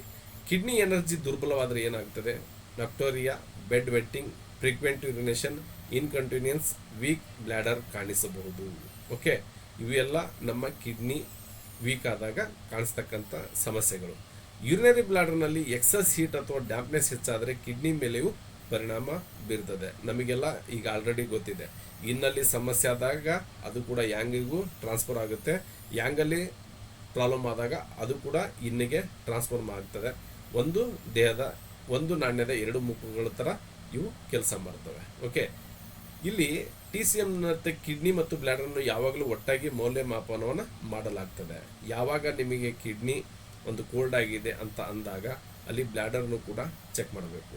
ಆ ಬ್ಲಾಡರ್ನಲ್ಲಿ ಇರ್ತಕ್ಕಂಥ ಕೆಲವೊಂದು ಪಾಯಿಂಟ್ಗಳನ್ನು ನೀವು ಟ್ರೀಟ್ ಮಾಡಿದಾಗ ಕಿಡ್ನಿಯಲ್ಲಿ ಇರ್ತಕ್ಕಂಥ ಕೆಲವೊಂದು ಸಮಸ್ಯೆಗಳು ಕೂಡ ಅಲ್ಲಿ ಸರಿಯಾಗುತ್ತಂಥ ಚಾನ್ಸಸ್ ಇರ್ತದೆ. ಹಾಗಾಗಿ ನೀವು ಟ್ರೀಟ್ ಮಾಡಬೇಕಾದ್ರೆ ಎರಡೂ ಮೆರಿಡಿಯನ್ನನ್ನು ಸಮತೋಲನದಲ್ಲಿ ಎರಡೂ ಮೆರಿಡಿಯನ್ನನ್ನು ಒಂದು ಇದಕ್ಕೆ ತಗೊಂಡ್ಬಿಟ್ಟು ನೋಡಿ ಮಾಡಬೇಕು. Okay, 6 key energy pattern diagnosis ಅತ್ಯಂತ ಪ್ರಮುಖವಾಗಿದೆ. ಇಲ್ಲಿ ರೋಗದ ಹೆಸರಲ್ಲ, ಪ್ರತಿ ಸಲ ನಾವೇನು ಹೇಳ್ತೀವಿ, ನೀವು ರೋಗದ ಹೆಸರನ್ನು ನೋಡಬೇಡಿ, ಪ್ಯಾಟರ್ನನ್ನು ನೋಡಿ. ಕೋಲ್ಡ್ ಆಗಿದ್ದೇನಾ, ಹೀಟ್ ಆಗಿದ್ದೇನಾ, ಹಾಟ್ನೆಸ್ ಆಗಿದ್ದೇನಾ, ಡ್ರೈನೆಸ್ ಆಗಿದ್ದೇನಾ, ಅಥವಾ ಹ್ಯೂಮಿಡಿಟಿ ಆಗಿದ್ದೇನಾ, ಅಥವಾ ವಿಂಡ್ ಆಗಿದ್ದೇನಾ, ಇವನ್ನೆಲ್ಲವನ್ನೂ ನೀವು ಗಣನೆಗೆ ತೆಗೆದುಕೊಳ್ಬೇಕು. ಓಕೆ, ಯೂರಿನರಿ ಬ್ಲಾಡರ್ ಸಂಬಂಧಿತ ಪ್ರಮುಖ 6 ಕೀ ಪ್ಯಾಟರ್ನ್ಗಳು: coldness pattern, kidney yang deficiency, frequent urination, cold. Okay, syndrome. Humidity pattern water retention edema ಮೂತ್ರ ಅಡಚಣೆ. ಯಾವಾಗ ಅಲ್ಲಿ ಹಿಡಿದಿಡ್ಕೊಳ್ಳೋದು ಅದು ವಾಟರ್ ಹೊರಗಡೆ ಕಳ್ಸೋದಕ್ಕಾಗೋದಿಲ್ಲ, ಅದನ್ನು ಹ್ಯುಮಿಡಿಟಿ ಅಂತ ಕರಿತೀವಿ. ಅಲ್ಲಿ ವಿಂಡನ್ನು ನಾವು ಜಾಸ್ತಿ ಮಾಡಿದಾಗ ಅಲ್ಲಿ ಹಿಡಿದಕ್ಕಂಥ ಒಂದು ವಾಟರ್ ಇರ್ಬೋದು, ಅದು ಸರವಾಗಿ ಹೊರಗಡೆ ಹೋಗ್ತದೆ. Heat pattern burning urination, UTI, acute inflammation ಆಗ್ತದೆ. Okay. Hotness empty heat pattern, kidney yin deficiency, night heat, nocturia ಥರ ಕಾಣ್ತದೆ. ವಿಂಡ್ ಪ್ಯಾಟರ್ನ್ ಏನಾದರೆ ಚೀಫ್ ಫ್ಲೋ ಡಿಸ್ಟರ್ಬೆನ್ಸ್, ಸ್ಪಾನ್ ಮತ್ತು ಸಡನ್ ಸಿಂಪ್ಟಮ್ಸ್ ಕೂಡ ಕಾಣ್ತವೆ. ಡ್ರೈನೇಜ್ ಪ್ಯಾಟರ್ನ್ ಏನಂದರೆ body fluid deficiency, scanty urine ಅಂತ ಕರಿತೀವಿ. ಇವೆಲ್ಲ ನಮ್ಮ ಒಂದು 6 ಕೀ ಪ್ಯಾಟರ್ನ್ಗಳು: cold, humidity, heat, hotness, wind, dryness. Okay. Pattern diagnosis ಮಹತ್ವ ಪದ್ಧತಿ. ಇಲ್ಲಿ TCM ಪದ್ಧತಿಯಲ್ಲಿ ಅತ್ಯಂತ ಮುಖ್ಯ ಹಂತ ಪ್ಯಾಟರ್ನ್ ಡಯಾಗ್ನೋಸಿಸ್ ಆಗಿದೆ. ಒಂದೇ ರೋಗದ ಹೆಸರಿದ್ದರೂ ವಿಭಿನ್ನ ವ್ಯಕ್ತಿಗಳಲ್ಲಿ ವಿಭಿನ್ನ ಎನರ್ಜಿ ಪ್ಯಾಟರ್ನ್ ಕೂಡ ಕಾಣಬಹುದು. ಅಲ್ಲಿ ಕೆಲವೊಬ್ಬರಿಗೆ ವಿಂಡ್ ಆಗಿರ್ಬೋದು, ವಿಂಡ್ ಕಡಿಮೆ ಇರ್ಬೋದು, ಕೆಲವರಿಗೆ ಹ್ಯುಮಿಡಿಟಿ ಜಾಸ್ತಿ ಇರ್ಬೋದು, ಕೆಲವರಿಗೆ ಡ್ರೈನೆಸ್ ಆಗಿರ್ಬೋದು, ಕೆಲವರಿಗೆ ಹೀಟ್ ಜಾಸ್ತಿ ಆಗಿರ್ಬೋದು. ಹಾಗಾಗಿ ನಿಮಗೆ ಒಂದು ಪ್ಯಾಟರ್ನನ್ನು ಕಂಡುಹಿಡಿಯೋದು ಅತ್ಯಮೂಲ್ಯವಾದಂಥ ಒಂದು ಪರಿಹಾರ. ಓಕೆ. ಉದಾಹರಣೆ: ಬರ್ನಿಂಗ್ ಯೂರಿನೇಷನ್. ಮೂತ್ರದಲ್ಲಿ ಬರ್ನಿಂಗ್ ಯೂರಿನೇಷನ್ ಇದ್ದರೆ damp heat pattern, empty heat pattern, liver fire pattern, kidney yin deficiency pattern. ಇಷ್ಟು ಪ್ಯಾಟರ್ನ್ ಕಾಣುತ್ತದೆ. ಬಟ್ ಇಲ್ಲಿ ಇಷ್ಟು ಪ್ಯಾಟರ್ನ್ಗಳು heat related. Okay. Damp heat ಅಂದರೆ ಇದು ಹೀಟ್ ಆಗಿದೆ, ಎಂಟಿ ಹೀಟ್ ಅಂದರೆ ಇದು ಹೀಟೇ, ಲಿವರ್ ಫೈರ್ ಅಂದರೆ ಲಿವರ್ನಲ್ಲಿ ಇರ್ತಕ್ಕಂಥ ಹೀಟ್ ಕೂಡ ಜಾಸ್ತಿ ಆಗಿದೆ, ಫೈರ್ ಅಗ್ನಿ. ಇಲ್ಲಿ ಕಿಡ್ನಿ ಇನ್ಡಿಫಿಷಿಯನ್ಸಿ ಅಂದರೆ ಇಲ್ಲಿ ಕೂಡ ತಂಪು ಕಡಿಮೆ ಇದೆ, ಹೀಟ್ ಆಗಿದೆ. ಇವುಗಳಲ್ಲಿ ಯಾವುದಾದ್ರೂ ಒಂದು ಕಾರಣವಾಗಿರ್ಬೋದು. Frequent urination, kidney yang deficiency, kidney chi deficiency, cold pattern, bladder chi weakness. Frequent urination ಏನು? ಕಿಡ್ನಿ ಯಾಂಗ್ ಡಿಫಿಷಿಯನ್ಸಿ ಅಂದರೆ ಹೀಟ್ ಇಲ್ಲ. ಕಿಡ್ನಿ ಚಿ ಅಂದರೆ ಒಂದು ಜೀವಶಕ್ತಿ ಅಲ್ಲಿ ಸರಾಗವಾಗಿ ಹರಿತಾ ಇಲ್ಲ. ಕೋಲ್ಡ್ ಪ್ಯಾಟರ್ನ್ ಅಂದರೆ ಶೀತ ಒಂದು ಆಗಿರ್ಬೋದು. ಬ್ಲ್ಯಾಡರ್ನಲ್ಲಿ ಕೂಡ ಚಿ ವೀಕ್ನೆಸ್ ಕೂಡ ಆಗಿರ್ಬೋದು. ಇವುಗಳಲ್ಲಿ ಯಾವುದಾದ್ರೂ ಒಂದು ಕಾರಣವಾಗಿರ್ಬೋದು. ಯಾವುದಕ್ಕೆ? ಫ್ರೀಕ್ವೆಂಟ್ ಯೂರಿನೇಷನಿಗೆ. ಇಲ್ಲಿ ನಾವು ಚಿಕಿತ್ಸೆಯನ್ನು ಯಾವ ಥರ ನೋಡಬೇಕು? ನಾಲಿಗೆ ವಿಶ್ಲೇಷಣೆ, ಟಂಗ್ ಅನಾಲಿಸಿಸ್, ಪಲ್ ಡಯಾಗ್ನೋಸಿಸ್ ಅನ್ವಯಿಸುವುದಿಲ್ಲ ಅಂತ ಕೊಟ್ಟಿವಿ. ಏನಂದರೆ ನೀವು ನೋಡೋರು ಬಂದರೆ ನೋಡ್ಬೋದು, ಇಲ್ಲಾಂದರೆ ಟಂಗ್ನಲ್ಲೇ ನಿಮ್ಮ ಒಂದು ಸಿಂಪ್ಟಮ್ಸನ್ನು ಕಂಡುಹಿಡಬಹುದು.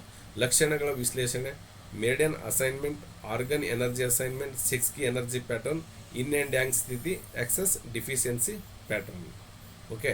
ಒಬ್ಬ ಮನುಷ್ಯನಲ್ಲಿ ನಾವು ನೋಡಬೇಕಾದ್ರೆ ಇಷ್ಟೆಲ್ಲ ಒಂದು ಚೆಕ್ಕಿಂಗನ್ನು ಮಾಡಬೇಕು, ಅದರ ಪ್ಯಾಟರ್ನನ್ನು ಕಂಡುಹಿಡಬೇಕು. ಅದರ ಮೇಲೆ acupressure, seed therapy, colour therapy, Mudra, diet, life style protocol ಎಲ್ಲವನ್ನು ಆಯ್ಕೆ ಮಾಡ್ಬೋದು. ಓಕೆ. ಹೇಳ್ಕೊಂತ ಹೋಗ್ಬಾರ್ದು. ಹೇಳ್ತಾ ಇದೆ ಸರ್, ಕಾಣ್ತಾ ಇದೆ. ಎಲ್ಲರಿಗೂ ಅಂಡರ್ಸ್ಟ್ಯಾಂಡಿಂಗ್ ಆಗ್ತಾ ಇದೆಲ್ಲ? ಓಕೆ. ಅಂಡರ್ಸ್ಟ್ಯಾಂಡಿಂಗ್ ಆಗ್ತಾ ಇದೆ ಸರ್. ಅಂಡರ್ಸ್ಟ್ಯಾಂಡ್ ಆಗ್ತಾ ಇದೆನಾ? ಸ್ವಲ್ಪ ಲೆಂತಿ ಇದೆ. ಅಲ್ಲ, ಲೆಂತಿ ಇಲ್ಲ ಅಂದ್ರೆ ಯಾವ್ದು ಆಗೋದಿಲ್ಲ. ಅದು ಲೆಂತಿ ಇದೆ, ಕಂಟಿನ್ಯೂ ಆಗ್ತಾ ಇದಲ್ಲ ಸರ್, ಅದಕ್ಕೆ ಸ್ವಲ್ಪ ಕಂಟಿನ್ಯೂಟಿ ಇದೆ. ಈಗ ಯಾಕಂದ್ರೆ ಅದರಲ್ಲಿ 107 ಪೇಜ್ ಆಗಿದೆ ಯೂರಿನರಿ ಬ್ಲಾಡರ್. ಹಾಗಾಗಿ ಟಾಪಿಕ್ ಇವತ್ತು ಬೇಗನೆ ಸ್ಟಾರ್ಟ್ ಮಾಡಿದ್ವಿ, ಬೇಗ ಒಂದು ಕ್ಲೋಸ್ ಮಾಡೋಣ ಅಂತ. ಹಾಗಾಗಿ ನಾವು ಜಾಯ್ನ್ ಆಗಲಿ ಸರ್. ಓಕೆ, ತೊಂದರೆ ಇಲ್ಲ, ಕಂಟಿನ್ಯೂ ಮಾಡೋಣ. ಮಾಡಿ ಸರ್. 15 ನಿಮಿಷ ಮಾಡೋಣ, ಆಮೇಲೆ ಸ್ವಲ್ಪ ಒಂದು 5 ನಿಮಿಷ ಇದು ಮಾಡಿಬಿಟ್ಟು ಬ್ರೇಕ್ ತಗೋಣ.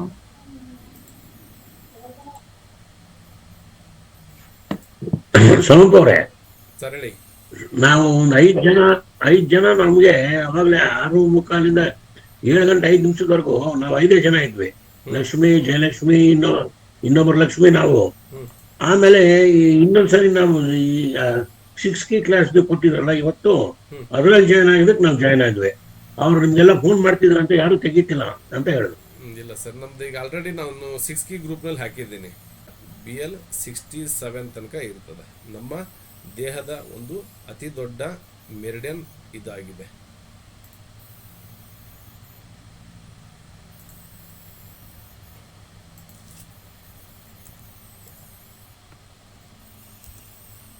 ಯೂರಿನರಿ ಬ್ಲಾಡರ್ ನೋಡಿ, ಇಲ್ಲಿ ಎಂಡ್ ಆಗುತ್ತೆ. ಇಲ್ಲಿ ನಮ್ಮ ಕಿರುಬೆರಳಿಗೆ ತುದಿಗೆ ಎಂಡ್ ಆಗುತ್ತೆ. ಇಲ್ಲಿಂದ ನೋಡಿ BL 40 ನಾವು ಮೊಣಕಾಲು ನೋವಿಗೆ ಏನು ಯೂಸ್ ಮಾಡ್ತೀವಲ್ಲ, BL 40 ಸಯಾಟಿಕ್ಗೂ ಕೂಡ ಯೂಸ್ ಮಾಡ್ತೀವಿ. ಇಲ್ಲಿ ಇದೇ ಥರ ಬರುತ್ತೆ. BL 18, BL 12 ಇದು ಇದು ಈ ಥರ ಬಂದ್ಬಿಟ್ಟು ಇಲ್ಲಿಂದ ಕಣ್ಣಿನ ಒಂದು ತುದಿಗೆ BL1 ಅಂತ ಕರಿತೀವಿ. ನಮ್ಮ ಇಲ್ಲಿ ಕಣ್ಣಿನ ಒಂದು ಕಾರ್ನರ್ ಬರುತ್ತಲ್ಲ, ಒಂದು ಮೂಲೆಗೆ BL1 ಅಂತ ಕರಿತೀವಿ. ಇಲ್ಲಿ ಮೇಲೆ ಇಲ್ಲೇನು ಬರುತ್ತಲ್ಲ, ಇಲ್ಲಿ BL2. Okay, next BL3, BL4, next BL5, BL6.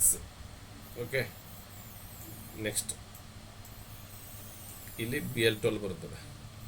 ಇಲ್ಲಿ BL12, ಇಲ್ಲಿ BL11 ಬರುತ್ತದೆ. ಇಲ್ಲಿ ಬ್ಲ್ಯಾಡರ್ 11, ಬ್ಲ್ಯಾಡರ್ 11, 12, 13 ಇದೇ ಥರ ಇಲ್ಲಿ ನೋಡಿ. ಮತ್ತು BL41 ಇಲ್ಲಿ ಬಂದಿರ್ತದೆ 23. ಮತ್ತು ನಿಮ್ಮಲ್ಲಿ ಈ ಥರ ಹಿಂಗೆ ಹೋಗಿ ಮತ್ತೆ ಮೇಲೆ ಹೋಗ್ತದೆ ನೋಡಿ 36. ಓಕೆ, 39, ಇಲ್ಲಿ 55 ಬರುತ್ತೆ. ಮತ್ತು ಇದೇ ಥರ ಮೇಲೆ ಹೋಗುತ್ತದೆ 47,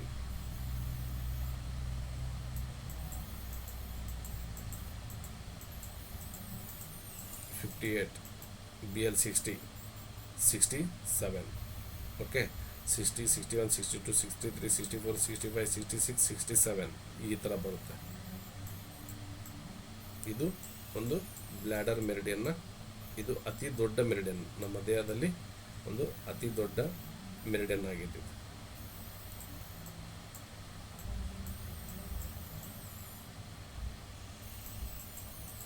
ಓಕೆ, ನೆಕ್ಸ್ಟ್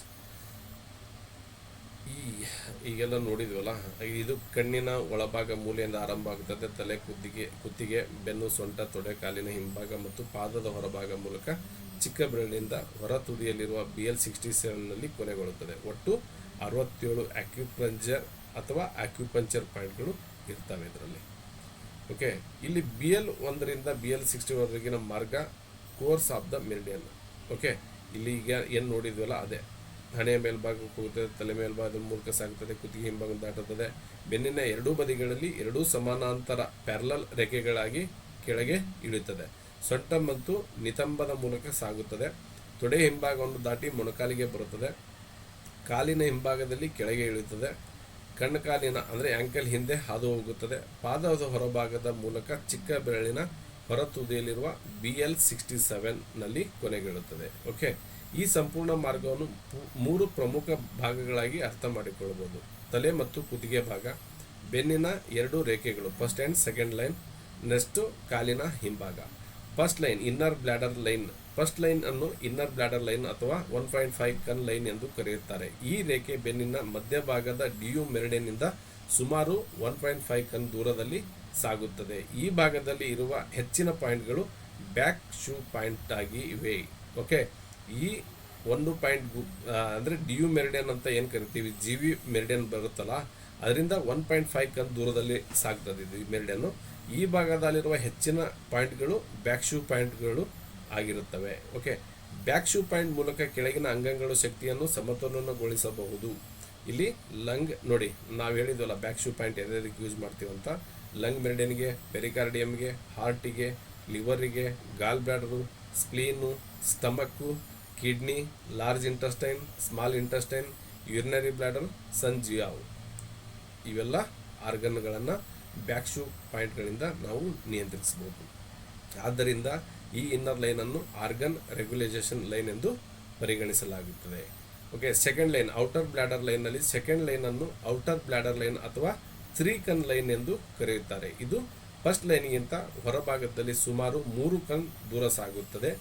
ಈ ರೇಖೆಯಲ್ಲಿ ಪಾಯಿಂಟ್ಸ್ ಮುಖ್ಯವಾಗಿ ಶೆನ್, mind, emotion, spirit, mental balance, chronic disorder, constitutional ವೀಕ್ನೆಸ್ಗಳು ಕೂಡ ಈ ಲೈನ್ನಿಂದ ನಾವು ಹ್ಯಾಂಡಲ್ ಮಾಡಬಹುದು. ಓಕೆ, ಇವುಗಳು ಚಿಕಿತ್ಸೆಯಲ್ಲಿ ಬಳಸಲಾಗುತ್ತದೆ. ಈ ಲೈನನ್ನು ಹಲವಾರು TCM ಗ್ರಂಥಗಳಲ್ಲಿ ವಿಕೋ ಎಮೋಷನಲ್ ರೆಗ್ಯುಲೈಸೇಷನ್ ಲೈನ್ ಎಂದು ಕರೆಯುತ್ತಾರೆ. ಓಕೆ, ಲೋವರ್ ಲಿಂಬ್ ಪಾತ್ವೆ, ಕಾಲಿನ ಮಾರ್ಗ ಸೊಂಟದ ಭಾಗದಿಂದ ಮೆರಿಡಿಯನ್ ಕೆಳಗಿನಂತೆ ಸಾಗುತ್ತದೆ. ನಿತಂಬ ಅಂದರೆ ಬಟ್ ಕಾಕ್ ಅಂತ ಕರಿತೀವಿ, ತೊಡೆ ಹಿಂಭಾಗ. ಓಕೆ, ಮೊಣಕಾಲಿನ ಹಿಂಭಾಗ, ಕಾಲಿನ ಸ್ನಾಯು, ಕಾಲಿನ ಹಿಂದೆ, ಪಾದದ ಹೊರಭಾಗ, ಚಿಕ್ಕ ಬೆರಳಿನ ಹೊರತುದಿ ಇಲ್ಲಿಂದ ಸ್ಟಾರ್ಟ್ ಆಗುತ್ತೆ. ಇಲ್ಲಿ ಕಾಲಿನ ಮಾರ್ಗದ ಲೋವರ್ ಲಿಂಬ್ ಪಾತ್ವೆ ಅಂತ ಏನು ಕರಿತೀವಿ ಇದು. ಈ ಭಾಗದಲ್ಲಿರುವ ಪಾಯಿಂಟ್ ಸಾಮಾನ್ಯವಾಗಿ ಬಳಸುವ ಸಮಸ್ಯೆಗೆ ಯಾವುದಕ್ಕೆಲ್ಲ ಸಮಸ್ಯೆಗೆ ಬಳಸ್ತೀವಿ ಅಂದರೆ sciatica, lower back pain, knee pain, ಕಾಲ್ pain, heel pain, ankle disorder, leg weakness, foot disorder, ಇವನ್ನ ಈ ಪಾಯಿಂಟ್ಗಳನ್ನು ಈ ಸಮಸ್ಯೆಗಳಿಗೆ ಯೂಸ್ ಮಾಡ್ತೀವಿ. ಪ್ರಮುಖ ಅಕ್ಯುಪ್ರೆಷರ್ ಪಾಯಿಂಟ್ ಪರಿಚಯ ಏನಂದರೆ ಈ ಕೆಳಗಿನ BL ಪಾಯಿಂಟ್ಗಳು ಕ್ಲಿನಿಕಲ್ ದೃಷ್ಟಿಯಿಂದ ಅತ್ಯಂತ ಪ್ರಮುಖವಾಗಿವೆ. BL1 ಜಿಗ್ಮಿಂಗ್ ಅಂತ ಏನು ಕರಿತೀವಿ, ಮೆರಿಡಿಯನ್ ಆರಂಭ ಬಿಂದು ಇದು. ಇಲ್ಲಿ ಕಣ್ಣಿನ ಕಾಯಿಲೆಗಳು, ದೃಷ್ಟಿ ಸಮಸ್ಯೆಗಳಿಗೆ ನಾವು ಇದನ್ನು ಬಳಸ್ತೀವಿ. ಕೆಲವೊಬ್ಬರು ನೋಡಿರ್ಬೋದು, ಇಲ್ಲಿ ಕಣ್ಣಿಗೆ ಏನಾದರೂ ಈ ಪಾಯಿಂಟನ್ನು ನೀವು ನಿಧಾನಕ್ಕೆ ಒಂದು ಜೆಂಟಲ್ ಅಂದರೆ ಭಾಳ ಪ್ರೆಸ್ ಮಾಡೋಂಗಿಲ್ಲ, ಅದನ್ನು ಲೈಟಾಗಿ ಪ್ರೆಸ್ ಮಾಡೋದ್ರಿಂದ ನಿಮ್ಮಲ್ಲಿರ್ತಕ್ಕಂಥ ಆ ನರ್ವಸ್ ಸಿಸ್ಟಮ್ ಆ್ಯಕ್ಟಿವ್ ಆಗ್ತವೆ. ಓಕೆ. BL10 ಇದು ಕುತ್ತಿಗೆ ನೋವು, ತಲೆನೋವು ಮತ್ತು ವರ್ಟಿಗೋ ಸಮಸ್ಯೆಗಳಿಗೆ ಉಪಯೋಗ ಆಗ್ತದೆ. BL13 ಲಂಗ್ ಶೂ ಅಂತ ಏನು ಕರಿತೀವಿ, ಶ್ವಾಸಕೋಶದ ಬ್ಯಾಕ್ ಶೂ ಪಾಯಿಂಟ್, ಕೆಮ್ಮು, ಉಸಿರಾಟದ ತೊಂದರೆಗೆ ಮಾಡ್ತೀವಿ. BL15 ಹಾರ್ಟ್ ಶೂ ಅಂದರೆ ಹೃದಯ ಸಂಬಂಧಿತ ಸಮಸ್ಯೆಗಳಿಗೆ, ನಿದ್ರಾಹೀನತೆಗೆ, ಆಂಗ್ಸೈಟಿಗೆ ಇದನ್ನು ಯೂಸ್ ಮಾಡ್ತೀವಿ. BL18 liver shu, liver chi stagnation, ಕೋಪ, ಕಣ್ಣಿನ ಸಮಸ್ಯೆಗಳಿಗೆ ಯೂಸ್ ಮಾಡ್ತೀವಿ.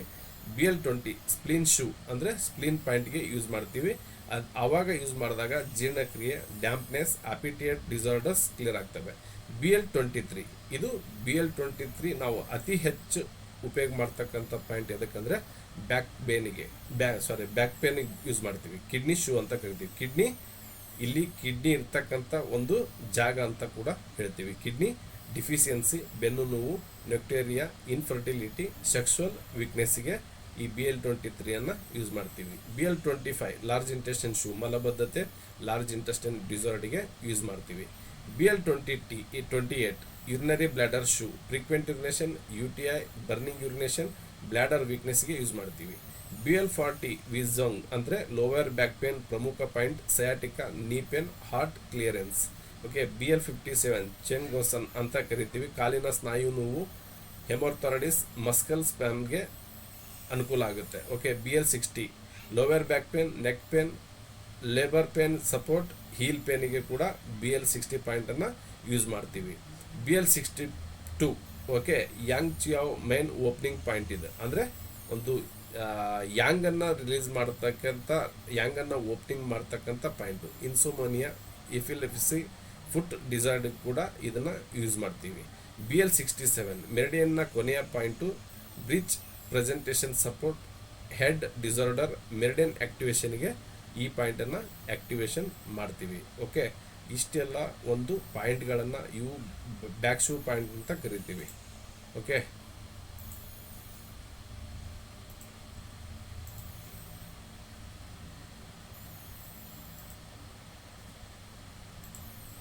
ಓಕೆ. ಏನಾದರೂ ಡೌಟ್ಸ್ ಇದೆಯಾ ಇದರಲ್ಲಿ ಹೇಳಿದ್ರಲ್ಲಿ?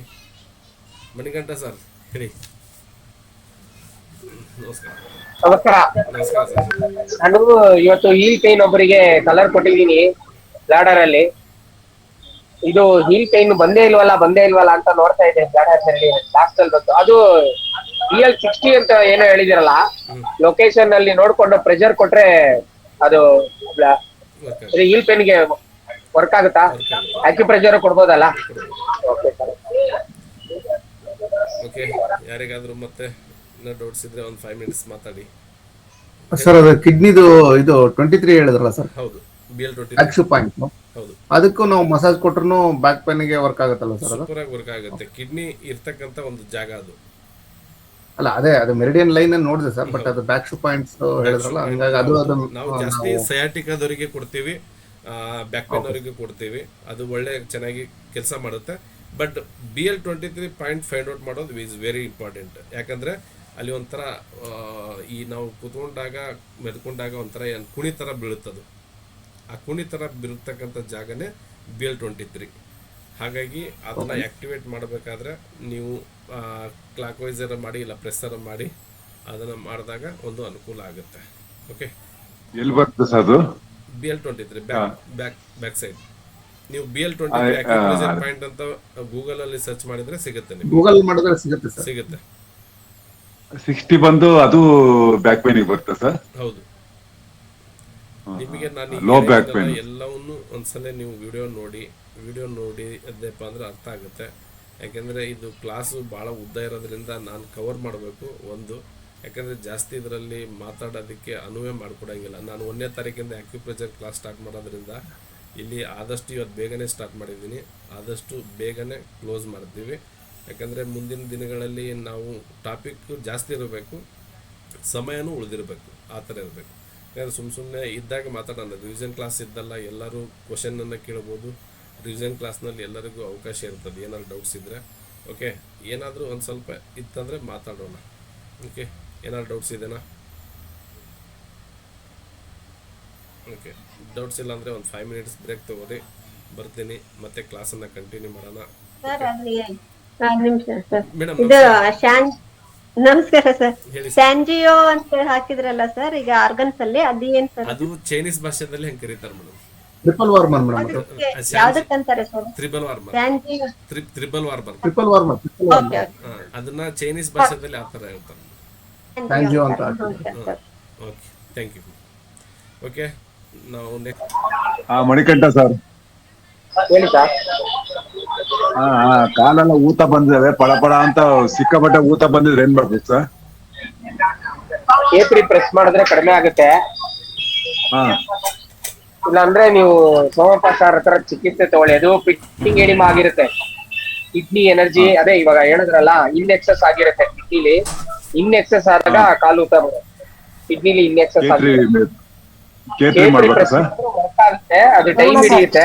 ಈ ಕಾಲಿನ ಅಂದ್ರೆ ಕಾಲಿನ ಪಾದಿಂದ ಮಧ್ಯದಲ್ಲಿ ಇದಿರುತ್ತಲ್ಲ, ಗಂಟು ತರ ಇರುತ್ತಲ್ಲ, ಆ ಜಾಗದಲ್ಲಿ ಸ್ವೆಲ್ಲಿಂಗ್ ಇದ್ರೆ ಏನದು? ಕಾಲಿನ ಮಧ್ಯಭಾಗದಲ್ಲಿ ಅದು ಪಾದದಲ್ಲಿ, ಪಾದ ಅಲ್ಲ, ಪಾದದ ಮೇಲಲ್ಲ, ಪಾದದ ಮೇಲ್ಭಾಗದಲ್ಲಿ ಅದಕ್ಕೆ ಏನ್ ಹೇಳ್ತಾರ, ಜಾಯಿಂಟ್ ಇದೆಯಲ್ಲ,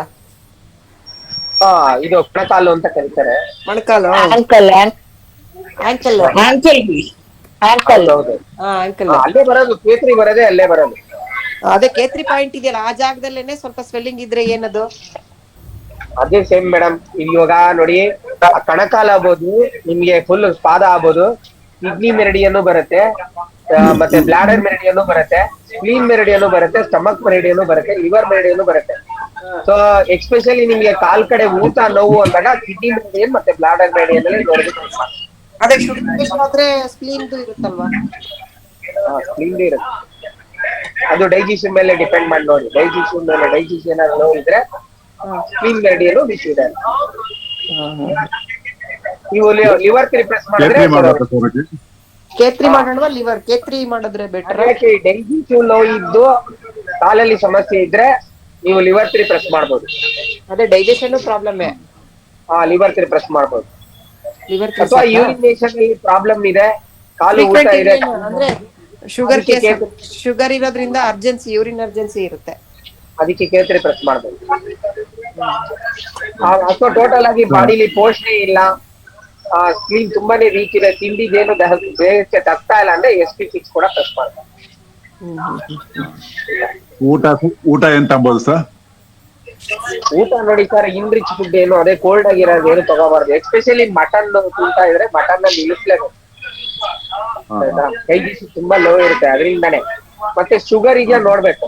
ಈಗ ಕಾಲು ಊತ ಬರ್ತಿದೆ, ಕಾಲು ಗುಳಿ ಬೀಳ್ತಿದೆ ಅಂದಾಗ ಶುಗರ್ ಇದೆಯಾ ಒಂದ್ಸಲಿ ಚೆಕ್ ಮಾಡ್ಕೊಂಡು, ಮಾಡ್ಕೊಂಡ್ಬಿಟ್ಟು. ಅಂದ್ರೆ 10 ವರ್ಷದಿಂದಲೂ ಪೇಷಂಟ್ 10 ವರ್ಷದಿಂದ ಪೇಷಂಟ್ ಅಂದ್ರೆ ನಾನು ಹೇಳೋದು, ಈ TM ಅಲ್ಲಿ ಕೆಲವು ಪಾಯಿಂಟ್ಗಳು ಬರ್ತಾವ. ಒಂದ್ ಪಾಯಿಂಟ್ ಹಾಕಿದ್ರೆ ನಿಮ್ಗೆ ಕಾಲು ಸಾಲ ಕಮ್ಮಿ ಆಗ್ಬಿಡುತ್ತೆ.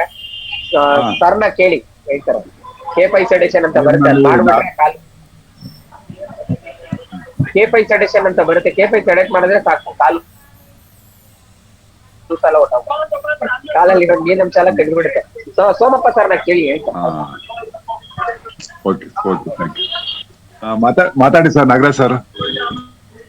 ಸೋಮಪ್ಪ ಸರ್ ಇವತ್ತೊಂದು ಪೋಸ್ಟರ್ ಹಾಕವ್ರೆ 1 2 3. ಎಷ್ಟು ಜನ ನೋಡಿದ್ದೀರಾ ನೋಡಿಲ್ಲ ಗೊತ್ತಿಲ್ಲ. ಆಲ್ರೆಡಿ 4ನೇ ಕ್ಲಾಸು ಮುಗ್ದಿದೆ. ಇನ್ನು ಈ ವಾರದಲ್ಲಿ ನಿಮ್ದು 16 ಮುಗೀತದೆ. ಎಲ್ಲ ಯಾರೇ ಆದ್ರೂ ಅಂದ್ರೆ ಇದು ರಿವಿಷನ್ ಕ್ಲಾಸಲ್ಲಿ ಗುರುವಾರ ಬರ್ಬೋದು. ಅದು ಬಂದ್ಬಿಟ್ಟು ವಿಶ್ವ ಆರೋಗ್ಯ ಹಾಕಿದ್ದಾರೆ. ಅದಕ್ಕೆ ಜಾಯಿನ್ ಆಗ್ಬಿಟ್ಟಾಗ ಮಾತಾಡ್ತಾ ಇರೋರು ಮ್ಯೂಟ್ ಮಾಡ್ಕೊಳ್ಳಿ. ನಾಗರತ್ನಮ್ಮ ಯಾಕಂಗ ಪದೇ ಪದೇ ಮಾಡ್ತಾರೆ ಗೊತ್ತಾಗ್ತಿಲ್ಲ. ಆಯ್ತಲ್ಲ, ಅದೇ ವಿಶ್ವ ಆರೋಗ್ಯ ಕುಟುಂಬ ಅಲ್ಲ ಕುಟುಂಬ ಅಲ್ಲ. ನಮ್ದಲ್ಲ ಸರ್ ಅದು. ನಿಮ್ದು ಇದಾತು. ನಿಮ್ದೇ ಮೇಡಮ್. ಆಯ್ತು ಮೇಡಮ್, ಈಗ ಯಾರ್ದು ಬೇಡಿ ಎಲ್ರು ಮಾಡ್ಕೊಬಿಡಿ, ಯಾಕೆ ಸುಮ್ನೆ ಅವ್ರದೆಲ್ಲ ನಿಮ್ದಲ್ಲ ಅಂತೀರಾ? ನಮ್ದಿದ್ರೆ ಮಾಡ್ಕೊಬಿಟ್ರೆ ಮುಗ್ದೋಯ್ತಪ್ಪ. No argument, no judgment. ಆಯ್ತಾ? ಅದು ಬಂದಾಗ ಅಲ್ಲಿ ನಾವು 50 ಪೋಸ್ಟ್ ಹಾಕಿದ್ರೆ ನೋಡಿ, ಆ ವೇದಿಕೆ ಕಲಿನಲ್ಲಿ ಜೊತೆಗೆ ವಿಶ್ವ ಆರೋಗ್ಯ ಕುಟುಂಬದಲ್ಲಿ ಆರ್ಗ್ಯಾನಿಕ್ ಇಂದ ಹಿಡಿದು ರೈತರಿಂದ ಹಿಡಿದು ಸೈನ್ಸಿಸ್ಟ್ ತನಕ ಡಾಕ್ಟರ್ ತನಕ ಎಲ್ಲ ನನ್ನ ಫ್ರೆಂಡ್ಸ್ಗಳು ಬರ್ತಾರೆ ನಿಮ್ಗೆ ಅದಕ್ಕೆ ಸಂಬಂಧಪಟ್ಟಂಗೆ. ಬಟ್ ನಾವೆಲ್ಲ ಸಿಸ್ಟಮಿಟಿಗೆ ಏನೇಳಿ ಈ ಅಯ್ಯಪ್ಪ ಸ್ವಾಮಿಗೆ ಮೆಟ್ಲು ಎತ್ತಂಗೆ 1ನೇ ಮೆಟ್ಲು 2ನೇ ಮೆಟ್ಲು 3ನೇ ಮೆಟ್ಲು 4ನೇ ಮೆಟ್ಲು ಎತ್ಕೊಂಡೇ ಹೋಗೋದು. ಈಗ ನಮ್ಮ ಕಲ್ಲರಿ ಥೆರಪಿ ಎಲ್ಲ 18ನೇ ಮೆಟ್ಲು. 18ನೇ ಮೆಟ್ಲು ಆದ್ಮೇಲೆ ನಾನು ಕೇಳೋದಷ್ಟೇ, 1ನೇ ಮೆಟ್ಲು ಕರೆಕ್ಟಾಗಿ ಎತ್ಕೊಂಡ್ಬಂದಿದ್ದೀರಾ, ಅಲ್ಲಿ ಅಯ್ಯಪ್ಪ ಸ್ವಾಮಿ ಹೇಳ್ದಂಗೆ ಅದಕ್ಕೇನು ಕರ್ಪೂರ ಅನ್ಸಿದ್ದೀರಾ, ಆ ಥರ ಎಲ್ಲ ಮಾಡ್ಕೊಂಡು ಬಂದಾಗ ಅಲ್ಲಿ ನಿಮಗೆ ಸುಲಲಿತವಾಗಿ ಕಾಣ್ತದೆ. ನಾನು ಸುಮ್ಮನೆ ಎಕ್ಸಾಂಪಲ್ಗೆ ಹೇಳೋದು ಆ ಥರ. ಯಾರು ಬೇಸಿಕಲಿ ABCD ಅವತ್ತಕ್ಷರ ದೀರ್ಘ ಕಲ್ತ್ಕೊಂಡಿರ್ತಾರಲ್ಲ ಅವರು ಫ್ಲೂಯೆಂಟಾಗಿ ಮಾತಾಡ್ತಾರೆ. ಆ ಬೇಸಿಗೆ ಗೊತ್ತಿಲ್ಲದೇನೆ ಸುಮ್ಮನೆ 10 ದಿವಸ ಕ್ಲಾಸ್ ಹಾಕಿ ಇಲ್ಲ ಕಲ್ತ್ಕೊಂಡ್ ಬಂದಿರೋರು ಅದು ಮಾತಾಡೋಕ್ಕಾಗಲ್ಲ. ಆ ಪರ್ಪಸ್ಗೆ ಇವಾಗ ಅದನ್ನ ಸಾರ್ ಹಾಕಿದರೆ ಇದು ಮುಂದಿನ ತಿಂಗಳು 6ನೇ ತಾರೀಕಿಂದ ಗುರುವಾರ. ಯಾಕೆ ಅದು ಗುರುವಾರ ನಾವು ಅಂತ ಅಂದ್ರೆ, ನಂದು ನಿಂಬು ಥೆರಪಿ ಗೊತ್ತಿದೆ ನಿಮಗೆ, ವಂಡರ್ಫುಲ್ಲು. ನಮ್ಮ ಗುರುವಾರ 35 ವರ್ಷದಿಂದ ಅದನ್ನ ಫಾಲೋ ಮಾಡ್ಕೊಬಂದು ಈಗ ನಾನು 8 ವರ್ಷದಿಂದ ಮಾಡ್ತಾ ಇದ್ದೀನಿ. ತುಂಬಾ ಸಕ್ಸಸ್ ಇದೆ. ನಾನು ಹೇಳಿದ್ನಲ್ಲ, ಇವತ್ತು ಕೂಡ ಯಾರಾದ್ರೂ ಆಗ್ಲಿ ಕೇಳಿ 21 ದಿವಸ ಕಲ್ಬೆರಕೆ ಕುಡಿಬೇಡಿ, ಕಲ್ಬೆರಕೆ ತಿನ್ಬೇಡಿ, ಕಲ್ಬೆರಕೆ ನಿದ್ದೆ ಮಾಡಬೇಡಿ, ಕಲ್ಬೆರಕೆ ವ್ಯವಹಾರ ಮಾಡಬೇಡಿ. ನನ್ನ ಹತ್ರ ಚಾಲೆಂಜ್ ಮಾಡಿ ಮಾಡ್ಬೋದು. ಸೋಮಪ್ಪ ಹೇಳ್ದಂಗೆ ಅವರು ನಮ್ಮ ಮನೇಲಿ ಎಷ್ಟು ಕಲರ್ ಹಾಕಿ ಮಾಡ್ತೀನಿ ಅಂತ ಹೇಳ್ತಾರಲ್ಲ ಹಂಗೆ. ನಂದು ಅಲ್ಲಿಲ್ಲ, ನಂದೇನಿದ್ರು ಪಿರಮಿಡ್. ದಿವ್ಸಕ್ಕೆ 500 ರೂಪಾಯಿ ಕೊಟ್ಟರೆ ನಿಮಗೆ ಮಲ್ಗಕ್ಕೆ ಜಾಗ ಕೊಡ್ತೀವಿ, ಪಿರಮಿಡ್ ಧ್ಯಾನ ಮಾಡಿಸ್ತೀವಿ. ತಗೋತಲ್ಲ ಜಾಗ ಇಲ್ಲಿ ಹಾಸ್ಪಿಟ್ಲಿಗೆ ಹೋದ್ರೆ ಆ ಸ್ಕ್ಯಾನ್ ಈ ಸ್ಕ್ಯಾನ್ ಅಂದ್ಬಿಟ್ಟು ತಲೆ ತಿಂತಾರೆ, ಅಲ್ಲೇನೂ ಇಲ್ಲ ನಿಮಗೆ. ಅಷ್ಟಿದ್ರೆ ಊಟ ಕೆಲವೊಂದು ಹೇಳ್ತೀವಿ, ಕೆಲವೊಂದು ನಿಮ್ದೆ ರೆಡಿ ಮಾಡ್ಕೋಬೇಕು. ಅಷ್ಟು ಮಾಡಿದ್ರೆ ನಿಮಗೆ ತುಂಬಾ ಅದ್ಭುತ ರಿಸಲ್ಟ್ ಬರ್ತದೆ. ಜೊತೆಗೆ ಕುಡಿಯೋದು ನೀರು. ಇವತ್ತು ನೀವು ಇಲ್ಲಿರು 40-33 ಜನದಲ್ಲಿ ಆತ್ಮಸಾಕ್ಷಿಗೆ ನಿಮ್ದು ಆಲ್ಕಲೈನ್ ನೀರು ಯಾರು ಕುಡಿತಾ ಇದ್ದೀರಾ ಹೇಳಿ, ಕೈ ಎತ್ತಿ, ಇಲ್ಲ ಹೇಳಿ ಮಾತಾಡಿ. ನೀರೇ ಇಂಪಾರ್ಟೆಂಟು. ನೀವು ನೀರು ಕುಡಿದೇನೆ ಊಟಕ್ಕೆ ಹೋಯ್ತೀರಾ, ಏನ್ ಮಾಡೋಣ? ಕೆಲವ್ರಿಗೆ ಊಟನೂ ಗೊತ್ತಿಲ್ಲ. ಮಾಡ್ದೇನೆ ಸರ್ ಯಾವ ಕಲರ್ ಹಾಕ್ಲಿ, ಅಲ್ಲ ಇವೆರಡೂ ಮಾಡ್ದೇನೆ ನೀವು ಯಾವ ಕಲರ್ ಹಾಕಿದ್ರು ಆಗಲ್ಲ. ಅದು ಆ ಥರ ಇಲ್ಲ. ಆ ಥರ ಆಗುವಂಗಿದ್ರೆ ಎಲ್ಲ ನಮ್ಮ ಬಸವರಾಜ್ ಸರ್ನೇ ಚಂದ್ರಲೋಕ ಕರ್ಕೊಂಡು ಹೋಗೋರು, ಸೋಮಪ್ಪ ಸರ್ ನಮ್ಮಲ್ಲಿ ನೋಡೋಣ. ಅದಕ್ಕೆ ನಾನು ಹೇಳೋದು, ಯಾರೇ ಆಗಲಿ ಫಸ್ಟು ನೀರಿನ ಶುದ್ಧತೆ, ನೆಕ್ಸ್ಟು ಆಹಾರದ ಶುದ್ಧತೆ, ಇವೆರಡು ಮಾಡಿ. ಇವತ್ತು ಕೂಡ ಹೇಳ್ತೀನಿ, ಸೋಮಪುರದಿಂದ ಹೇಳೋದಲ್ಲ, ಕಲ್ಲರ್ ಥೆರಪಿ 200% ರಿಸಲ್ಟ್ ಕೊಡ್ತದೆ. ನೀವು ಎರಡು ಮಾಡ್ತೇನೆ, ಇಲ್ಲೆಲ್ಲ ಕಲ್ಲರ್ ಹಾಕಲಿ ಅಲ್ಲೆಲ್ಲ ಇದು 10 ವರ್ಷದಿಂದಲೂ ಹಂಗೆ ಮಾಡ್ಕೊ ಬರ್ತಾ ಇದ್ದೀರಾ ನೀವು. ಇನ್ನು 20 ವರ್ಷ ಆದ್ರೂ ಇದೇ ಕತೆ. ಕಲಿ ನಲಿ ಅಂತ ದಯವಿಟ್ಟು ಮಾಡಿದ್ದೇ ತಪ್ಪು. ಫಸ್ಟು ಭಗವಂತ ನಿಮ್ಗೆಲ್ಲ ಒಳ್ಳೆ ಅಮೃತ ಕೊಡ್ತಾ ಇದ್ದಾನೆ, ಅದನ್ನ ನಿಮ್ಮ ಮನೆಯ ಪಾತ್ರೆಗಳಲ್ಲಿ ತುಂಬಿಸ್ಕೋತಾ ಇದ್ದೀರಾ. ದಯವಿಟ್ಟು ನಿಮ್ಮ ಪಾತ್ರೆ ತೂತಾಗಿದ್ರೆ ಮುಚ್ಕೊಳ್ಳಿ, ಅವಾಗ ಅಮೃತ ಹಂಗೆ ಉಳ್ಕೋತದೆ. ಅವಾಗ ನೀವು ಹೇಳ್ದಂಗೆ ಕಲರ್ ಥೆರಪಿ 200%, 300% ವರ್ಕ್ ಆಗುತ್ತೆ. ನೀವು ನೀರೇ ಶುದ್ಧವಾಗಿ ಕುಡಿದೇನೆ, ಊಟನೂ ಶುದ್ಧ ಮಾಡ್ದೇನೆ, ಇದಕ್ಕೆ ಯಾವ ಕಲರ್ ಹಾಕೊಳ್ಳಿ, ಅದಕ್ಕೆ ಯಾವ ಕಲರ್. ಫಸ್ಟು ನನಗೆ ಅದಕ್ಕೆ ನಮ್ಮ ಈ 45 ಜನ ಏನೇನು ಕ್ವಶನ್ಗಳಿದೆ ಅದಕ್ಕೆ ಸಂಬಂಧಪಟ್ಟಂಗೆ ಸ್ವಲ್ಪ ನನಗೆ ಅಷ್ಟು ಮಾತಾಡೋಕೆ ಬರಲ್ಲ. ಡಾಕ್ಟ್ರ್ ಲೆವೆಲಲ್ಲಿ ಮಾತಾಡೋರು ಎಲ್ಲರೂ ಇರ್ತಾರೆ. ಸೋಮಪ್ಪ ಸರ್ವೆ ತಿಂಗಳಿಗೊಂದ್ಸರಿ ಅದರಲ್ಲಿ ಒಂದು ದಿವಸ ಫುಲ್ ಅವ್ರದೇ ಗುರುವಾರನೇ ಇರ್ತಾರೆ, ಮಾಡ್ತಾರೆ. ಇದರಲ್ಲಿ ಏನಾದ್ರು ಡೌಟ್ ಇದ್ರೆ ಸೋಮಪ್ಪ ಸರ್ನ ಕೇಳಿ ಅವ್ರ ಲಿಂಕ್ಗೆ ಅದು ವ್ಯವಸ್ಥೆ ಮಾಡಿ ಪೇಮೆಂಟ್ ಮಾಡಿ. ಇನ್ನು 6ನೇ ತಾರೀಕಿದೆ. ಫಸ್ಟ್ ಈ ರೀತಿ ತಿಂಗಳು ಯಾರು ಮಿಸ್ ಮಾಡ್ಕೋಬೇಡಿ. ಈ ವಾರ ಇದು ನಮ್ಮದು 60 ಕ್ಲಾಸ್ ಮುಗಿಸ್ತಾರೆ. Thank you. ಮಾತಾಡಿ sir. Okay, thank you Nagaraj sir. Okay, ಎಲ್ಲರೂ ಏನಂದರೆ ಈಗ ಒಂದು ಪ್ಯಾಟ್ರನನ್ನು ಡಯಾಗ್ನೋಸಿಸ್ ಮಾಡೋದೇ ಕಲಿತಾ ಇಲ್ಲ. ನೀವು ಇಷ್ಟು ಇನ್ ಡೀಟೇಲಾಗಿ ಹೇಳ್ತಾ ಇದ್ದೀವಿ, ಯಾರೂ ಪ್ರಾಕ್ಟೀಸ್ ಮಾಡ್ತಾ ಇಲ್ಲ. ಆವಾಗಲೇ ಕೇಳ್ತಾ ಇದ್ರು ಮಣಿಕಂಠ ಸರಿಗೆ, ಲಿಂಗರಾಜ್ ಅವರು ಕಾಲೆಲ್ಲ ಊತ ಬಂದಿದೆ. ಕಾಲೆಲ್ಲ ಊತ ಬಂದಿದೆ ಅಂದರೆ ಒಂದು ಫಿಸಿಕಲ್ ಆ್ಯಕ್ಟಿವಿಟೀಸ್ ಇಲ್ಲ ನಿಮ್ಮದು. ಒಂದು ಕೂತ್ಕೊಂಡಿರ್ತೀರಿ. ಹಾಗಾಗಿ ಫಿಸಿಕಲ್ ಆ್ಯಕ್ಟಿವಿಟೀಸ್ ಮಾಡೋ ಜೊತೆಗೆ ಕಿಡ್ನಿಗೆ ಆರೆಂಜ್ ಕಲರ್ನ ಹಾಕಿ, ಆರೆಂಜ್ ಕಲರ್ ಇರೋ ಜಾಗದಲ್ಲಿ ಆರೆಂಜ್ ಹಾಕಿ, ಡಾರ್ಕ್ ಬ್ಲೂ ಕಲರ್ ಇರೋ ಜಾಗದಲ್ಲಿ ಆರೆಂಜ್ ಹಾಕಿ, ಸ್ಪ್ಲೀನಲ್ಲಿ ಕೂಡ ಅದೇ ಥರ ಮಾಡಿ, ಮತ್ತು ಯೂರಿನರಿ ಬ್ಲ್ಯಾಡರ್ಗೂ ಕೂಡ ಅದನ್ನೇ ಮಾಡಿ. ಯಾವಾಗ ಫಂಕ್ಷನಲ್ಲಾಗಿ ಒಂದು ವರ್ಕ್ ಆಗೋದಿಲ್ಲೋ ಅದು ಕಾಲು ಊತ ಬಂದೇ ಬರುತ್ತೆ. ನೀವು ಒಂದು 2 hour ಬಸ್ನಲ್ಲಿ ಕೂತ್ಕೊಂಡು ಜರ್ನಿ ಮಾಡಿದಾಗ ನಿಮ್ಮ ಕಾಲು ನೋಡ್ಕೊಳ್ಳಿ ಹೇಗಿರುತ್ತೆ. ಬಂದಿರ್ತದೆ ತಾನೆ, ಸಹಜವಾಗಿರ್ತದ ಬಂದಿರ್ತದ.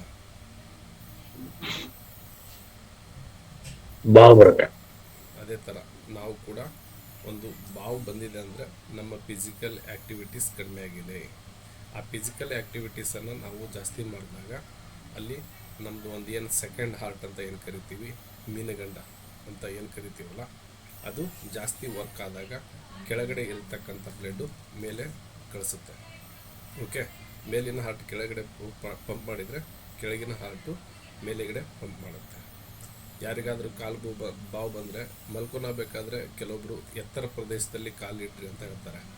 ಅಲ್ಲಿರ್ತಕ್ಕಂಥ ಬ್ಲಡ್ಡು ಹಿಂದೆ ಸರಿದಾಗ, ಅಂದರೆ ಹಿಂದೆ ಸರ್ಕ್ಯುಲೇಷನ್ ಆದಾಗ ಅದು ಕೂಡ ಕಡಿಮೆ ಆಗೋ ಚಾನ್ಸಸ್ ಭಾಳ ಇರ್ತದೆ. ಹಾಗಾಗಿ ನೀವು ಮೊದಲು ಕಲೀರಿ. ನೀವು ಕಲಿತಾನೇ ಇಲ್ಲ. ಇವತ್ತು ಕೆಲವೊಂದು ವಿಡಿಯೋಗಳನ್ನು ನಾವು ಪ್ರೈವೇಟೈಸೇಷನ್ ಮಾಡಿದ್ದೀವಿ. ಅದನ್ನು ಎಷ್ಟು ಜನ ಅಂದರೆ ಒಂದು 3 ಜನ ಅಷ್ಟೇ ಫೋನ್ ಮಾಡಿದ್ದಾರೆ.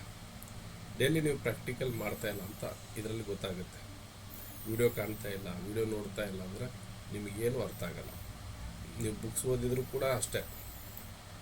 ನೀವು ಪ್ರತಿದಿನ ನಿಮ್ಮ ಒಂದು ಹೋಮ್ವರ್ಕನ್ನು ನೀವು ಅಲ್ಲಿ ತನಕ ಮಾಡೋದಿಲ್ವೋ, ಅಲ್ಲಿ ತನಕ ಪ್ರಾಕ್ಟೀಸ್ ಮಾಡೋದಿಲ್ವೋ, ಅಲ್ಲಿ ತನಕ ದೇವ್ರು ಬಂದರೂ ನಿಮಗೆ ಕಲಿಸ್ಕೊಡೋಕ್ಕಾಗೋದಿಲ್ಲ. ದೇವ್ರು ಬಂದು ಕಲಿಸ್ಕೊಡಬೇಕಂದ್ರೆ ನೀವು ನಿಮ್ಮ ವರ್ಕನ್ನು ನೀಟಾಗಿ ಮಾಡಬೇಕು. 1 ರಿಂದ 2 ಸಲ ವಿಡಿಯೋ ನೋಡಿ, ನೋಟ್ಸ್ ಇದ್ದರೆ ನೋಟ್ಸನ್ನು ನೋಡಿ, ಏನಾದರೂ ನಿಮಗೆ ಸಮಸ್ಯೆ ಆದರೆ ಅದನ್ನು ಹಾಕ್ಕೊಳ್ಳಿ. ಕಲರ್ ಹಾಕ್ಕೊಳ್ಳೋದ್ರಿಂದ ಏನೂ ಸಮಸ್ಯೆ ಆಗೋದಿಲ್ಲ. ಅದು ಜಾಸ್ತಿ ಆಗಿದ್ದೇನಾ ಕಡಿಮೆ ಆಗಿದ್ದೇನಾ ಆ ಪ್ಯಾಟ್ರನನ್ನು ನೀವು ಗುರುತಿಸ್ಬೇಕಂದ್ರೆ ನಿಮ್ಮಲ್ಲಿ ಆ ಪ್ರಯತ್ನಗಳು ನಡಿಬೇಕು. ಹಾಗಾಗಿ ನಾವು ಒಂದು ಕ್ಲಾಸನ್ನು ಅನೌನ್ಸ್ಮೆಂಟ್ ಮಾಡಿದ್ದೀವಿ. ಅದನ್ನು ಇನ್ನೂ ಡೇಟ್ ಫಿಕ್ಸ್ ಮಾಡಿಲ್ಲ. ಆಗಸ್ಟ್ 15 ಅಂತ ಇಟ್ಟಿದ್ದೀವಿ ಫೈಲ್ಸ್ದು. ಹಾಗಾಗಿ ಬೆಳಗ್ಗೆ 11:30 ಕ್ಲಾಸ್ ಸ್ಟಾರ್ಟ್ ಆಗುತ್ತೆ. ಈ ಉದ್ದೇಶ ಏನಂದರೆ 11:30 ಮಾಡಿರೋ ಕ್ಲಾಸ್ ಏನಂದರೆ ಹೆಣ್ಮಕ್ಳಿಗೆ ಅನುಕೂಲ ಆಗಲಿ. ಎಲ್ಲರೂ ಜಾಸ್ತಿ ನಮ್ಮ ಕ್ಲಾಸ್ನಲ್ಲಿ ಇರೋರು ಎಲ್ಲ ಹೆಂಗಿದ್ದಾರೆ ಅಂದರೆ ಏಜ್ಡ್ ಪೀಪಲ್ಸ್ ಇದ್ದಾರೆ, ಲೇಡೀಸ್ ಇದ್ದಾರೆ. ಈಗ ನಾವು 7 ಗಂಟೆಯಿಂದ ಸ್ಟಾರ್ಟ್ ಮಾಡಿದ್ರು 9 ಗಂಟೆಯನ್ನು ದಾಟ್ತಾ ಇದೆ ಕ್ಲಾಸ್. ಹಾಗಾಗಿ ತೊಂದರೆ ಆಗುತ್ತೆ ಅನ್ನೋ ಒಂದು ಕಾರಣಕ್ಕೆ ಕೆಲವು ಕ್ಲಾಸ್ಗಳನ್ನು ಈಗ ಮಧ್ಯಾಹ್ನ ಮಾಡ್ತಾಯಿದ್ವಿ. ಓಕೆ, ಅದರ ಉಪಯೋಗಗಳನ್ನು ತೆಗೆದುಕೊಳ್ಳಿ. ನಾವು ಹೆಚ್ಚಾನೆಚ್ಚು ಒಂದು ವರ್ಕ್ ಮಾಡಿಬಿಟ್ಟು ನಿಮಗೆ ಜಾಸ್ತಿ ತಿಳಿಸ್ಕೊಡ್ತಕ್ಕಂಥ ಒಂದು ಉದ್ದೇಶ ನಮ್ಮದಾಗಿದೆ. ಹಾಗಾಗಿ ಇದನ್ನು ನೀವು ಹೋಮ್ವರ್ಕ್ ಮಾಡಬೇಕು. ನಾವು ಅಷ್ಟೇ ಮಾಡೋದಕ್ಕಿಂತ ನೀವು ಮಾಡಿದಾಗ ಅದರಿಂದ ಕಲಿಯೋಕ್ಕಾಗುತ್ತೆ. ಓಕೆ, ಎಂದು ಪರಿಗಣಿಸುವುದಿಲ್ಲ. ಇದು ಬೆನ್ನಿನ ಎಲ್ಲ ಪ್ರಮುಖ ಬ್ಯಾಕ್ ಶೂ ಪಾಯಿಂಟ್ಗಳನ್ನು ಹೊಂದಿರುವ ಮೆರಿಡಿಯನ್ ಆಗಿರೋದ್ರಿಂದ ದೇಹದ ಬಹುತೇಕ ಆಂತರಿಕ ಅಂಗಗಳ ಶಕ್ತಿಯನ್ನು ಸಮತೋಲನಗೊಳಿಸುವ ಕೇಂದ್ರ ಮಾರ್ಗವಾಗಿದೆ. ಆದ್ದರಿಂದ ಬೆನ್ನು ನೋವು, ಕುತ್ತಿಗೆ ನೋವು, ಸಯಾಟಿಕಾ, ಕಿಡ್ನಿ ಬ್ಲ್ಯಾಡರ್ ಸಮಸ್ಯೆಗಳು, ದೀರ್ಘಕಾಲದ ಕ್ರಾನಿಕ್ ರೋಗಗಳು ಹಾಗೂ ಅನೇಕ ಆರ್ಗನ್ ಎನರ್ಜಿ ಡಿಸಾರ್ಡರ್ಗಳ ಚಿಕಿತ್ಸೆಯಲ್ಲಿ ಬ್ಲ್ಯಾಡರ್ ಮೆರಿಡಿಯನನ್ನು ಅತ್ಯಂತ ಮಹತ್ವ ಪಾತ್ರ ವಹಿಸುತ್ತದೆ. ಓಕೆ, ಇಲ್ಲಿ ಒಂದು ಗೋಲ್ಡನ್ ಫಾರ್ಮುಲಾ ಏನಂದರೆ BL meridian body's longest yang meridian ಆಗಿದೆ. BL1 eyes, head, neck, back hip, leg, foot BL 67ಗೆ ಎಂಡ್ ಆಗುತ್ತೆ. Okay, inner organ back shu points, outer line mind, emotion and chronic ಡಿಸಾರ್ಡರ್ಗಳನ್ನು control ಮಾಡ್ತದೆ. Lower limb ಅಂದರೆ back pain, sciatica, leg disorder, kidney bladder support ಇದು ಮಾಡುತ್ತದೆ. ಹಾಗಾಗಿ ಈ ಮೆರಿಡಿಯನನ್ನು ಭಾಳ ಒಂದು ಅಚ್ಚುಕಟ್ಟಾಗಿ ಒಂದು ವಿಸ್ತಾರವಾಗಿ ಎಕ್ಸ್ಪ್ಲೇನನ್ನು ಮಾಡಿದ್ದೀವಿ. ಓಕೆ, ಇಲ್ಲಿ 5 ಎಲಿಮೆಂಟ್ ಥಿಯರಿ ಏನಂದರೆ ಇದ್ರದ್ದು ಎಲಿಮೆಂಟ್ ಬಂದುಬಿಟ್ಟು ವಾಟರ್ ಎಲಿಮೆಂಟ್ ಅಂದರೆ ಜಲತತ್ವ ಅಂತ ಕರಿತೀವಿ. ಮೆರಿಡಿಯನ್ ಟೈಪ್ ಯಾವುದು? ಬ್ಲ್ಯಾಡರ್ದು ಯಾಂಗ್ ಮೆರಿಡಿಯನ್. ಇನ್ ಪೇರ್ ಯಾವುದು ಅಂದರೆ ಇನ್ ಮೆರಿಡಿಯನ್ ಇದ್ರದ್ದು ಕಿಡ್ನಿ ಮೆರಿಡಿಯನ್ ಆಗಿದೆ. ಸೀಸನ್ ಏನಂದರೆ ವಿಂಟರ್ ಅಂದರೆ ಚಳಿಗಾಲ. ಕ್ಲೈಮೇಟ್ ಏನಂದರೆ ಕೋಲ್ಡ್ನೆಸ್. ಎಮೋಷನ್ ಬಂದುಬಿಟ್ಟು ಫಿಯರ್, ಭಯ. ಸೆನ್ಸ್ ಆರ್ಗನ್ ಬಂದುಬಿಟ್ಟು ಇಯರ್. ಟಿಶ್ಯೂ ಬಂದುಬಿಟ್ಟು ಬೋನ್ಸ್. ಓಕೆ, ಇಲ್ಲಿ ಕಲರ್ ಬಂದುಬಿಟ್ಟು ಡಾರ್ಕ್ ಬ್ಲೂ ಅಥವಾ ಬ್ಲ್ಯಾಕ್. ಇಲ್ಲಿ ನಾವು ಮೇಜರ್ ಆಗಿ ಡಾರ್ಕ್ ಬ್ಲೂ ಕಲರ್ನ ಯೂಸ್ ಮಾಡ್ತೀವಿ. Okay, next yin and yang concept, ಮೂತ್ರಕೋಶದ ಇನ್ ಆ್ಯಂಡ್ ಯಾಂಗ್ ಪರಿಕಲ್ಪನೆ. ಇಲ್ಲಿ ಟ್ರೆಡಿಷನಲ್ ಚೈನೀಸ್ ಮೆಡಿಸಿನ್ ಪ್ರಕಾರ ಮಾನವ ದೇಹದಲ್ಲಿ ಪ್ರತಿಯೊಂದು ಅಂಗವು ಇನ್ ಶಾಂತ, ಪೋಷಕ, ಆಂತರಿಕ ಮತ್ತು ಯಾಂಗನ್ನು ಚಲನಶೀಲ, ಉಷ್ಣ, ಕ್ರಿಯಾತ್ಮಕ ಎಂಬ 2 ಮೂಲಭೂತ ಶಕ್ತಿಗಳ ಸಮತೋಲನದಿಂದ ಕಾರ್ಯನಿರ್ವಹಿಸುತ್ತದೆ. ಈ ಸಮತೋಲನವೇ ಆರೋಗ್ಯದ ಮೂಲವಾಗಿದೆ. ಇಲ್ಲಿ ಇನ್ನು ಚೆನ್ನಾಗಿತ್ತಂದರೆ ನಿಮಗೆ ಶಾಂತ, ಪೋಷಕ ಮತ್ತು ಆಂತರಿಕ ಒಂದು ಕೆಲಸ ಚೆನ್ನಾಗಿ ನಡೆಯುತ್ತದೆ. ಅದೇ ಯಾಂಗ್ ಇತ್ತಂದರೆ ಚಲನಶೀಲ, ಉಷ್ಣ, ಕ್ರಿಯಾತ್ಮಕ ಒಂದು ಇವೆಲ್ಲ ಕೆಲಸ ಮಾಡ್ತದೆ. ಇವೆರಡು ಚೆನ್ನಾಗಿದ್ದರೆ ನಿಮ್ಮ ದೇಹ ಸಮತೋಲನದಲ್ಲಿ ಶಕ್ತಿಯನ್ನು ಮಾಡ್ತದೆ, ನಿಮ್ಮ ಆರೋಗ್ಯ ಚೆನ್ನಾಗಿರ್ತದೆ. ಓಕೆ, ಯುರಿನರಿ ಬ್ಲಾಡರ್ ಮತ್ತು ಕಿಡ್ನಿಗಳು ವಾಟರ್ ಎಲಿಮೆಂಟ್ಗೆ ಸೇರಿದ ಇನ್ ಆ್ಯಂಡ್ ಯಾಂಗ್ ಜೋಡಿಯಾಗಿದ್ದು ದೇಹದ ನೀರಿನ ಚಯಾಪಚಯ, ವಾಟರ್ ಮೆಟಾಬಲಿಸಮ್, ಮೂತ್ರ ವಿಸರ್ಜನೆಯ ಮತ್ತು ಜೀವಶಕ್ತಿಯ ಸಮತೋಲನವನ್ನು ನಿಯಂತ್ರಿಸುತ್ತದೆ. ಓಕೆ, ಯುರಿನರಿ ಬ್ಲಾಡರ್ ಒಂದು ಯಾಂಗ್ ಮೆರಿಡಿಯನ್. ಯುರಿನರಿ ಬ್ಲಾಡರ್ ಅನ್ನು foot tai yang urinary bladder meridian ಎಂದು ಕರೆಯುತ್ತಾರೆ. ಇದು ದೇಹದ ಯಾಂಗ್ ಮೆರಿಡಿಯನ್ ಆಗಿದೆ. ಯಾಂಗ್ ಅಂಗದ ಪ್ರಮುಖ ಲಕ್ಷಣಗಳು ಏನಂದರೆ ಚಲನೆ, ಮೂಮೆಂಟ್, ಕ್ರಿಯಾಶೀಲತೆ, ಆಕ್ಟಿವಿಟಿ, ಹೊರಮುಖ ಕಾರ್ಯ, ಎಕ್ಸ್ಟರ್ನಲ್ ಫಂಕ್ಷನ್ಸ್, ಉಷ್ಣತೆ, ವಾರ್ಮ್ ಅಂದರೆ ಶಕ್ತಿಯ ಹರಿವು, ಎನರ್ಜಿ ಸರ್ಕ್ಯುಲೇಷನ್. ಇದು ಯಾಂಗ್ ಮೆರಿಡಿಯನ್ನ ಲಕ್ಷಣಗಳು. ಓಕೆ, ಯುರಿನರಿ ಬ್ಲಾಡರ್ನ ಯಾಂಗ್ ಕಾರ್ಯಗಳು ಏನಂದರೆ ಕಿಡ್ನಿಯಿಂದ ಬರುವ ದ್ರವವನ್ನು ಸ್ವೀಕರಿಸುವುದು, ಮೂತ್ರವನ್ನು ಸಂಗ್ರಹಿಸುವುದು, ಚಿ ಟ್ರಾನ್ಸ್ಫಾರ್ಮೇಷನ್ ಮೂಲಕ ಮೂತ್ರವನ್ನು ಹೊರಹಾಕುವುದು, ವಾಟರ್ ಪ್ಯಾಸೇಜನ್ನು ನಿಯಂತ್ರಿಸುವುದು, ದೇಹದ ಹೆಚ್ಚುವರಿ ನೀರನ್ನು ಹೊರಹಾಕುವ ಕೆಲಸವನ್ನು ಇದು ಮಾಡ್ತದೆ. ಓಕೆ, ಯುರಿನರಿ ಬ್ಲಾಡರ್ ಯಾಂಗ್ ಬಲವಾಗಿತ್ತಂದರೆ ಮೂತ್ರ ಸರಾಗವಾಗಿ ಹೊರಹೋಗ್ತದೆ, ಮೂತ್ರ ಹಿಡಿದಿಡುವ ಸಾಮರ್ಥ್ಯ ಉತ್ತಮವಾಗಿರುತ್ತದೆ, ಬೆನ್ನು ಮತ್ತು ಕಾಲುಗಳು ಶಕ್ತಿ ಉತ್ತಮವಾಗಿರುತ್ತದೆ, ವಾಟರ್ ಮೆಟಾಬಲಿಸಮ್ ಸಮತೋಲನದಲ್ಲಿರುತ್ತದೆ. ಯುರಿನರಿ ಬ್ಲಾಡರ್ನಲ್ಲಿ ಯಾಂಗ್ ಚೆನ್ನಾಗಿತ್ತಂದರೆ ಇಷ್ಟೆಲ್ಲ ಕೆಲಸಗಳು ಆಗ್ತದೆ. ಅದೇ ಯಾಂಗ್ ದುರ್ಬಲವಾದರೆ ಏನಿರುತ್ತೆ ಅಂದರೆ ಫ್ರೀಕ್ವೆಂಟ್ ಯುರಿನೇಷನ್ ಆಗ್ತದೆ, ಯುರಿನರಿ ರಿಟೆನ್ಷನ್ ಆಗುತ್ತದೆ, ವೀಕ್ ಬ್ಲಾಡರ್ ಆಗ್ತದೆ, ಕೋಲ್ಡ್ ಸಿಂಡ್ರೋಮ್ ಆಗ್ತದೆ, ಲೋ ಬ್ಯಾಕ್ ವೀಕ್ನೆಸ್ ಕಾಣಿಸ್ಬೋದು. ಓಕೆ, ಕಿಡ್ನಿ ಒಂದು ಇನ್ ಮೆರಿಡಿಯನ್. ಆಲ್ರೆಡಿ ನಾವು ಕಿಡ್ನಿಯನ್ನು ನೋಡಿದ್ದೀವಿ ಮೆರಿಡಿಯನ್ನಲ್ಲಿ, ಆದರೂ ಸ್ವಲ್ಪ ಸಂಕ್ಷಿಪ್ತವಾಗಿ ನೋಡೋಣ. ಕಿಡ್ನಿ ಮೆರಿಡಿಯನ್ ಅನ್ನು ಫುಟ್ ಶೂ ಇನ್ ಕಿಡ್ನಿ ಮೆರಿಡಿಯನ್ ಎಂದು ಕರೆಯುತ್ತಾರೆ. ಇದು ಇನ್ ಮೆರಿಡಿಯನ್ ಆಗಿದ್ದು ದೇಹದ ಮೂಲ ಶಕ್ತಿ ಎಸೆನ್ಸ್ ಜಿಂಕ್ ಅನ್ನು ಸಂಗ್ರಹಿಸುತ್ತದೆ. ಕಿಡ್ನಿ ಇನ್ ಪ್ರಮುಖ ಕಾರ್ಯಗಳೇನೆಂದರೆ ಎಸೆನ್ಸ್ ಜಿಂಕ್ ಸಂಗ್ರಹಣೆಯ, ಇನ್ ಫ್ಲೂಯಿಡ್ ಪೋಷಣೆ, ಎಲುಬು ಮತ್ತು ಮಜ್ಜೆಯ ಪೋಷಣೆ, ಮೆದುಳಿನ ಪೋಷಣೆ, ಬೆಳವಣಿಗೆಗೆ ಮತ್ತು ಸಂತಾನೋತ್ಪತ್ತಿಗೆ ಮತ್ತು ವಾಟರ್ ಮೆಟಾಬಲಿಸಮ್ಗೆ ಮೂಲ ಶಕ್ತಿಯನ್ನು ಒದಗಿಸ್ತದೆ. ಯಾವಾಗ ಕಿಡ್ನಿ ಇನ್ ಚೆನ್ನಾಗಿತ್ತಂದರೆ ಇದು ಕಾರ್ಯ ಮಾಡತಕ್ಕಂಥದ್ದು. ಅದೇ ಕಿಡ್ನಿ ಇನ್ ಬಲವಾಗಿದ್ದರೆ ದೇಹದ ದ್ರವಗಳು ಸಮತೋಲನದಲ್ಲಿರ್ತವೆ, ಮೂತ್ರಪಿಂಡಗಳು ಸರಿಯಾಗಿ ಕಾರ್ಯನಿರ್ವಹಿಸುತ್ತವೆ, ಮೂತ್ರಕೋಶಕ್ಕೆ ಸಾಕಷ್ಟು ಶಕ್ತಿ ದೊರೆಯುತ್ತದೆ, ಜೀವಶಕ್ತಿ ಉತ್ತಮವಾಗಿರ್ತದೆ. ಇದು ಇನ್ ಬಲವಾಗಿತ್ತಂದರೆ, ಕಿಡ್ನಿ ಇನ್ ಬಲವಾಗಿತ್ತಂದರೆ ಇಷ್ಟೆಲ್ಲ ಕಾರ್ಯಗಳು ಚೆನ್ನಾಗಿರ್ತದೆ. ಓಕೆ, ಅದೇ ಕಿಡ್ನಿಯಲ್ಲಿ ಇನ್ನು ಕೊರತೆ ಆದರೆ ರಾತ್ರಿ ದೇಹದಲ್ಲಿ ಉಷ್ಣತೆ ಆಗ್ತದೆ, ಬಾಯಿ ಒಣಗುವುದಾಗುತ್ತೆ, ನೊಕ್ಟರಿ ಆಗ್ತದೆ, ಬರ್ನಿಂಗ್ ಸೆನ್ಸೇಷನ್ ಆಗ್ತದೆ, ಎಂಟಿ ಹೀಟ್ ಆಗುತ್ತೆ, ವೀಕ್ ಬೋನ್ಸ್ ಆಗುತ್ತೆ. ಇಂಥ ಮುಂತಾದ ಲಕ್ಷಣಗಳಲ್ಲಿ ಕಾಣಿಸ್ಕೊಳ್ಬೋದು ಯಾವಾಗ ಕಿಡ್ನಿ ಇನ್ ಕೊರತೆ ಆದರೆ. ಓಕೆ, ಇನ್ ಆ್ಯಂಡ್ ಯಾಂಗ್ ಸಮತೋಲನ.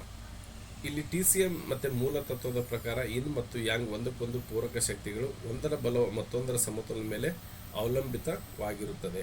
ಓಕೆ, ಕಿಡ್ನಿ ಇನ್ ಮತ್ತು ಯುರಿನರಿ ಬ್ಲಾಡರ್ ಯಾಂಗ್ ಸಮತೋಲನ ಇದ್ದಾಗ ಚಿ ಟ್ರಾನ್ಸ್ಫಾರ್ಮೇಷನ್ ಸರಾಗಿ ನಡೆಯುತ್ತದೆ, ವಾಟರ್ ಮೆಟಾಬಲಿಸಮ್ ಮೂತ್ರ ವಿಸರ್ಜನೆ ಸಹಜವಾಗಿರುತ್ತದೆ, ದೇಹದಲ್ಲಿನ ನೀರಿನ ಸಂಗ್ರಹ ಎದೆಮ ಅಂತ ಏನು ಕರಿತೀವಿ ಅದು ಉಂಟಾಗೋದಿಲ್ಲ, ಬೆನ್ನು ಮತ್ತು ಕಾಲುಗಳು ಬಲವಾಗಿರುತ್ತದೆ.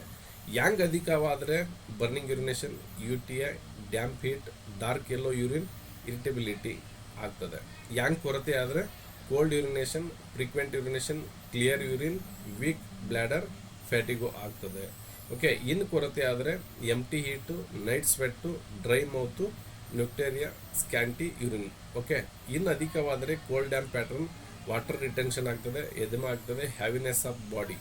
ಈ 4 ಸ್ಥಿತಿಗಳು ಗುರುತಿಸುವುದೇ ಚಿಕಿತ್ಸೆಯ ಮೊದಲ ಹಂತವಾಗಿದೆ. ಓಕೆ, ವಾಟರ್ ಎಲಿಮೆಂಟ್ ಸಂಬಂಧ.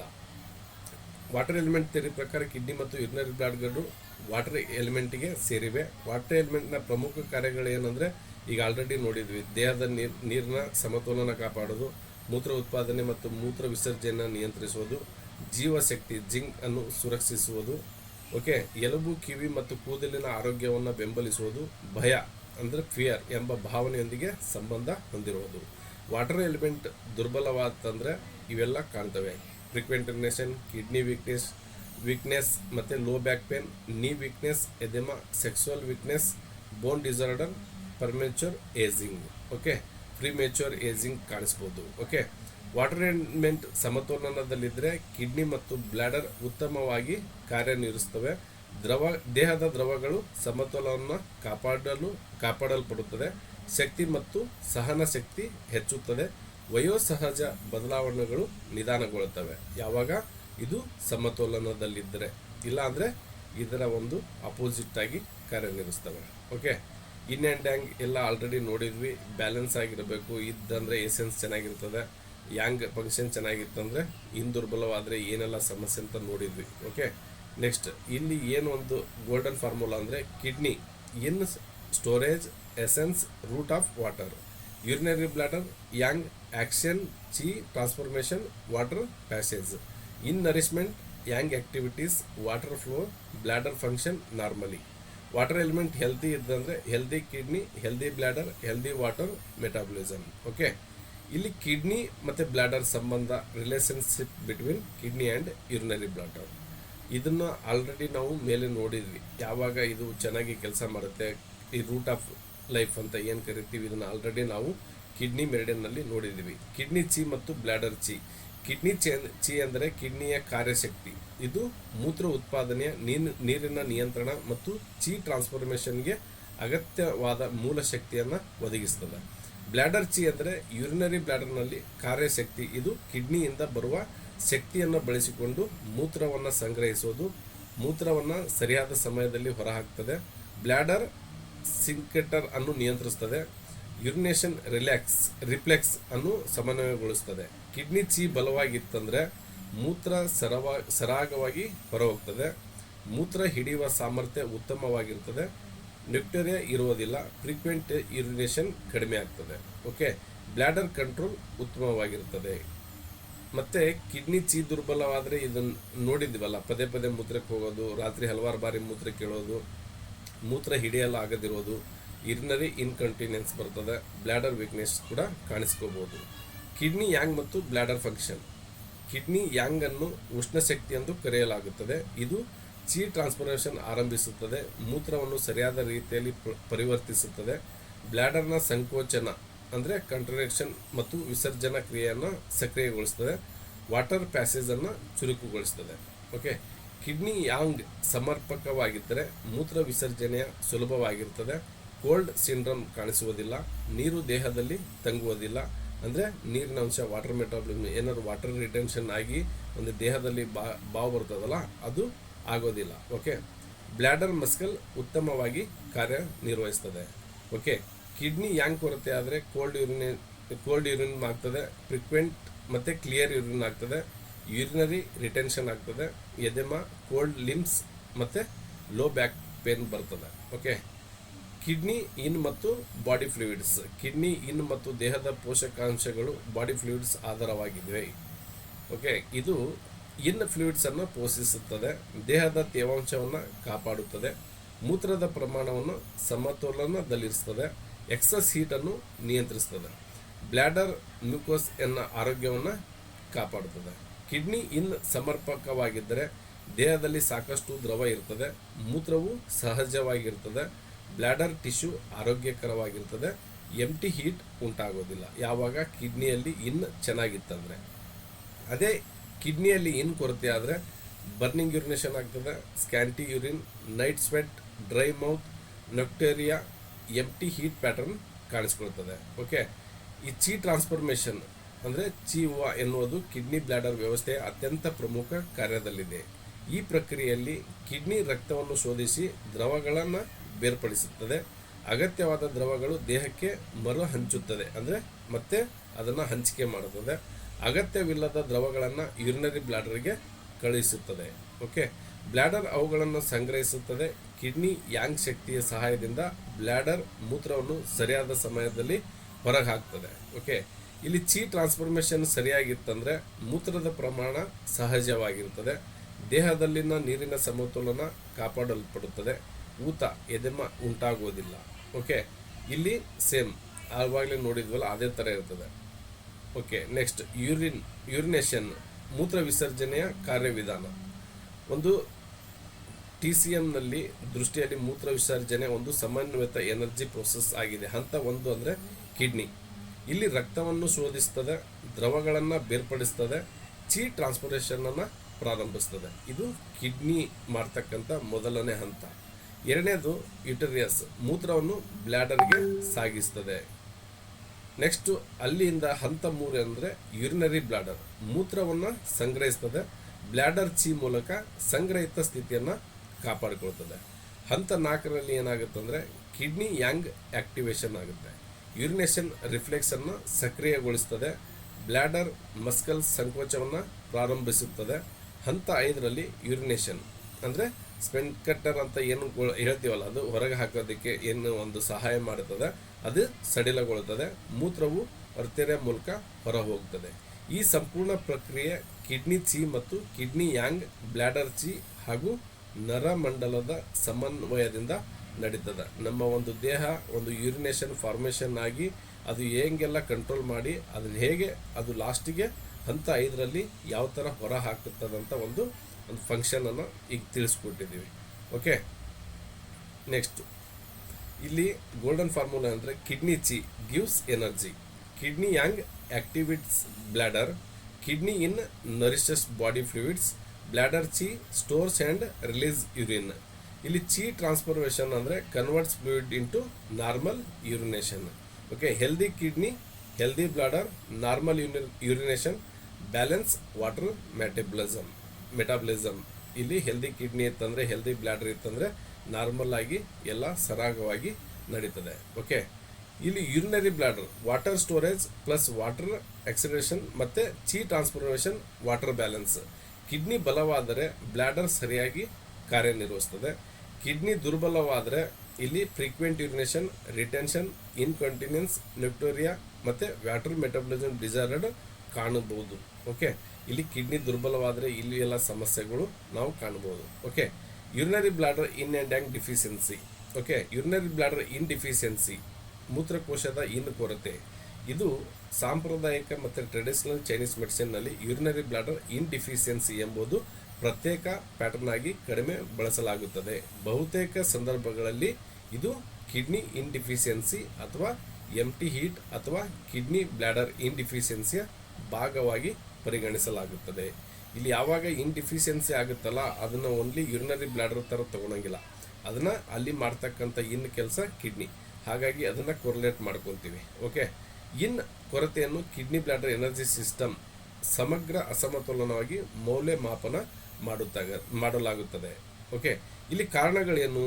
ಇನ್ ಡಿಫಿಷಿಯನ್ಸಿ ಕಾರಣಗಳೇನೆಂದರೆ ಯೂರಿನರಿ ಬ್ಲಾಡರ್ ಇನ್ ಡಿಫಿಷಿಯನ್ಸಿಗೆ ಉಂಟಾಗುವ ಪ್ರಮುಖ ಕಾರಣಗಳು ದೀರ್ಘಕಾಲದ ಕಿಡ್ನಿ ಇನ್ ಡಿಫಿಷಿಯನ್ಸಿ. ಯಾವಾಗ ಇಲ್ಲಿ ಇನ್ ಡಿಫಿಷಿಯನ್ಸಿ ಆಗುತ್ತೋ ಅದರ ಎಫೆಕ್ಟು ಯೂರಿನರಿ ಬ್ಲಾಡರ್ಗೆ ಕಾಣಲು ಶುರು ಆಗ್ತದೆ. ಇಲ್ಲಿ ವಯಸ್ಸಿನ ಹೆಚ್ಚಳದಿಂದ ಜಿಂಕ್ ಮತ್ತು ಇನ್ ಕ್ಷಯವಾಗೋದು. ಯಾವಾಗ ಏಜ್ಡ್ ಆಗುತ್ತಲ್ಲ ಆವಾಗ ಕೂಡ ನಿಮ್ಮಲ್ಲಿ ಇರ್ತಕ್ಕಂಥ ಇನ್ನು ಕಡಿಮೆ ಆಗುತ್ತೆ, ಅಲ್ಲಿ ಫಂಕ್ಷನಲ್ ಕಿಡ್ನಿ ಫಂಕ್ಷನ್ ಕಡಿಮೆ ಆಗುತ್ತೆ. ಮತ್ತು ದೀರ್ಘಕಾಲದ ಜ್ವರ ಅಥವಾ ಉಷ್ಣ ರೋಗಗಳು ಕಾಣಿಸ್ಕೊಂಡಾಗ ಅಲ್ಲಿ ಇನ್ ಡಿಫಿಷಿಯನ್ಸಿ ಆಗ್ತದೆ. ಮತ್ತು ಪದೇ ಪದೇ ಯೂರಿನರಿ ಟ್ರ್ಯಾಕ್ ಇನ್ಫೆಕ್ಷನ್, UTI ಅಂತ ಏನು ಕರಿತೀವಿ, ಪದೇ ಪದೇ ಯೂರಿನರಿ ಟ್ರ್ಯಾಕ್ ಇನ್ಫೆಕ್ಷನ್ ಅದು ಆದಾಗ ಕೂಡ ಇಲ್ಲಿ ಇನ್ ಡಿಫಿಷಿಯನ್ಸಿ ಕೊರತೆ ಆಗ್ತದೆ. ದೇಹದಲ್ಲಿ ನೀರಿನ ಕೊರತೆ, ಕ್ರಾನಿಕ್ ಡಿಹೈಡ್ರೇಷನ್ ಆದಾಗ ಕೂಡ ಅಲ್ಲಿ ಇನ್ ಡಿಫಿಷಿಯನ್ಸಿ ಕಾಣ್ತೀವಿ. ಅತಿಯಾದ ಖಾರ, ಮಸಾಲೆ ಮತ್ತು ಕರಿದ ಆಹಾರ ಸೇವನೆಯಿಂದ ಇಲ್ಲಿ ಇನ್ ಡಿಫಿಷಿಯನ್ಸಿ ಆಗ್ತದೆ.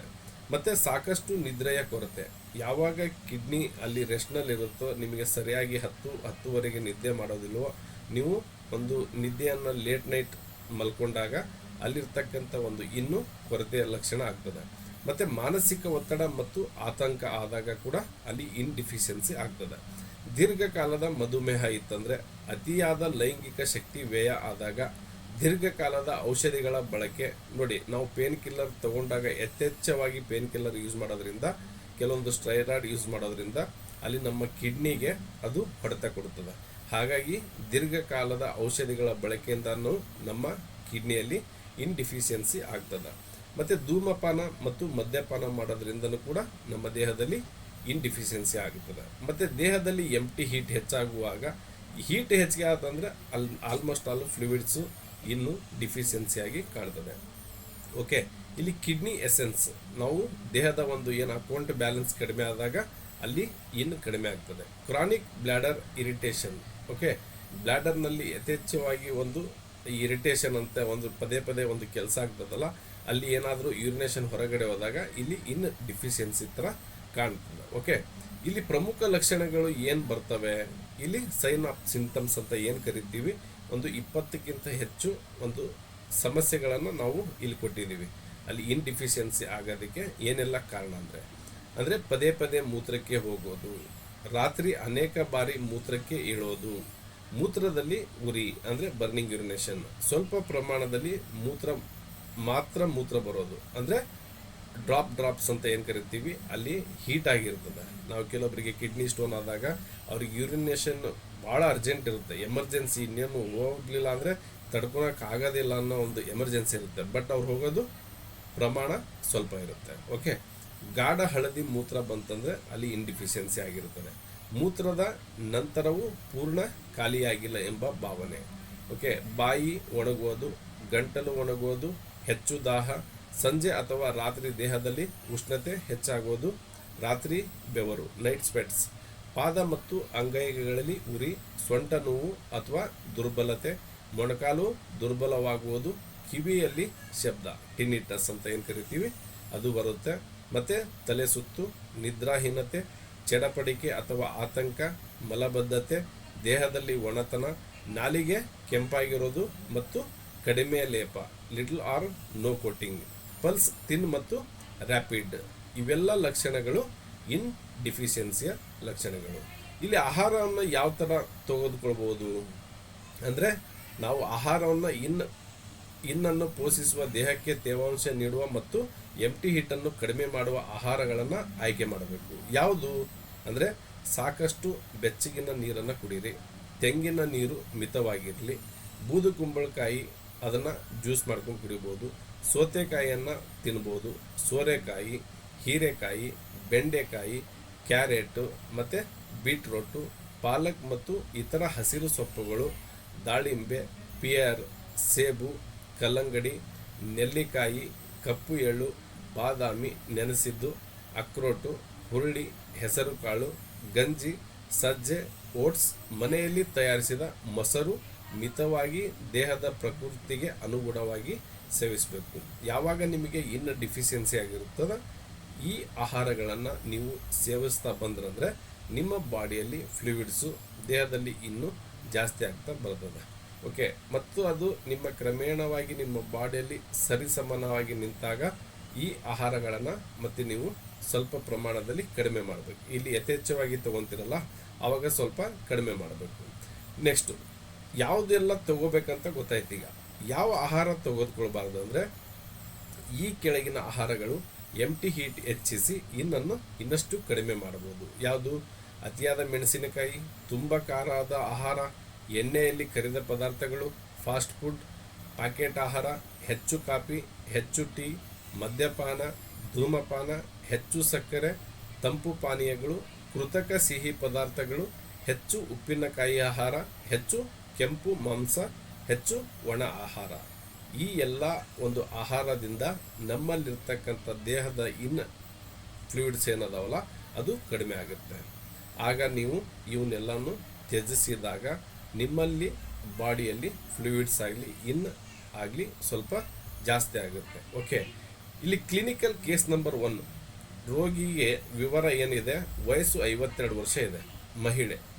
ಮುಖ್ಯ ತೊಂದರೆ ಏನಿದೆ, ರಾತ್ರಿ 5 ರಿಂದ 6 ಬಾರಿ ಮೂತ್ರಕ್ಕೆ ಹೋಗೋದು, ಮೂತ್ರದಲ್ಲಿ ಉರಿ ಇದೆ, ಬಾಯಿ ಒಣಗುವುದಿದೆ, ರಾತ್ರಿ ಬೆವರು ಇದೆ, ಸೊಂಟ ನೋವು ಇದೆ, ಪಾದಗಳಲ್ಲಿ ಉರಿ ಇದೆ. ಇಲ್ಲಿ ಪ್ಯಾಟರ್ನ್ ಏನಿದೆ, ಮುಖ್ಯ pattern kidney bladder yin deficiency with empty heat ಅಂತ ಇದೆ. ಓಕೆ, ಸಂಬಂಧಿತ ಎನರ್ಜಿ ಸಿಸ್ಟಮ್ ಕಿಡ್ನಿ ಬ್ಲ್ಯಾಡರ್ ಇನ್ನು ಕಡಿಮೆ ಆಗಿರೋದ್ರಿಂದ ಎಂಟಿ ಹೀಟ್ ಮೂತ್ರಕೋಶದ ಮೇಲೆ ಪರಿಣಾಮ ಬೀರಿದೆ. ಇಲ್ಲಿ ಏನು ಮಾಡಬೇಕು, ನಾವು ಟ್ರೀಟ್ಮೆಂಟ್ ಮಾಡಬೇಕಂದ್ರೆ ಕಿಡ್ನಿ ಇನ್ನನ್ನು ಪೋಷಿಸುವುದು ಅಂದರೆ ಹೆಚ್ಚಿಸುವುದು, ಎಂಟಿ ಹೀಟನ್ನು ಕಡಿಮೆ ಮಾಡುವುದು, ಬಾಡಿ ಫ್ಲೂಯಿಡ್ಸನ್ನು ಹೆಚ್ಚಿಸುವುದು, ಯುರಿನೇಷನ್ ಪ್ಯಾಟರ್ನನ್ನು ಸಹಜಗೊಳಿಸುವುದು. ಆವಾಗ ಇದನ್ನು ಮಾಡಿದಾಗ ನಮ್ಮಲ್ಲಿರ್ತಕ್ಕಂಥ ದೇಹದ ಹೀಟನ್ನು ನಾವು ಎಂಟಿ ಹೀಟನ್ನು ಕಡಿಮೆ ಮಾಡ್ತೀವಿ. ಓಕೆ, ನೆಕ್ಸ್ಟು ಇಲ್ಲಿ ಯಾವ ಕಲರ್ನ ಯೂಸ್ ಮಾಡಬೇಕು ಅಂತ ಇಲ್ಲಿ ಬರೀ ನಾವು ಕ್ಲಿನಿಕಲ್ ಕೇಸ್ ಕೊಟ್ಟಿದ್ದೀವಿ, ಅದನ್ನು ನೀವು ಇದನ್ನು ನೋಡಿಬಿಟ್ರು ನಿಮಗೆ ಗೊತ್ತಾಗುತ್ತೆ. ಇಲ್ಲಿ ಪ್ಯಾಟರ್ನ್ ಏನಿದೆ, kidney bladder yin deficiency with empty heat ಅಂತ ಇದೆ. ಆವಾಗ ಬ್ರೌನ್ ಕಲರ್ ಆದರೂ ಯೂಸ್ ಮಾಡ್ಬೋದು, ಡಾರ್ಕ್ ಬ್ಲೂ ಕಲರ್ ಆದರೂ ಯೂಸ್ ಮಾಡ್ಬೋದು. Okay, next clinical case number 2, ರೋಗಿ ವಿವರ ಏನಂದರೆ ವಯಸ್ಸು 67 ವರ್ಷ ಇದೆ, ಲಿಂಗ ಪುರುಷ. ಇಲ್ಲಿ ಮುಖ್ಯ ತೊಂದರೆಗಳೇನಿದೆ ಅಂದರೆ ಪದೇ ಪದೇ ಮೂತ್ರಕ್ಕೆ ಹೋಗೋದು, ರಾತ್ರಿ 4 ಬಾರಿ ಮೂತ್ರಕ್ಕೆ ಏಳುವುದು, ಮೂತ್ರ ಪ್ರಮಾಣ ಕಡಿಮೆ, ಬಾಯಿ ಒಣಗುವುದು, ತಲೆ ಸುತ್ತು, ಕಿವಿಯಲ್ಲಿ ಶಬ್ದ, ಮೊಣಕಾಲು ದುರ್ಬಲತೆ. ಇಲ್ಲಿ ಪ್ಯಾಟರ್ನ್ ಏನಿದೆ, chronic kidney yin deficiency affecting the urinary bladder. Okay, ಇಲ್ಲಿ ಕ್ರಾನಿಕ್ ಇನ್ಡಿಫಿಷಿಯನ್ಸಿ ಅಂದರೆ ತಂಪು ಭಾಳ ಕಡಿಮೆ ಇದೆ. ಇಲ್ಲಿ ಯುರಿನರಿ ಬ್ಲಾಡರ್ ಎಂಟಿ ಹೀಟ್ ಲಕ್ಷಣಗಳು ಕಂಡುಬರುತ್ತಿವೆ. ವಾಟರ್ ಮೆಟಾಬಲಿಸಮ್ ದುರ್ಬಲವಾಗಿದೆ. ದೇಹದಲ್ಲಿ ನೀರಿನ ಚಯಾಪಚಯ ಅಸಮತೋಲನವಾಗಿದೆ. ಓಕೆ, ಇಲ್ಲಿ ಚಿಕಿತ್ಸೆಯ ಗುರಿ ಏನಂದರೆ ಕಿಡ್ನಿ ಇನ್ನನ್ನು ಬಲಪಡಿಸುವುದು, ಬ್ಲ್ಯಾಡರ್ ಫಂಕ್ಷನನ್ನು ಸುಧಾರಿಸುವುದು, ಚಿ ಟ್ರಾನ್ಸ್ಫಾರ್ಮೇಷನನ್ನು ಸಮತೋಲನಗೊಳಿಸುವುದು, ವಾಟರ್ ಎಲಿಮೆಂಟನ್ನು ಪುನಃ ಸ್ಥಾಪಿಸುವುದು. ಇಲ್ಲಿ ನಿಮಗೆ ಗೊತ್ತಾಗ್ಬೋದು, ಪದೇ ಪದಕ್ಕೆ ಮೂತ್ರಕ್ಕೆ ಹೋಗೋದು, ರಾತ್ರಿ 4 ಬಾರಿ ಮೂತ್ರಕ್ಕೆ ಏಳುವುದು, ಮೂತ್ರ ಪ್ರಮಾಣ ಕಡಿಮೆ, ಬಾಯಿ ಒಣಗೋದು, ತಲೆ ಸುತ್ತು, ಕಿವಿಯಲ್ಲಿ ಶಬ್ದ, ಮೊಣಕಾಲಿನಲ್ಲಿ ದುರ್ಬಲತೆ, ಇದನ್ನೆಲ್ಲ ನೀವು ಕೋರಿಲೇಟೆಡ್ ಏನಂದರೆ ಇನ್ ಡಿಫಿಷಿಯನ್ಸಿ ಆಗಿದೆ. ಓಕೆ, ಇಲ್ಲಿ ಇನ್ ಡಿಫಿಷಿಯನ್ಸಿಯನ್ನು ನಾವು ಸರಿಪಡಿಸ್ಬೇಕು. ಓಕೆ, ನೆಕ್ಸ್ಟ್ ನೋಡಿ, ಯುರಿನರಿ ಬ್ಲಾಡರ್ ಇನ್ ಡಿಫಿಷಿಯನ್ಸಿ ಹೊಂದಿರುವ ಎಲ್ಲ ರೋಗಿಗಳಲ್ಲೂ ಒಂದೇ ರೀತಿಯ ಚಿಕಿತ್ಸೆಯನ್ನು ನೀಡಬಾರದು. ಮೊದಲು tongue analysis, meridian assignment, organ energy assignment, kidney bladder energy ಸಿಸ್ಟಮನ್ನು, ಇನ್ ಆ್ಯಂಡ್ ಯಾಂಗ್ ಬ್ಯಾಲೆನ್ಸ್ ಮತ್ತು 6 ಕೀ ಎನರ್ಜಿ ಪ್ಯಾಟರ್ನ್ಗಳನ್ನು ಸಮಗ್ರವಾಗಿ ಪರಿಶೀಲಿಸಬೇಕು. ಕೆಲವು ರೋಗಿಗಳಲ್ಲಿ ಕಿಡ್ನಿ ಇನ್ಡಿಫಿಷಿಯನ್ಸಿ, ಕೆಲವರಲ್ಲಿ ಡ್ಯಾಂಪಿಡ್, ಮತ್ತಿರರಲ್ಲಿ ಸಿ ಡಿಫಿಷಿಯನ್ಸಿ ಕೂಡ ಆಗಿರ್ಬೋದು. ಇಲ್ಲಿ ಪ್ಯಾಟರ್ನನ್ನು ಗುರುತಿಸಬೇಕು. ಓಕೆ, ಇಲ್ಲಿ ಏನು ಸೂತ್ರ ಕೊಟ್ಟಿದ್ದೀವಿ ಅಂದರೆ ಕಿಡ್ನಿ ಇನ್ ಕಡಿಮೆ ಇದೆ, ಬಾಡಿ ಫ್ಲೂಯಿಡ್ಸ್ ಕಡಿಮೆ ಇದೆ, ಎಂಟಿ ಹಿಟ್ ಜಾಸ್ತಿ ಇದೆ, ಬ್ಲ್ಯಾಡರ್ ಇರಿಟೇಷನ್ ಇದೆ, ಫ್ರೀಕ್ವೆಂಟ್ ಆ್ಯಂಡ್ ಬರ್ನಿಂಗ್ ಯುರಿನೇಷನ್ ಇದೆ. ಓಕೆ, ಇಲ್ಲಿ ಏನು ತಗೋಬೇಕು, ಬಾಡಿಯಲ್ಲಿ ಇರ್ತಕ್ಕಂಥ ಫ್ಲೂಯಿಡ್ಸ್ ಕಡಿಮೆ ಆಗಿದೆ, ಇನ್ಡಿಫಿಷಿಯನ್ಸಿ ಆಗಿದೆ ಅಂತ ತಿಳ್ಕೊಂಡ್ಬಿಟ್ಟು ಅದಕ್ಕೆ ಟ್ರೀಟ್ಮೆಂಟ್ ಕೊಡಬೇಕು. Okay, urinary bladder yang deficiency ಅಂದರೆ ಮೂತ್ರಕೋಶದ ಯಾಂಗ್ ಕೊರತೆ. ಸೂಚನೆ ಏನಿದೆ, ಸಾಂಪ್ರದಾಯಿಕ ಟ್ರೆಡಿಷನಲ್ ಚೈನೀಸ್ ಮೆಡಿಸಿನ್ನಲ್ಲಿ ಯೂರಿನರಿ ಬ್ಲ್ಯಾಡರ್ ಯಾಂಗ್ ಡಿಫಿಷಿಯನ್ಸಿಯನ್ನು ಹೆಚ್ಚಾಗಿ kidney yang deficiency affecting the urinary bladder ಎಂದು ವಿವರಿಸಲಾಗಿದೆ. ಓಕೆ, ಇಲ್ಲಿ TCM ಪದ್ಧತಿಯಲ್ಲಿ ಕಿಡ್ನಿ ಬ್ಲ್ಯಾಡರ್ ಎನರ್ಜಿ ಸಿಸ್ಟಮ್ ದುರ್ಬಲಗೊಂಡಾಗ ಬ್ಲ್ಯಾಡರ್ನ ಕಾರ್ಯಶಕ್ತಿ ಫಂಕ್ಷನಲ್ ಯಾಂಗ್ ಕಡಿಮೆ ಆಗುತ್ತದೆ ಎಂದು ಪರಿಗಣಿಸಲಾಗುತ್ತದೆ. ಇಲ್ಲಿ ಕಾರಣ ಏನು, ಯಾಕೆ ಇಲ್ಲಿ ಯೂರಿನರಿ ಯಾಂಗ್ ಡಿಫಿಷಿಯನ್ಸಿ ಆಯ್ತಂದ್ರೆ, ಇಲ್ಲಿ ದೀರ್ಘಕಾಲದ ಕಿಡ್ನಿ ಯಾಂಗ್ ಡಿಫಿಷಿಯನ್ಸಿ, ಯಾವಾಗ ನಿಮಗೆ ಯಾಂಗ್ ಡಿಫಿಷಿಯನ್ಸಿ ಅಂದರೆ ಹೀಟು ಜಾಸ್ತಿ ಆಗುತ್ತೋ, ಹಾಟ್ನೆಸ್ ಜಾಸ್ತಿ ಆಗ್ತಾ ಹೋಗ್ತದೋ, ಅಲ್ಲಿ ಇರ್ತಕ್ಕಂಥ ಒಂದು ಸಮಸ್ಯೆ ಜಾಸ್ತಿ ಆಗ್ತಾ ಹೋಗ್ತದೆ. ದೀರ್ಘಕಾಲದ ಕಿಡ್ನಿ ಯಾಂಗ್ ಡಿಫಿಷಿಯನ್ಸಿ, ವಯಸ್ಸಿನ ಹೆಚ್ಚಳದಿಂದ ಯಾಂಗ್ ಎನರ್ಜಿ ಕಡಿಮೆ ಆಗ್ಬೋದು. ದೀರ್ಘಕಾಲದ ಅನಾರೋಗ್ಯದಿಂದ ಕೂಡ ಯಾಂಗ್ ಡಿಫಿಷಿಯನ್ಸಿ ಆಗ್ಬೋದು. ಪದೇ ಪದೇ ಮೂತ್ರದ ಸೋಂಕು ರಿಪೀಟೆಡ್ ಆದಾಗ ಅಲ್ಲಿ ಕೂಡ ಯಾಂಗ್ ಡಿಫಿಷಿಯನ್ಸಿ ಆಗ್ಬೋದು. ದೇಹಕ್ಕೆ ನಿರಂತರ ತಣ್ಣನೆಯ ಪ್ರಭಾವ, ಯಾವಾಗ ಭಾಳ ನೀವು ತಂಪು ಏರಿಯಾದಲ್ಲಿ ಇಲ್ಲಾಂದರೆ ತಂಪು ಒಂದು ಆಹಾರವನ್ನು ಸೇವನೆ ಮಾಡೋದು, ಇಲ್ಲ ತಂಪಲ್ಲಿ ಜಾಸ್ತಿ ಇರೋದು ಮಾಡಿದಾಗ ಇದು ಯಾಂಗ್ ಡಿಫಿಷಿಯನ್ಸಿಗೆ ಕಾರಣ ಆಗುತ್ತೆ. ಓಕೆ, ಅತಿಯಾಗಿ ತಣ್ಣನೆ ಆಹಾರ ಮತ್ತು ಪಾನೀಯಗಳ ಸೇವನೆ, ಅತಿಯಾದ ಐಸ್ ನೀರು ಸೇವನೆ, ದೀರ್ಘಕಾಲದ ಅತಿಸಾರ, ದೀರ್ಘಕಾಲದ ಮಧುಮೇಹ, ಅತಿಯಾದ ದೈಹಿಕ ಶ್ರಮ, ನಿದ್ರೆಯ ಕೊರತೆ, ಅತಿಯಾದ ಲೈಂಗಿಕ ಶಕ್ತಿ ವ್ಯಯ, ಕ್ರಾನಿಕ್ ಕಿಡ್ನಿ ಡಿಸೀಸಸ್ ಮತ್ತು ವಾಟರ್ ಮೆಟಾಬಲಿಸಮ್ ದುರ್ಬಲತೆ, ಕ್ರಾನಿಕ್ ಬ್ಲ್ಯಾಡರ್ ವೀಕ್ನೆಸ್, ಶಸ್ತ್ರಚಿಕಿತ್ಸೆಯ ನಂತರ ದುರ್ಬಲತೆ, ದೀರ್ಘಕಾಲದ ಮಾನಸಿಕ ಒತ್ತಡ, ಜನ್ಮಸಿದ್ಧ ಅಂದರೆ ಕಿಡ್ನಿ ಎನರ್ಜಿ ದುರ್ಬಲತೆ, ಇವೆಲ್ಲ ಯಾಂಗ್ ಡಿಫಿಷಿಯನ್ಸಿಯ ಕಾರಣಗಳು.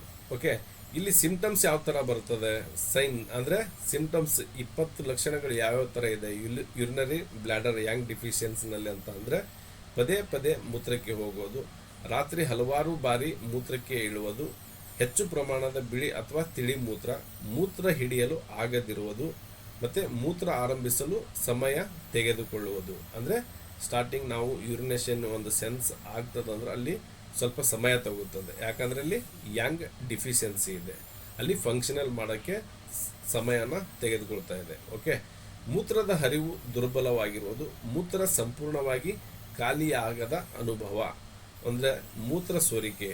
ಓಕೆ, ನೆಕ್ಸ್ಟು ಚಳಿಯನ್ನು ಸಹಿಸಿಕೊಳ್ಳಲು ಕಷ್ಟ ಆಗೋದು, ಕೈ ಮತ್ತು ಕಾಲುಗಳು ತಣ್ಣಗಾಗಿರೋದು, ಸೊಂಟದಲ್ಲಿ ತಣ್ಣನೆಯ ಭಾವನೆ, ಸೊಂಟ ನೋವು, ಮೊಣಕಾಲು ದುರ್ಬಲತೆ, ದೇಹದಲ್ಲಿ ಶಕ್ತಿ ಕಡಿಮೆ ಆಗೋದು, ಸುಸ್ತು ಮತ್ತು ಆಯಾಸ, ಮುಖ ಬಿಳಿಯಾಗಿರುವುದು, ಕಾಲುಗಳಲ್ಲಿ ಊತ ಎದೆಮ ಅಂತ ಏನು ಕರಿತೀವಿ, ಲೈಂಗಿಕ ದೌರ್ಬಲ್ಯತೆ, ಕಾಮಶಕ್ತಿ ಕಡಿಮೆ ಆಗುವುದು, ಬೆಳ್ಳೆಗೆ ಹೆಚ್ಚು ಮೂತ್ರ ವಿಸರ್ಜನೆ, ನಾಲಿಗೆ ಬಿಳಿ ಮತ್ತು ಊದಿಕೊಂಡಿರಬಹುದು.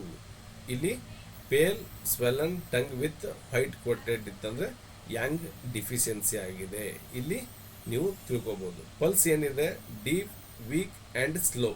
ಇದು ಟ್ರೆಡಿಷನಲ್ ಚೈನೀಸ್ ಮೆಡಿಸಿನ್ನಲ್ಲಿ ಮೌಲ್ಯಮಾಪನ ಮಾಡೋದು. ಇಲ್ಲಿ ಆಹಾರವನ್ನು ಯಾವ ತೆಗೆದುಕೊಳ್ಬೇಕು, ಯಾಂಗ್ ಎನರ್ಜಿಯನ್ನು ಬಲಪಡಿಸೋಕೆ ದೇಹದ ಉಷ್ಣತೆ ನೀಡುವ ಮತ್ತು ಕಿಡ್ನಿ ಬ್ಲಾಡರ್ನ ಕಾರ್ಯವನ್ನು ಉತ್ತೇಜಿಸುವ ಆಹಾರಗಳನ್ನು ಯಾವ ಥರ ಆಯ್ಕೆ ಮಾಡಬೇಕಂದ್ರೆ ಬೆಚ್ಚಗಿನ ನೀರು ಕುಡಿಯಬೇಕು, ಶುಂಠಿ ಅಂದರೆ ಜಿಂಜರನ್ನು ಉಪಯೋಗಿಸಿ, ಬೆಳ್ಳುಳ್ಳಿ, ಮೆಣಸು ಮಿತವಾಗಿ, ಜೀರಿಗೆ, ಧನಿಯಾ, ಮೆಂತೆ, ಸಜ್ಜೆ, ರಾಗಿ, ಓಟ್ಸ್, ಹೆಸರುಕಾಳು, ತೊಗರಿಬೇಳೆ, ಉದ್ದಿನಬೇಳೆ ಮಿತವಾಗಿ, ಖರ್ಜೂರ, ಒಣದ್ರಾಕ್ಷಿ, ಬಾದಾಮಿ ನೆನೆಸಿದ, ಅಕ್ರೋಟ್, ಕಪ್ಪು ಎಳ್ಳು, ಮೊಟ್ಟೆ ಸೇವಿಸುವವರಲ್ಲಿ ಬಿಸಿ ಸೂಪ್, ಮನೆಯಲ್ಲಿ ತಯಾರಿಸಿದ ಬಿಸಿ ಆಹಾರ, ಬೇಯಿಸಿದ ತರಕಾರಿಗಳು. ಈ ಎಲ್ಲ ನೀವು ಒಂದು ಆಹಾರನ ಉಪಯೋಗ ಮಾಡೋದ್ರಿಂದ ನಿಮ್ಮಲ್ಲಿರ್ತಕ್ಕಂಥ ಯಾಂಗನ್ನು ಬಲಪಡಿಸ್ಬೋದು. ಓಕೆ, ಇಲ್ಲಿ ತಪ್ಪಿಸಬೇಕಾಗಿರೋದು ಆಹಾರ ಯಾವುದು, ಅದರ ವಿರುದ್ಧವಾಗಿರ್ತಕ್ಕಂಥ ಆಹಾರಗಳನ್ನು ನಾವು ತೆಗೆದುಕೊಳ್ಳದೆ ಇದ್ದರೆ ಅಲ್ಲಿ ನಮ್ಮ ಯಾಂಗ್ ಎನರ್ಜಿ ಚೆನ್ನಾಗಿ ಇರ್ತದೆ, ದುರ್ಬಲಗೊಳಿಸೋದಿಲ್ಲ. ಓಕೆ, ಇಲ್ಲಿ ಯಾವುದಿದೆ, ಐಸ್ ನೀರನ್ನು ಉಪಯೋಗಿಸಬಾರ್ದು, ತಣ್ಣನೆಯ ಪಾನೀಯಗಳನ್ನು ಉಪಯೋಗಿಸಬಾರ್ದು, ಫ್ರಿಜ್ನಿಂದ ನೇರವಾಗಿ ತೆಗೆದ ಆಹಾರವನ್ನು ಸೇವಿಸಬಾರ್ದು, ಐಸ್ ಕ್ರೀಮು ಮತ್ತು ಅತಿಯಾಗಿ ಸೌತೆಕಾಯಿ, ಅತಿಯಾಗಿ ಕಲ್ಲಂಗಡಿ, ತಂಪಾದ ಹಣ್ಣಿನ ರಸ, ಹೆಚ್ಚು ಮೊಸರು, ವಿಶೇಷವಾಗಿ ರಾತ್ರಿ ಈ ಥರದ ಒಂದು ಆಹಾರಗಳನ್ನು ಅವಾಯ್ಡ್ ಮಾಡಿ. ಓಕೆ, ಹೆಚ್ಚು ಬಾಳೆಹಣ್ಣು, ತಣ್ಣನೆಯ ಪ್ರಕೃತಿ ಇರೋರಿಗೆ ಬಾಳೆಹಣ್ಣು ಸೇವಿಸಬಾರ್ದು. ಓಕೆ, ಹೆಚ್ಚು ಸಕ್ಕರೆ, ತೈಲದಲ್ಲಿ ಕರಿದ ಆಹಾರ, ಫ್ರೈಡ್ ಫುಡ್ಸ್ ಅಂತ ಏನು ಕರಿತೀವಿ ಅದನ್ನು ಸೇವಿಸಬಾರ್ದು, ಫಾಸ್ಟ್ ಫುಡ್ಡು, ಪ್ಯಾಕೆಟ್ ಆಹಾರ, ಮದ್ಯಪಾನ, ಧೂಮಪಾನ. ಈ ಆಹಾರವನ್ನು ನೀವು ತಪ್ಪಿಸಿದರೆ ನಿಮ್ಮ ಯಾಂಗ್ ಚೆನ್ನಾಗಿರ್ತದೆ. ಓಕೆ, ಇಲ್ಲಿ ಕ್ಲಿನಿಕಲ್ ಕೇಸ್ ನಂಬರ್ 1 ಏನಿದೆ, ರೋಗಿಯ ವಿವರ ಏನಿದೆ, 68 ವರ್ಷ, ಇಲ್ಲಿ ಪುರುಷ ಇದೆ. ಓಕೆ, ಇಲ್ಲಿ ಲಿಂಗ ಪುರುಷ. ಮುಖ್ಯ ತೊಂದರೆಗಳೇನಿದೆ ಪೇಷಂಟಿಗೆ, ರಾತ್ರಿ 6 ರಿಂದ 7 ಬಾರಿ ಮೂತ್ರ ಕೇಳೋದು, ಹೆಚ್ಚು ಪ್ರಮಾಣದ ತಿಳಿ ಮೂತ್ರ, ಓಕೆ, ಚಳಿ ತಾಳಲಾರರು, ಸೊಂಟ ನೋವು, ಮೊಣಕಾಲು ದುರ್ಬಲತೆ, ಬೆಳಿಗ್ಗೆ ಹೆಚ್ಚಿನ ಆಯಾಸ. ಇವೆಲ್ಲ ಪ್ಯಾಟರ್ನ್ ನೋಡಿದರೆ ನಿಮಗೇನು ಅನಿಸುತ್ತೆ, ಯಾಂಗ್ ಡಿಫಿಷಿಯನ್ಸಿ ಇದೆ. ಇಲ್ಲಿ ಏಜಿಂಗ್ ಪ್ಯಾಟರ್ನ್ ಕೂಡ ಕಾಣ್ತದೆ. ಓಕೆ, ಇಲ್ಲಿ ಪ್ರಮುಖ pattern kidney yang deficiency affecting the urinary bladder chi ದುರ್ಬಲವಾಗಿದೆ, ಚಿ ಟ್ರಾನ್ಸ್ಫಾರ್ಮೇಷನ್ ನಿಧಾನವಾಗಿದೆ. ಚಿಕಿತ್ಸೆಯ ಗುರಿ ಏನು, ಕಿಡ್ನಿ ಯಾಂಗನ್ನು ಬಲಪಡಿಸೋದು, ಬ್ಲಾಡರ್ ಫಂಕ್ಷನನ್ನು ಸುಧಾರಿಸೋದು, ಚಿ ಟ್ರಾನ್ಸ್ಫಾರ್ಮೇಷನ್ ಉತ್ತೇಜಿಸುವುದು, ವಾಟರ್ ಮೆಟಾಬಲಿಸಮ್ ಸಮತೋಲನಗೊಳಿಸುವುದು. ಇವೆಲ್ಲ ಮಾಡೋದ್ರಿಂದ ಯಾಂಗ್ ಡಿಫಿಷಿಯನ್ಸಿನಿಂದ ಮುಕ್ತಿ ಪಡೆಯಬಹುದು. ಓಕೆ, ಕ್ಲಿನಿಕಲ್ ಕೇಸ್ ನಂಬರ್ 2, ರೋಗಿಯ ವಿವರ ಏನಿದೆ, ವಯಸ್ಸು 46 ವರ್ಷ, ಲಿಂಗ ಮಹಿಳೆ. ಮುಖ್ಯ ತೊಂದರೆಗಳೇನೆಂದರೆ ನಗುವಾಗ ಅಥವಾ ಕೆಮ್ಮುವಾಗ ಮೂತ್ರ ಸೋರಿಕೆ, ಅಂದರೆ ಅಲ್ಲಿರ್ತಕ್ಕಂಥ ಒಂದು ಫಂಕ್ಷನ್ ಹಿಡಿದಿಟ್ಟುಕೊಳ್ಳುವ ಫಂಕ್ಷನ್ ಕಡಿಮೆ ಆಗಿದೆ, ಪದೇ ಪದೇ ಮೂತ್ರಕ್ಕೆ ಹೋಗೋದು, ಇಲ್ಲಿ ಕೂಡ ಹಿಡಿದಿಟ್ಕೊಳ್ಳೋಕೆ ಆಗ್ತಾ ಇಲ್ಲ. ಯಾಂಗ್ ಇಲ್ಲ ಅಂದರೆ ಅಲ್ಲಿ ಹಿಡಿದಿಟ್ಕೊಳ್ಳೋಕ್ಕಾಗೋದಿಲ್ಲ. ಮೂತ್ರ ಹಿಡಿದುಕೊಳ್ಳಲು ಕಷ್ಟ. ಈ ಕೆಲವೊಬ್ಬರಿಗೆ ಚೆನ್ನಾಗಿತ್ತಂದರೆ ಅವರು ಅರ್ಧ ಗಂಟೆಯಿಂದ 3/4 ಗಂಟೆ ಇಲ್ಲ 1 ಗಂಟೆನೂ ತಡ್ಕೊತಾರೆ. ಕೆಲವೊಬ್ಬರಿಗೆ ಮೂತ್ರ ಬಂದರೆ 1 ಸೆಕೆಂಡನ್ನು ನಿಲ್ಲಕ್ಕಾಗೋದಿಲ್ಲ. ಓಕೆ, ಕಾಲುಗಳಲ್ಲಿ ಊತ, ಕೈಕಾಲು ತಣ್ಣಗಿರೋದು, ದೇಹದಲ್ಲಿ ಶಕ್ತಿ ಕಡಿಮೆ, ಇದು ಯಾಂಗನ ಡಿಫಿಷಿಯನ್ಸಿ ತೋರಿಸ್ತದೆ. ಓಕೆ, ಇಲ್ಲಿ ಪ್ರಮುಖ ಪ್ಯಾಟರ್ನ್ ಏನಂದರೆ kidney chi and yang deficiency with bladder weakness, bladder holding function ದುರ್ಬಲವಾಗಿದೆ, ವಾಟರ್ ಎಲಿಮೆಂಟ್ ದುರ್ಬಲವಾಗಿದೆ. ಚಿಕಿತ್ಸೆಯ ಗುರಿ ಏನಂದರೆ ಕಿಡ್ನಿ ಚಿ ಮತ್ತು ಕಿಡ್ನಿ ಯಾಂಗನ್ನು ಬಲಪಡಿಸೋದು, ಬ್ಲಾಡರ್ ಹೋಲ್ಡಿಂಗ್ ಫಂಕ್ಷನನ್ನು ಹೆಚ್ಚಿಸೋದು. ಬ್ಲಾಡರ್ ಹೋಲ್ಡಿಂಗ್ ಅಂದರೆ ಏನು, ನೀವು ಹ್ಯೂಮಿಡಿಟಿಯನ್ನು ಜಾಸ್ತಿ ಮಾಡ್ಬೋದು. ಇಲ್ಲಿ ಕಿಡ್ನಿ ಚಿ ಅಂದ್ರೆ ಏನು ಮತ್ತು ಕಿಡ್ನಿ ಯಾಂಗ್ ಅಂದ್ರೆ ಏನು, ಇಲ್ಲಿ ನೀವು ರೆಡ್ಡನ್ನು ಯೂಸ್ ಮಾಡ್ಬೋದು, ಇಲ್ಲಿ ಗ್ರೀನನ್ನು ಕೂಡ ಯೂಸ್ ಮಾಡ್ಬೋದು. ಓಕೆ, ಯೂರಿನರಿ ಕಂಟ್ರೋಲ್ ಸುಧಾರಿಸುವುದು, ದೇಹದ ಉಷ್ಣಶಕ್ತಿಯನ್ನು ಪುನಃ ಸ್ಥಾಪಿಸುವುದು, ಇದು ಚಿಕಿತ್ಸೆಯ ಮುಖ್ಯ ಗುರಿಯಾಗಿದೆ. Okay, next urinary bladder diseases ಪ್ಯಾಟರ್ನನ್ನು ನಾವು ನಾಳೆ ದಿನ ನೋಡೋಣ. ಹಾಗಾಗಿ ಇದರಲ್ಲಿ ಏನಾದರೂ ಡೌಟ್ಸ್ ಇತ್ತಂದರೆ ನೀವು ಕೇಳಿ, ಏನಾದರೂ ಯಾಕಂದರೆ ಭಾಳ ನಾವು 9 ಗಂಟೆ ತನಕ ಕ್ಲಾಸ್ ಮಾಡಿದರೆ ಆಮೇಲೆ ಕ್ಲೋಸ್ ಮಾಡೋದೇ ಕ್ವಶನ್ ಗಿಶನ್ ತೊಗೊಂಡಾಗ ಮತ್ತೆ 9:30 ಆಗಿಬಿಡುತ್ತೆ. ಹಾಗಾಗಿ ಏನಾದರೂ ಡೌಟ್ಸ್ ಇದ್ದರೆ ಕೇಳಿ.